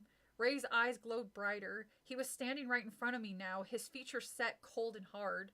Ray, even through my jeans, the marble graystone felt cold against the back of my legs. I messed up, he whispered. I was the watcher, but I messed up. Ray, what are you gonna do? His eyes flickered again. He has very flickery eyes. I'm really sorry. He started to raise himself off the ground, to float over to me. Hey, wait a second. You're a zombie. You're not a fucking vampire. You're not supposed to be able to do that. You can't just rewrite this shit. I could feel myself start to choke. I couldn't breathe. I couldn't move. I opened my mouth to call out to Josh, but no sound came out. Josh, where was he? I looked down at the rows of the gravestones, but couldn't see his light. Ray floated up a little higher. He hovered over me, choking me somehow, binding me, suffocating me. I'm dead, I thought. Now I'm dead too. Then suddenly light broke through the darkness. A light shone in Ray's face, a bright white halogen light. What's going on? Josh asked. Hey man, hey Ray, when'd you learn to fly? That's not fun. I want to learn how to fly. Then how did the kids die in 2004?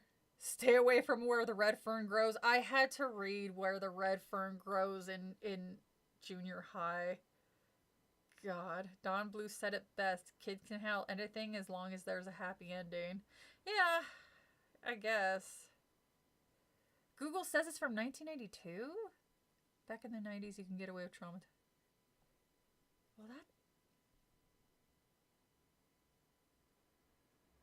they didn't say anything about this taking place in the future, so that's real confusing. And if it was written in 1992, why didn't she mention, hey, you're dead in the future? Like, I don't... That's gotta be wrong, right? It has to be wrong. Ray cried out and dropped back to the ground. Turn that off! Turn that off! He screeched, his voice a shrill whisper, like wind through a broken window pane. But Josh held the bright beam of light on Ray. What's going on? What are you doing? I could breathe again. As I stared into the light, I struggled to stop my heart from pounding so hard. Ray moved his arms to shield himself from the light, but I could see what was happening to him. The light had already done its damage. Ray's skin seemed to be melting. His whole face sagged, then fell, dropping off of his skull. Wow, these are very... Oh, wait. So they can go and play softball in the middle of the day so long as it's cloudy, but a halogen light is gonna melt their skin off their face. It originally published in July 1992. This might be a reprint. Oh, yeah, maybe.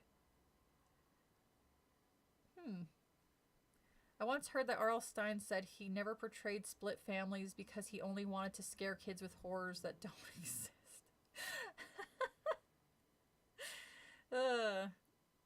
Oh, it says it was reprinted in 2010, so I guess they changed the dates. Oh, okay. All right. Well, that makes way more sense. It looks like it got a 2000s release.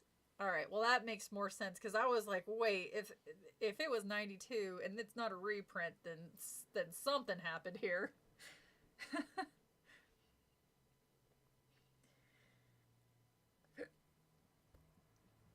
I stared into the circle of white light, unable to look away, as Ray's skin folded and drooped and melted away.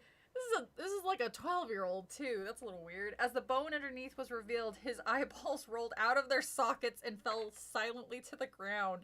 That's surprisingly graphic for a kid's book, even if it is a horror book. Like, goddamn. Josh, frozen in horror, somehow held the bright light steady. He's probably he's frozen in horror. That's why he hasn't moved. We both stared at the grinning skull, its dark crater staring back at us. Oh! I shrieked as Ray took a step towards me, but then I realized that Ray wasn't walking. He was falling. I jumped aside as he crumbled to the ground and gasped. Oh, he's a watcher. Oh, yeah, watch this. You guys missed out on a chance of one-liner. And gasped as his skull hit the top of the marble gravestone and cracked open with a sickening splat. Come on, Josh shouted. Amanda, come on. He grabbed my hand and tried to pull me away, but I couldn't stop staring down at Ray, now a pile of bones inside a puddle of crumbled clothes. Amanda, come on! Then, before I realized it, I was running beside Josh as fast as I could down the long row of graves down the street. The light flashed against the blur of gravestone as we ran, slipping on the soft, dew-covered grass, gasping in the still hot air. We've got to tell Mom and Dad. We've got to get away from here. If Mom and Dad didn't believe that she saw ghosts in the house, what the hell makes you think they're gonna believe her? It's like, Mom, Dad, we killed a 12-year-old in a graveyard, and oh yeah, Petey's dead too, and he's like kind of walking around. This is a weird pet cemetery thing, but you're totally gonna believe this. Possible updates for that reason. Yeah, it does. That makes sense. Sounds like the scene from Raiders of the Lost Ark. Maybe he was watching it while he was writing this. I could see this working better on screen, but it is damn boring in print. Yeah. They won't believe it. No shit, Josh. As we reached the street, he kept running, our sneakers thudding hard against the pavement. I'm not sure I believe it myself. I actually liked the part where they found Petey and it was acting off because it was interesting. It was like the most interesting part. And when they said he stunk, I was like, oh no, they killed this is a zombie dog. If they don't believe us, we'll drag them out of the house. The white beam of light pointed the way as we ran through the dark, silent streets. There was no street lights, no lights in the windows of the house as we passed, no car headlights. Such a dark world we had entered, and now it was time to get out. We ran the rest of the way home. I kept looking back to see if we were being followed, but I didn't see anyone. Can you imagine if Ray's following them as just like a little puddle? Like, hey, assholes! You know how long he's gonna take me to reform? I had a sharp pain in my side as we reached home, but I forced myself to keep running up the gravel driveway with its thick blanket of dead leaves onto the front porch. I pushed the door open, and both Josh and I started to scream, Mom! Dad! Where are you? Silence. We ran into the living room. The lights were all off. Please be here, I thought, my heart racing, the pain in my side still sharp. Please be here.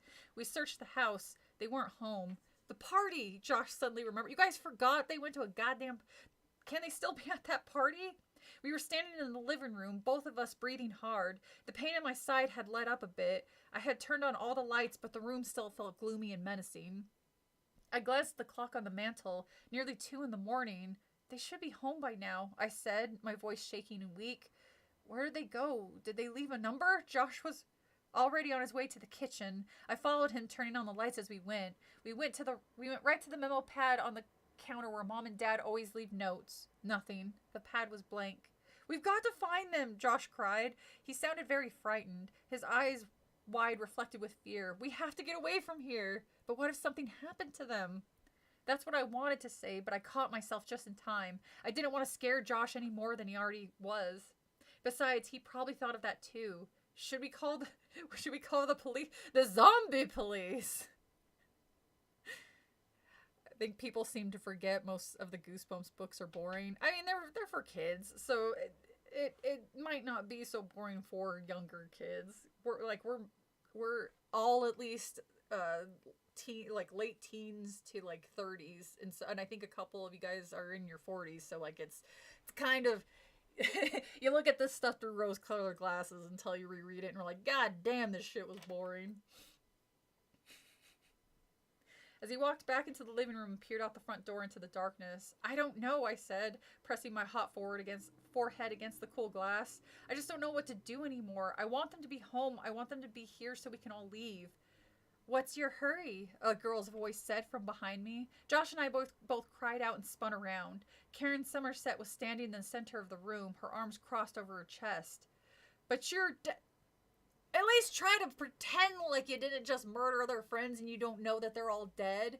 You're dead, I blurted out. She smiled, a sad smile, a bitter smile, and then two more kids stepped in from the hallway. One of them clicked off the lights. Too bright in here, he said. They moved next to Karen. So I walked over and turned it back on. Hey, asshole, this is our house. We want lights on, bitch. Then another dead kid, Jerry Franklin, appeared by the fireplace. Are they going to explain why all these kids died at the same age? Is it just the age of the kids? That's the best. That's when the blood is the most ripe. It's like the most tasty. Afterwards, it just gets real gross. Tastes too earthy. The blood is too earthy. And I saw the girl with the short black hair, the one I had seen on the stairs, move beside me by the curtains. They were all smiling, their eyes glowing dully in the dim light, all moving in on Josh and me. What do you want? I screamed in a voice even I didn't recognize. What are you going to do? He just said you need... I'm sorry, Ray told you that they need your blood. You know this! Stop pretending like you don't know. Next time you do a poll, separate Goosebumps from creepypastas. Yeah, I should probably do that, huh? I read hardcore horror books at a much younger age than I should have, so I never experienced Goosebumps. Ah. Holy shit, you read The Stand? The first book you read was The Stand? God damn. Well, honestly, Matt Apple, I was planning on reading a creepypasta before starting this, but I couldn't find it because I couldn't remember the name of the creepypasta, and trying to Google it was fucking impossible. It was about two twins, two boys. One of them gets sick and then dies, but the dead child keeps talking, and he'll only talk when he's holding hands with his twin brother, and the dead brother is just talking about what's happening in the afterlife, how he's walking and he's seeing like all these different... It was so well done, and it actually made me shudder when it was over. When I finished reading it, I was like, ugh. I was like, man, I hope it's not like that. It was a good one, but I couldn't fucking, for whatever reason, I'm just really bad at Googling, I guess. We used to live in your house, George said. And now, guess what, Jerry added. Now we're dead in your house. Ha ha ha ha ha. High five, Jerry, that was a good one. They all closed in on Josh and me. They're gonna kill us, Josh cried. I watched them move forward in silence. Josh and I had backed up to the window. I looked around the dark room for an escape route, but there was nowhere to run. Karen, you seem so nice, but now you're kind of an asshole.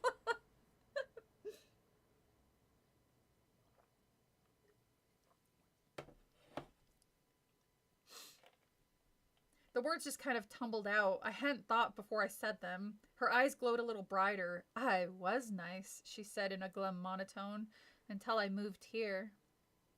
We were all nice, George Carpenter said in the same low monotone. But now we're dead. Let us go, Josh cried, raising his hands in front of him as if to shield himself. Please, just let us go. They laughed again, the dry horse laughter, dead laughter. Don't be scared, Amanda, Karen said. Soon you'll be with us. That's why they invited you to this house. I don't understand, I cried, my voice shaking. This is the dead house. This is where everybody lives when they first arrive at Dark Falls, when they're still alive. This seemed to strike the others as funny. They all snickered and laughed. But my great uncle, Josh started. Karen shook her head, her eyes glowing with amusement. No, sorry, Josh. No great uncle. It was just a trick to bring you here. Once every year, someone new has to move here.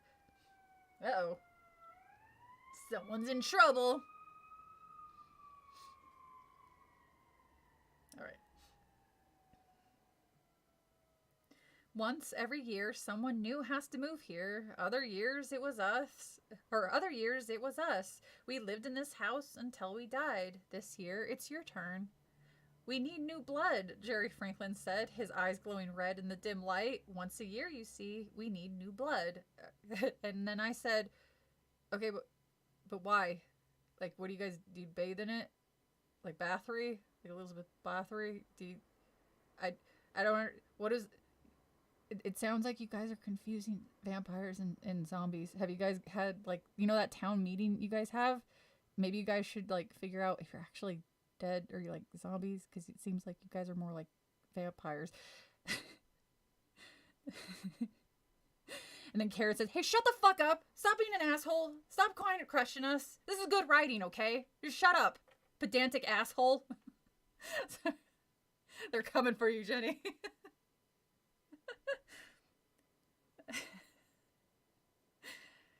You are obsessed with Shakespeare.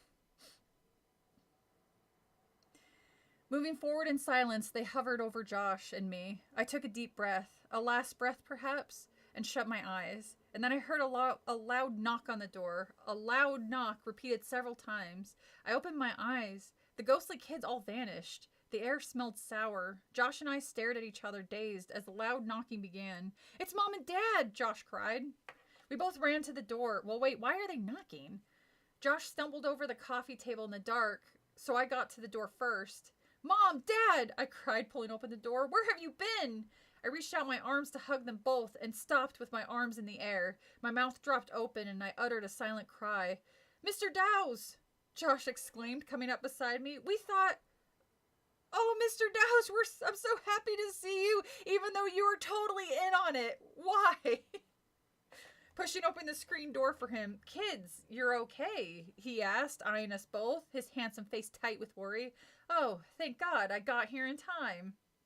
Mr. Dawes, I started, feeling so relieved. I had tears in my eyes. He grabbed my arm. There's no time to talk, he said, looking behind him in the street. I could see his car in the driveway. The engine was running. Only the parking lights were still on. I've got to get you kids out of here while there's still time. Josh and I started to follow him, then hesitated. What if Mr. Dawes was one of them?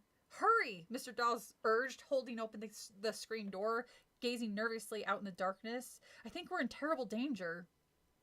But I started, staring into his frightened eyes, trying to decide if we could trust him. I was at the party with your parents, Mr. Dawes said. All of a sudden, they formed a circle, everyone, around your parents and me. They started to close in on us. Just like when the kids started to close in on Josh and me, I thought, yeah, if he's in on it, he's gonna know that. Hi, silly Pum. We're only about 70% through this boring-ass story. It's a trap. Yeah, that's what I was thinking. I was like, this seems to be a trap. We broke through them and ran, Mr. Dawes said, glancing to the driveway behind them. Somehow the three of us got away. Hurry, we all got to get away from here now. Josh, let's go, I urged. Then I turned to Mr. Dawes. Where's Mom and Dad? Come on, I'll show you. They're safe for now, but I don't know for how long. We followed them out of the house and down the driveway to his car. The clouds had parted. A sliver of moon shone into the pale morning sky. There's something wrong with this whole town, Mr. Dawes said. Why is it taking Mr. Dawes this long to notice that? I wonder. Mr. Dawes said, holding the front passenger door open for me as Josh climbed into the back. I slumped gratefully into the seat and he slammed the door shut. I know, I said as he slid behind the wheel. Josh and I, we got to get as far away as we can before they catch up with us, Mr. Dawes said, backing down the drive quickly, the tires sliding and squealing as he pulled into the street. I agree. Thank goodness you came. My house, it's filled with kids, dead kids, and... So you've seen them, Mr. Dawes said softly, his eyes wide with fear.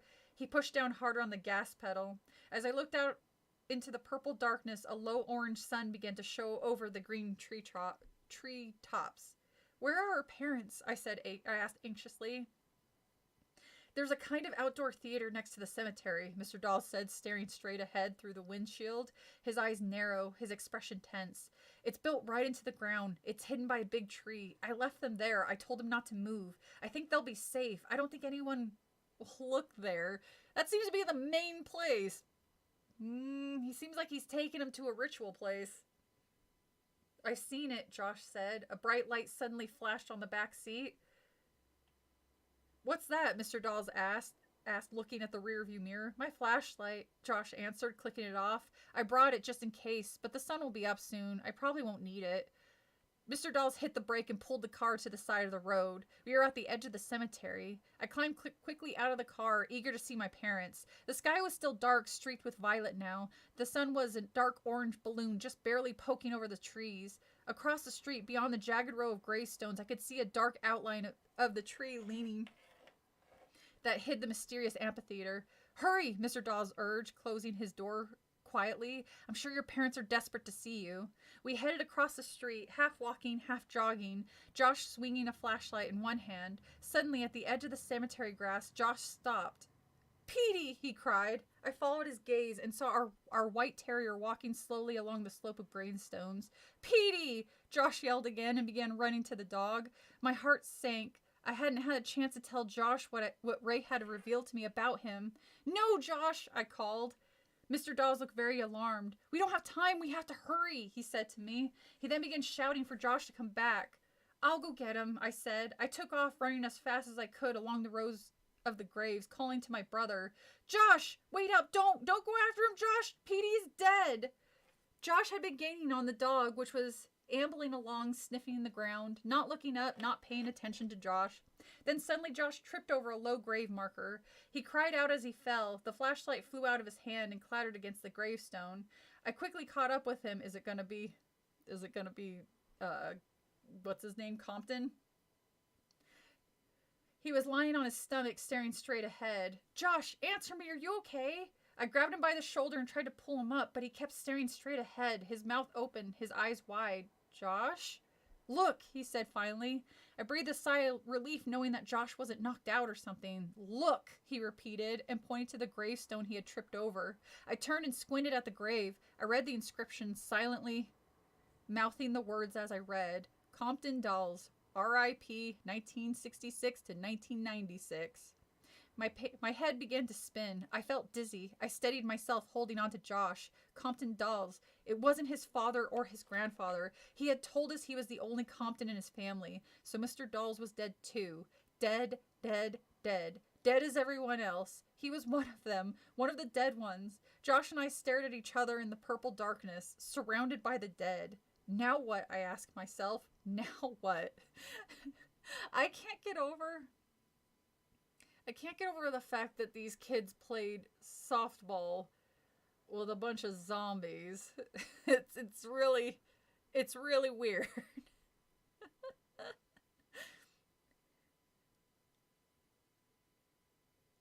If I were your parents or teacher, I would be proud of you for having such a high reading level. Oh yeah, most definitely.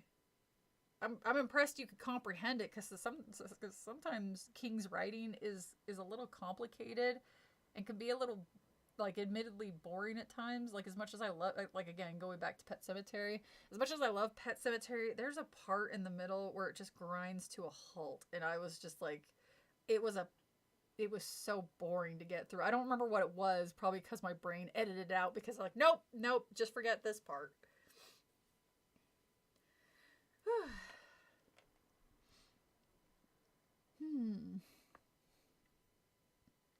Much like the dog, I haven't been paying attention to Josh either.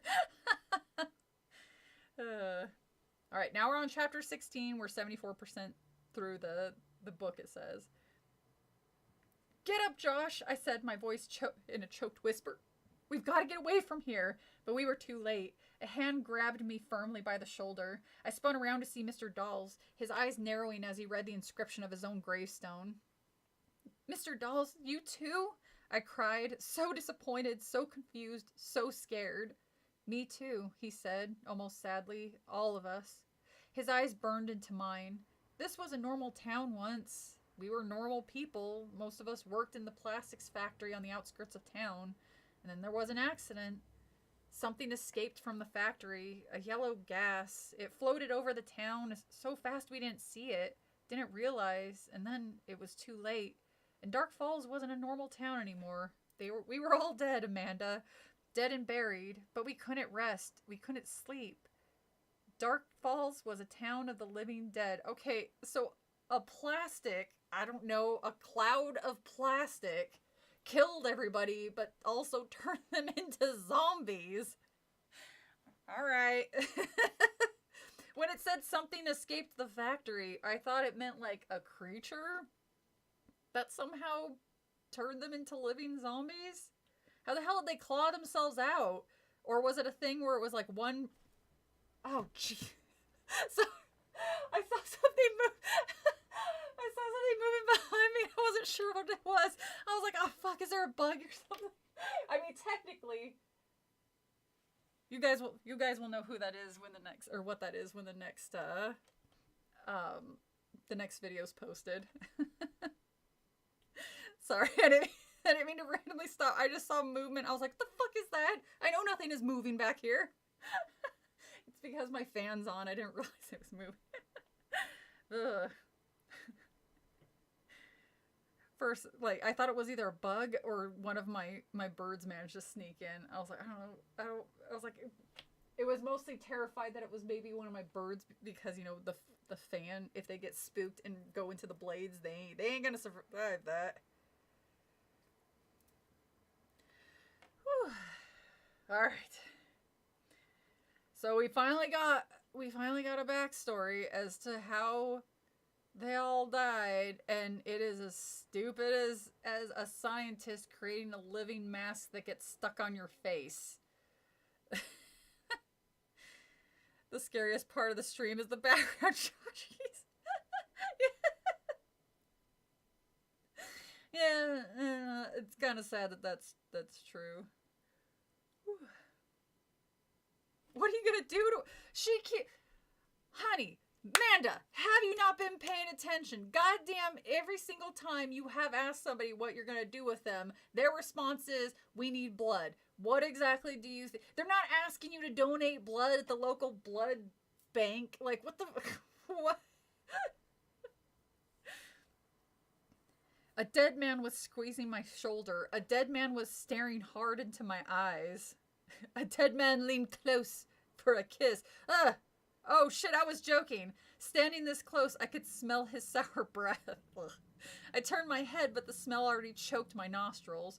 Where's our mom and dad? Josh asked, climbing to his feet and standing rigidly across from us, glaring accusingly at Mr. Dawes.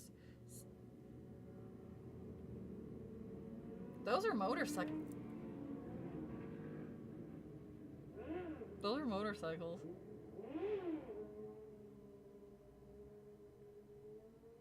I swear.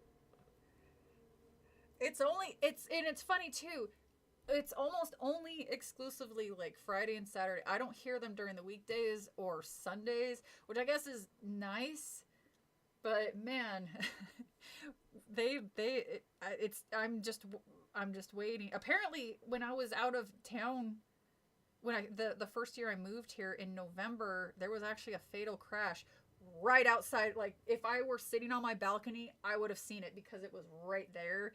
And my neighbors were like, we're surprised. We all came out because it was so loud. I was like, I wasn't even friggin' here. Like, it was crazy. Yeah, no, that wasn't a motorcycle. That was a ton of motorcycles. I don't know if you guys could hear that, but that was a lot of them. Can we make this scream scary? Who wants to hear about my personal problems?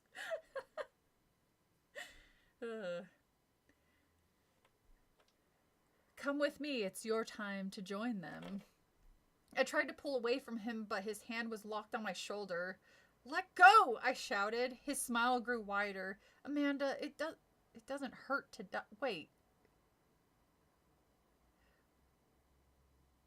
Wait, in the beginning of the book, was it cloud? Was it... I guess it... No. No, this... Wait, it just clicked. Wasn't it sunny outside? Was it... When they first showed up, did they mention anything about it being gloomy or cloudy outside when they showed up with him? Because I could have sworn they made a mention how it was sunny in the street, but it was like dark where the houses were. All right. I might have forgotten, but like I'm gonna go back when we finish that to see if this twist doesn't make any sense. I tried to pull away from him, but his hand was locked on my shoulder. You do the fall thing. If his hand is on your shoulder, you drop, like you become heavy. Just drop to your knee, like drop down, and then do the little bolt thing, like a ninja sprint. I mean, they might grab your shirt, but at least you could try.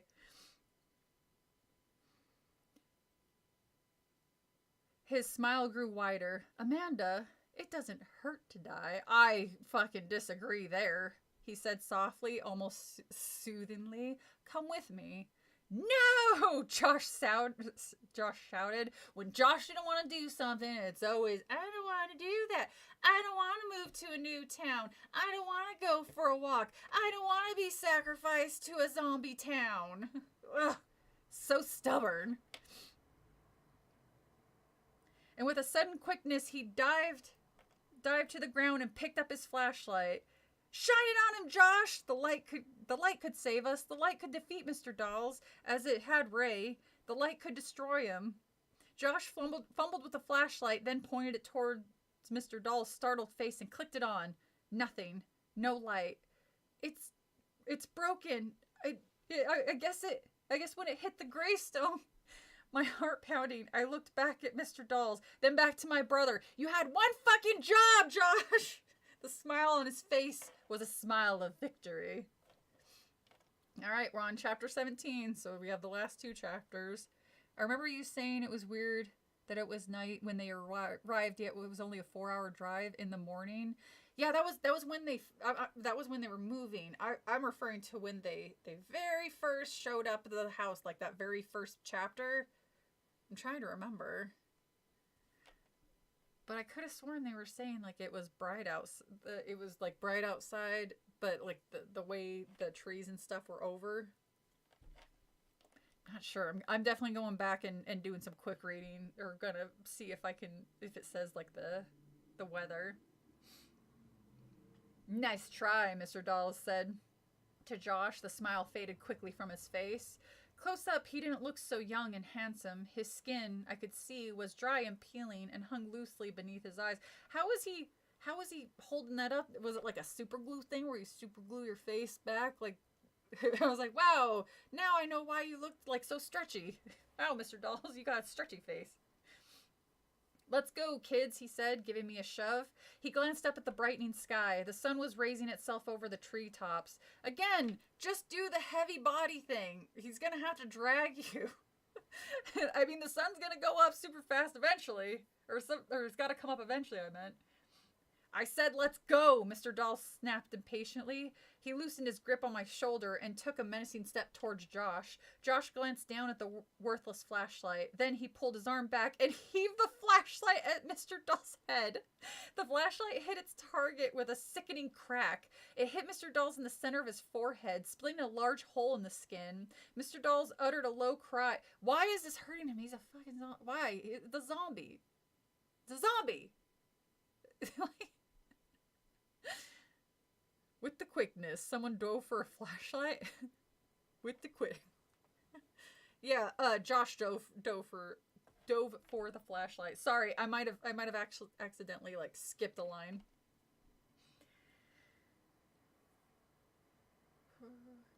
Mr. Dolls uttered a low cry because that hurt for some reason. His eyes widened in surprise. Dazed, he reached a hand up to the hole where a few inches of gray skull poked through. Run, Josh! I cried, but there was no need to tell him that. He was already zigzagging through the rows of graves, I guess leaving me for dead. His head ducked low. I followed him, running as fast as I could. Glancing back, I saw Mr. Dolls stagger after us, still holding his ripped forehead. He took several steps, then abruptly stopped, staring up at the sky. It's too bright for him, I realized. He has to stay in the shade. Josh had ducked down behind a tall marble monument, old and slightly tilted, cracked down the middle. I slid down beside him, gasping for breath. Leaning on the cool marble, we both peered around the side of the monument. Mr. Dolls, a scowl on his face, was headed back towards the amphitheater, keeping in the shadows of the trees. He's not chasing us, Josh whispered, his chest heaving as he struggled to catch his breath and stifle his fear. He's going back. The sun's too bright for him, I said, holding on to the side of the monument. He must be going to get Mom and Dad. That stupid flashlight, Josh cried. Never mind that, I said, watching Mr. Dolls until he disappeared behind the big leaning tree. What are we gonna do now? Shh, look. Josh poked me hard in the shoulder and pointed. Who's that? I followed his stare and saw several dark figures hurrying through the rows of tombstones. They seemed to have appeared out of nowhere. Did they rise out of the graves? Walking quickly, seemingly to float over the green, sloping ground, they headed into the shadows. They were all walking in silence, their eyes straight ahead. They didn't stop to greet one another. They strode purposefully toward the hidden amphitheater, as if they were being drawn there, as if they were puppets being pulled by hidden strings.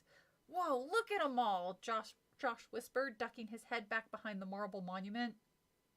The dark moving forms made all the shadows ripple. It looked as if the trees, the gravestones, the entire cemetery had come to life, had started toward the hidden seats of the amphitheater. Well, what is the point of the amphitheater? Like, what's the... Good night, Darby. Sorry, we're still on this. Ugh, only 77%. Jesus. There goes Karen, I whispered, pointing, and George and the rest of them. The kids from our house were moving quickly in twos and threes, following the other shadows, as silent and businesslike as everyone else. Everyone was here except Ray,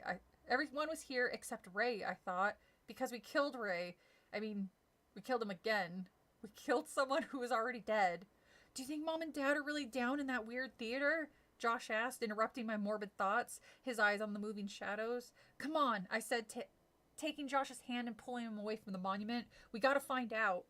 We watched the last of the dark figures float past the enormous leaning trees. The shadows stopped moving. The cemetery was silent and still. A solitary crow floated high above the clear blue cloudless sky. Slowly, Josh and I edged our way towards the amphitheater, ducking behind gravestones, keeping low to the ground. It was a struggle to move. I felt as if I weighed 500 pounds, the weight of my fear, I guess. Be lucky I'm not reading, we'd still be on the first chapter.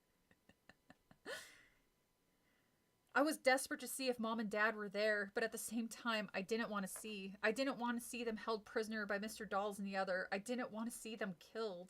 The thought made me stop. I reached out an arm and halted Josh. We were standing behind the leaning tree, hidden behind its enormous clump of upraised roots.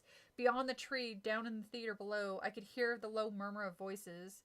Are Mom and Dad there? Josh whispered. He started to poke his head around the side of the bent tree trunk, but I cautiously pulled him back. Be careful, I whispered. Don't let them see you. They're practically right beneath us. So maybe you guys shouldn't be like whisper fighting, even if it is like quiet. I've got to know if Mom and Dad are really there, he whispered, his eyes frightened, pleading. Me too, I agreed. We both leaned over the massive trunk. The bark felt smooth under my hands as I grazed onto the deep shadows cast by the tree. And then I saw them. Mom and Dad. They were tied up, back to back, standing in the center of the floor at the bottom of the amphitheater in front of everyone. They probably tied up Mom because that final nerve broke and she was ready to kill everybody at that party. They're like, well, shit, we gotta get rid of this one. This one's a wild card.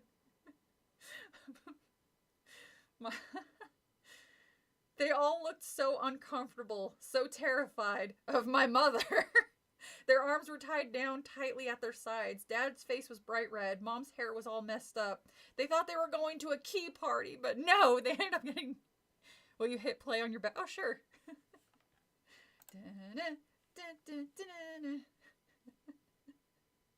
I love it. It's so cute. Hey, what's up? There you go. I love how cute it is.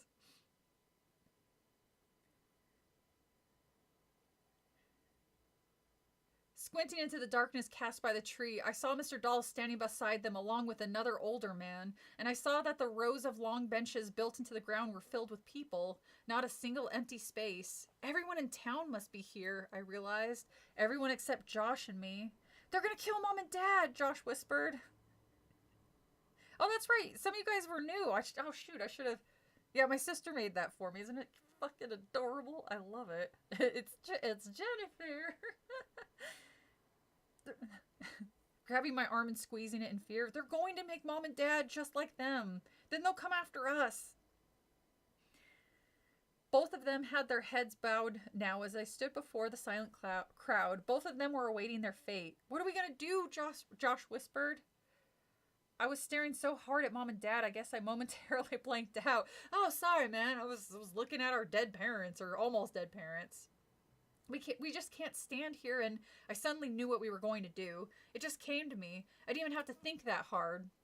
We're just gonna leave them. I mean, we can end up being Batman. How interesting would that be? I mean, maybe we can save them, I whispered, backing away from the trees. Maybe we can do something. Josh let go of my arm. He stared at me eagerly. We're going to push this tree over, I whispered.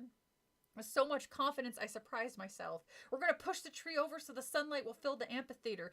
Okay, two little 12-year-olds are going to do that, huh? Are you able to make that into a YouTube short? I probably can. Actually, now that I think about it, probably. Maybe I should do that. Because it is super cute. Maybe I can put it on my Instagram too, because I need to start making regular content on there too. It just sucks because I never know what to put on there.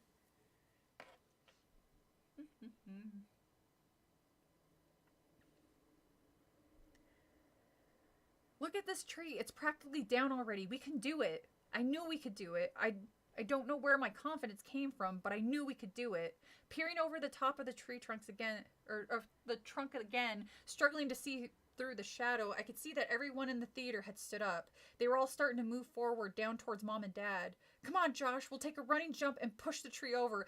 It's like, I love if they ran and jumped and they both missed and then just fell into the amphitheater. If those two kids are Hulks, maybe, but not regular kids. I mean, the way they're saying it, like the tree is dead and it's just kind of like hanging over. But I'm pretty sure if it was the only thing keeping the zombie vampires from being burned up in the sun, they would like anchor it somehow. Or I don't know, build a tent. You guys have all night to do something, you lazy shits. But no, you gotta play fucking softball or whatever it is that the other parents were. Because we haven't seen any of the adults with the exception of the realtor. And oh my god, what a boring afterlife. This zombie vampire thing is just a real estate agent. It's like, you can be anything and you're fine. I know it's part of the way to get or the trap to get people down here, but come on, man. One hard push, that's all it would take, and the sunlight would pour into the theater. Beautiful golden sunlight, bright sunlight. The dead people would all crumble, and Mom and Dad would be saved. All four of us would be saved. Come on, Josh, I whispered. Ready? He nodded, his face solemn, his eyes frightened. Let's go. We both ran forward, digging our sneakers into the ground, moving as fast as we could, our arms outstretched. In a second, we hit the tree trunk and pushed it with all of our strength, shoving it with our hands and moving our shoulders into it. Pushing. It didn't budge. Chapter 18. Josh let out an exasperated, defeated sigh. I can't move it. Josh, I glared at him. He backed up to try again. Below I could hear startled voices, angry voices. Quick, I yelled, push! We hurtled into the tree trunk with our shoulders, both of us grunting from the effort, our muscles straining, our faces bright red. The veins in my temples felt as though they were about to pop. Was the tree moving? No, it gave a little but bounced right back. The voices from below were getting louder. We can't do it! I cried, so disappointed, so frustrated. You guys were 12. I mean, you guys don't really have... Do you think he sold the other zombies their homes? That's a really good point. Hats off to Sister Fear. It was so cute. I like it. Then it turns out it really wasn't anchored in, and they fall through the window along with the free... Defeated, I slumped over onto the tree trunk and started to bury my face in my hand. Really? You gave up that easy? I pulled back with a gasp, and then I heard the soft cracking sound. The cracking grew louder until it was a rumble, then a roar. It sounded as if the ground were ripping apart. The old tree fell quickly. It didn't have far to fall, but it hit with a thunderous crash that seemed to shake the ground. We accidentally crushed our parents along with the zombie people. Fuck. The people in the amphitheater, the living dead, caught in the golden light, began scrambling over one another, screeching, pulling, climbing, pushing, trying to claw their way to shade, but it was too late. Their skin began to drop off their bones, and as I stared open-mouthed, they crumbled to powder and dissolved to the ground, their clothes disintegrating among them. Wait a second. So why did this yellow cloud of plastic dust, or whatever the fuck it was, why did both the kids have nightmares about the same thing? Does the plastic dust always also cause nightmares on top of zombification? This is like it's so lazy. The painful cries continued to ring out as the bodies fell apart, the skin melted away, and the dry bones collapsed. Wow, honey, I know they were already dead, but you and your brother just ranked up a body count. Your mom is gonna be so fucking mad at you that you outranked her. She's like, well, great, now we have to move to a new town. Killing all the people that I was planning. It was magic plastic. I saw Karen Somerset staggering across the floor. I saw her hair fall to the ground in a heap, revealing the dark skull underneath. She cast a glance up at me, a longing look, a look of regret, and then her eyeballs rolled out of their sockets, and she opened her toothless mouth and cried, "Thank you, Amanda! Thank you!" and collapsed. It was hilarious. Josh and I covered our ears to shut out the ghastly cries. We both looked away, unable to keep watching the entire town fall into agony. If she wanted to die, why don't you just take a stroll in the middle of the day? I don't get it. So they just straight up murdered a town folk for being different? I know. Bunch of zombieists. We both looked away, unable to keep watching the entire town fall in agony and crumble to powder, destroyed by the sun, the clear, warm sun. How are you going to explain this to the zombie police? Mom and Dad were standing right where they had been, tied back to back, their expressions a mixture of horror and disbelief. I'll never forget their smiles as Josh and I ran forward to free them. It didn't take our parents long to get us packed up and to arrange for the movers to take us back to our old neighborhood and to our old house. They stuck around after that? They're like, well, you've seen the house, right? I mean, look, this is original. It's the original windows. And look at that. That's a Tiffany lamp up here. We can't just leave. We can't just leave. Aren't most townfolk murdered for being different in books like these? Oh, yeah, that's a good point.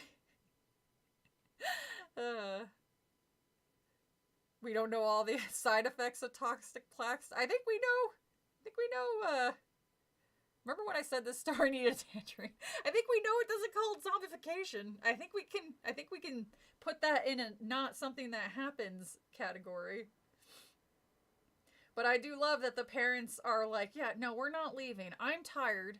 Your mom is on her last nerve still. She's super mad at you guys for taking all of her kills. Now we have to go to the new town. Like, she needs to catch up with you guys. I mean, she should be happy, but she's not because, she's her mom and she's a psycho. Did it take our parents? I guess it's lucky after all that we couldn't sell the old place, Dad said as we eagerly piled into the car to leave. Are we ever going to find... Yeah, it's in the... I don't want to reveal it yet. It's a Halloween decoration, but I don't want to reveal it yet because it's hysterical. I think it's hysterical. You guys it might fall flat for you. But the little guy's explained in the next video. I should be posting it sometime next week. So you'll have to just wait. And you get to see. Dad backed down the driveway and started to roar away. Man, what a weird week we had. I mean, I guess we could think it as a vacation. Oh, by the way, I just remembered that I quit my job. Why don't we just stay here since all the zombies are gone and then just sell the house? I mean, now we have a whole town to ourselves. Right, kids? I mean, as far as we know, we can just, go to the zombie town hall and get maybe copies of the records and then say, hey, we own all of this now. Maybe we can sell it and turn it into a... Yeah, these guys aren't thinking. They aren't thinking. Come on. In Saskatchewan? I haven't been to Regina. I have heard it's pretty. It's on the string. We were gonna. uh.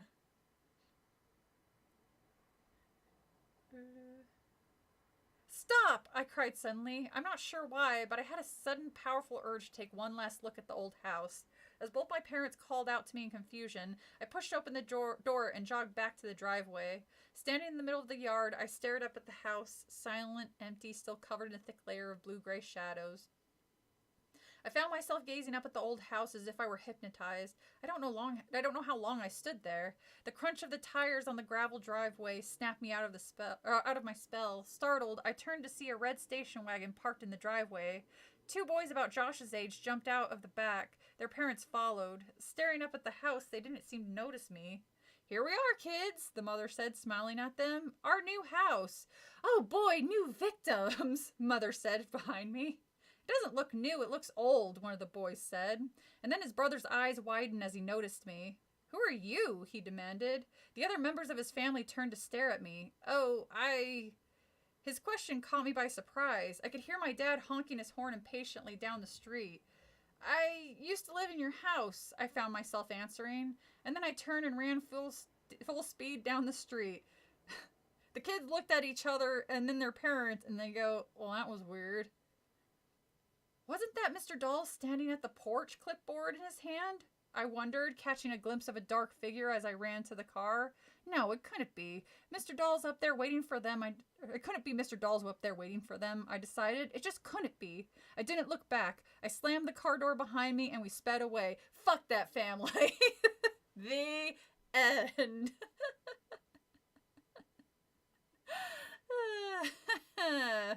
The last look is always sketchy.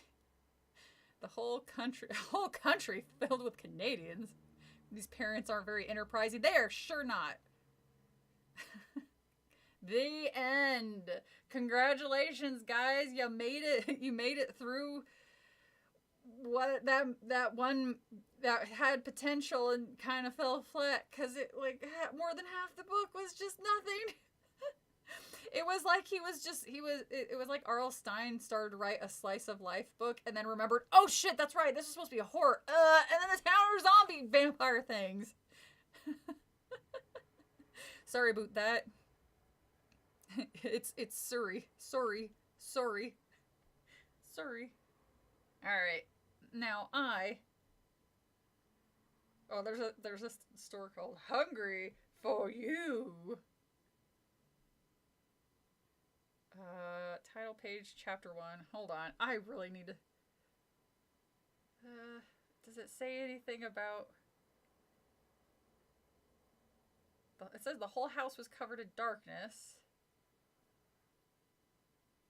I don't see. This house is creepy. I'm not to say... Yeah, I could... maybe they just didn't mention it. Because I'm not seeing it. I'm just trying to...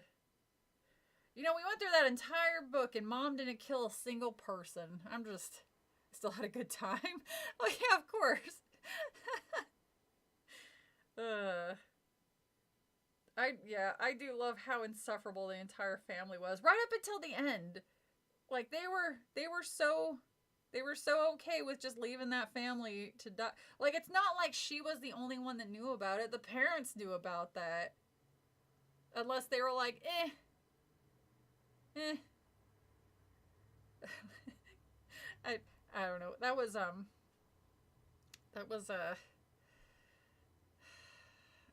it sucks because the part where the kids woke up and decided, hey, we're gonna go to the graveyard to find the pup. I liked that part. I did not like Ray showing up. I was like, ugh, he's just being a whiny little bitch. It's like, oh, we shouldn't be here, guys. It's past curfew. But I liked that part. I liked the description of the dog just kind of being all zombified and just kind of... I didn't like that he died. I mean, that sucked. Because terriers are adorable. They're adorable. Well, you guys made through. Like, well, I mean, here you go. Here's one last Hey there, my wonderful ghoulies. I love how cute it is. Fuck yeah, Jennifer!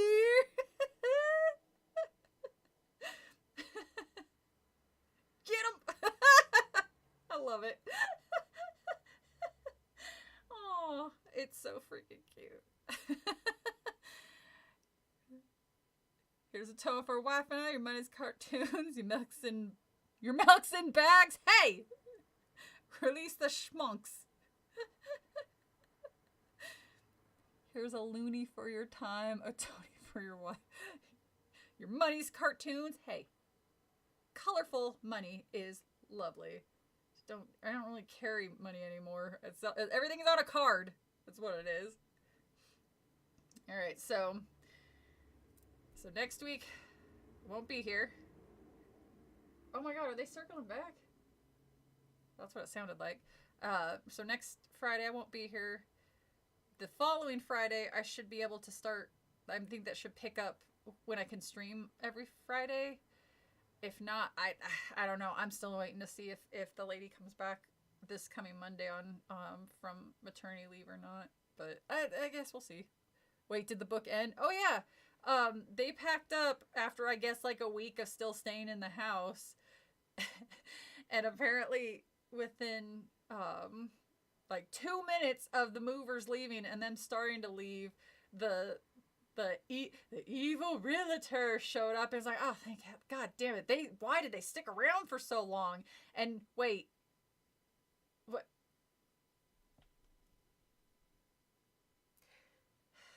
If the realtor was still alive, and if there were other people, and if there were other zombie vampires still alive, then why didn't they just wait until the following night? Because the parents, they clearly didn't see it as an emergency to get the hell out of the town. So why didn't they just show up the next night?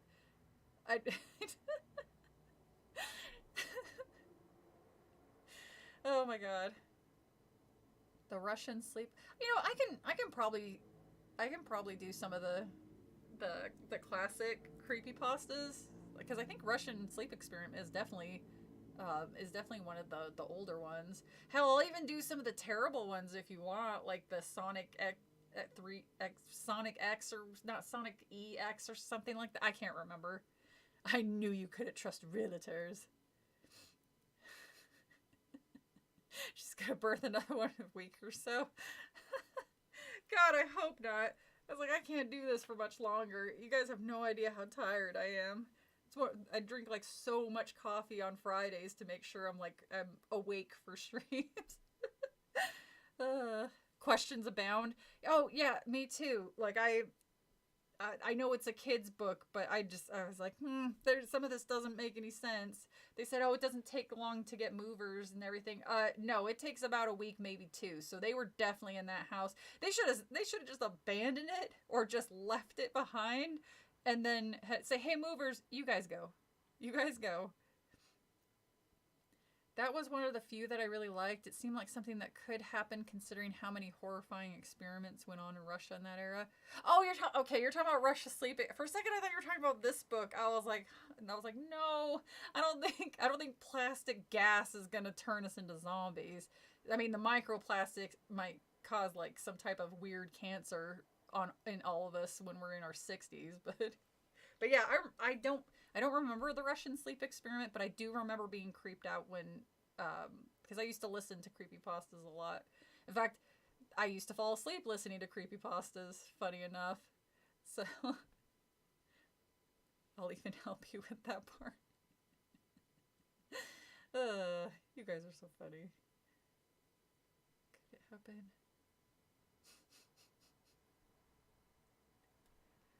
Russian Sleep Experiment has never been told in a way that seemed unnerving or creepy to me. Well, keep in mind, it is older, and I heard it when I was much younger, so it might be. I don't know now how old I am, like how I am now, like older and everything. Maybe I'm more cynical, so I'll be like, this is a little scary, but who knows? But let's say I remember reading a lot of these Goosebumps, the original creepypastas, and being like, oh, it's so spooky. And reading them now, I'm like, oh my god, how the hell did I get through all these books as a kid? All right. I should probably let you go, or you guys go. It's probably late for you, so I'm gonna play this one as an outro. Play that go, and I hope you guys about Tails doll. Is there maybe there? I think that's the one about the. I think that's about the Sonic doll where he like systematically kills all like Knuckles and Tails. I think that was the one I was talking about. But I don't know. There maybe there was one I'm unaware of because I kind of. Oh, there it goes. Because I kind of don't or stopped paying attention after a while. All right, so everybody have a wonderful night, and hopefully I'll see all of you next Friday, and fingers crossed that I get the goddamn video out before the 31st, because I would like to come out with one monthly. So everybody keep your fingers crossed. I mean, it looks good. It does look really good, but who knows? Have a good night, and I'll see you later. Bye.